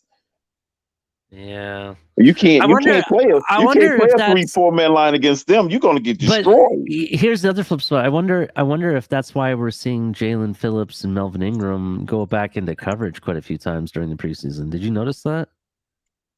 Yeah, he did. But that'll work. Actually, they was probably doing it because they think they can do that against Mac Jones. Maybe. They think they can stop them short, quick passes.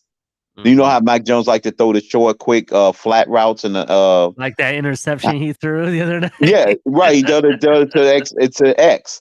So they're thinking they could probably get away with that now that Byron is on.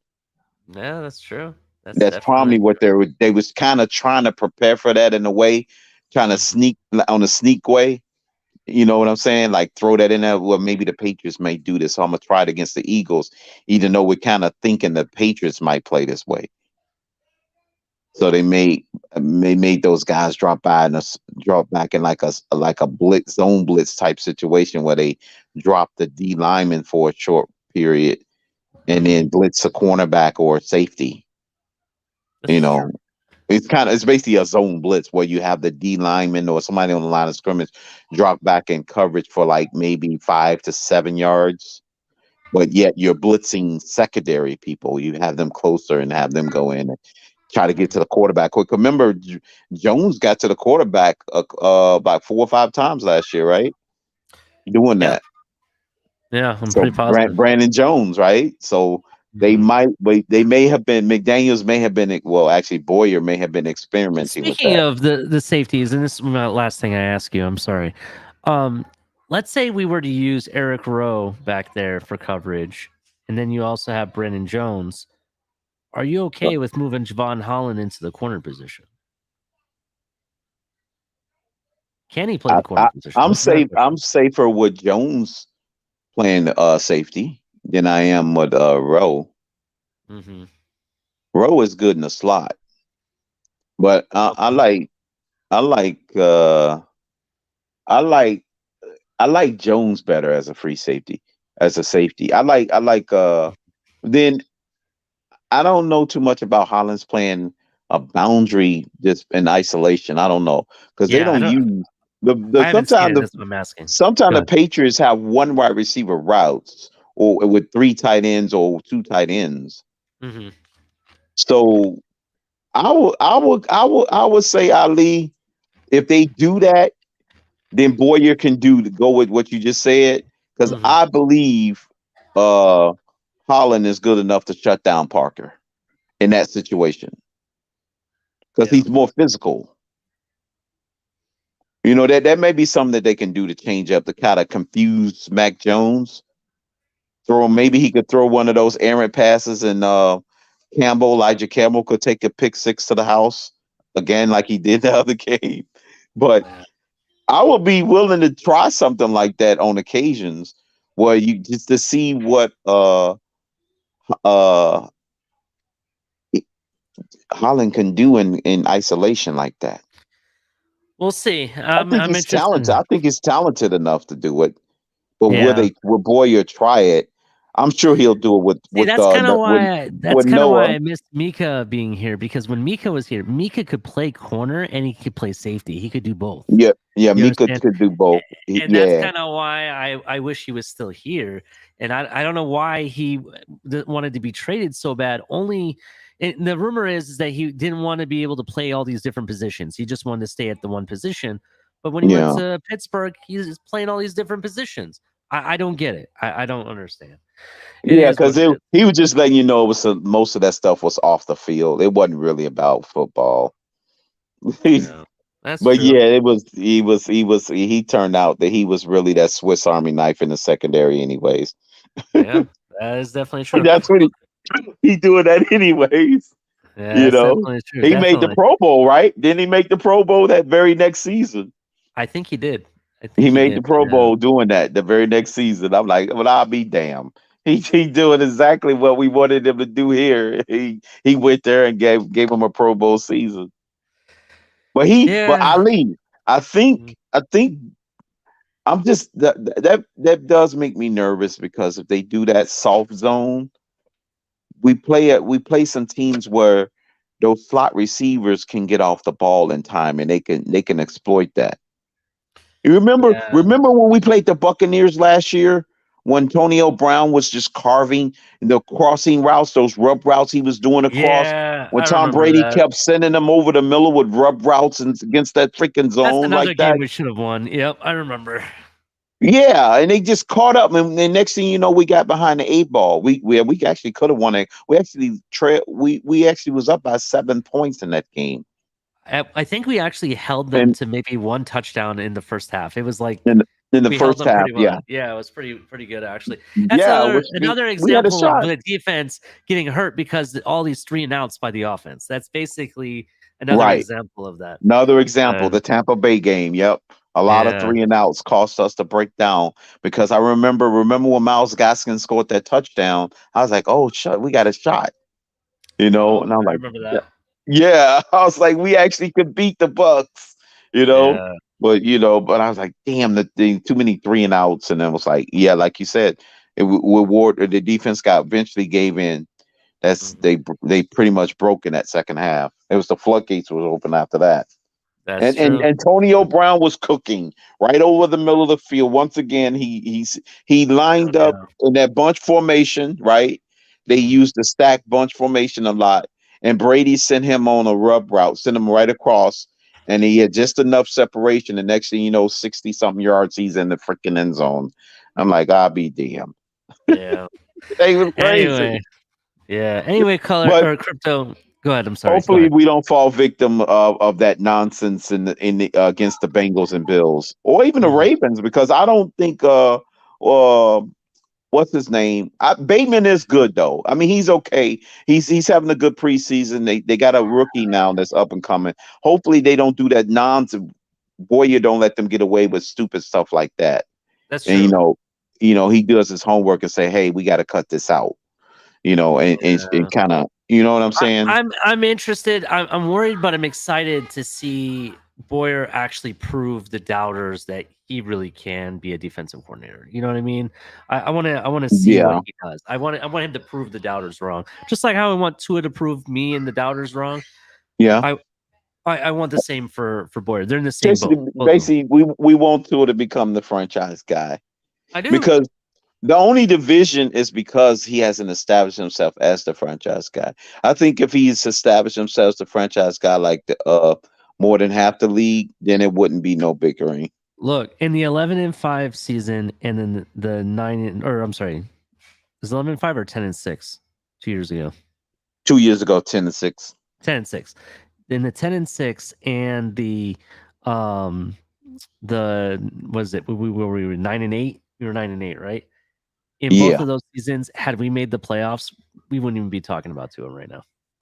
We wouldn't even be, because he would have proven that he can get us to the playoffs, and it was just a matter of what we had to fix to go further into the playoffs. Right. That's where we would be at this point. So, right. Yeah, we would have. Right. Had he won that Tennessee and Buffalo game, then we would be fine, because that was like big games. Everybody was waiting that Sunday. We put us on your back if you have to. Do what you can to give us a shot at winning. And then that Buffalo game happened at the end of the first season, and then this very last year against Tannehill. That was pretty much the icing on the cake as far as the division and the fan base. Because it was like Tannehill, the guy we traded away, kept you from making the playoff. His team, a Tannehill-led team with no Derrick Henry, basically beat you. That's the way some people look at it. You know what I'm saying? That's the way it's getting looked at. In the biggest game on the biggest stage, you didn't show up. We were crazy, But everybody goes back to early in the season. We shouldn't have lost Atlanta, Jacksonville, Indianapolis, Tampa, all those other games. But we had a shot. We were in it at the end. When we went on that streak, we gave ourselves a chance to be one in year end. But then again, if we'd have beat Tennessee, that mean that Patriot game would have been the biggest game, and who would have known the true outcome of that game? You know what I mean? Yeah. God forbid if the Patriots are the ones to keep us from making a playoff. Yeah. And it'd be Mac Jones. We never hear the end of that one. Yeah, we wouldn't. So, Crypto, it was really great having you, man. I really appreciate it.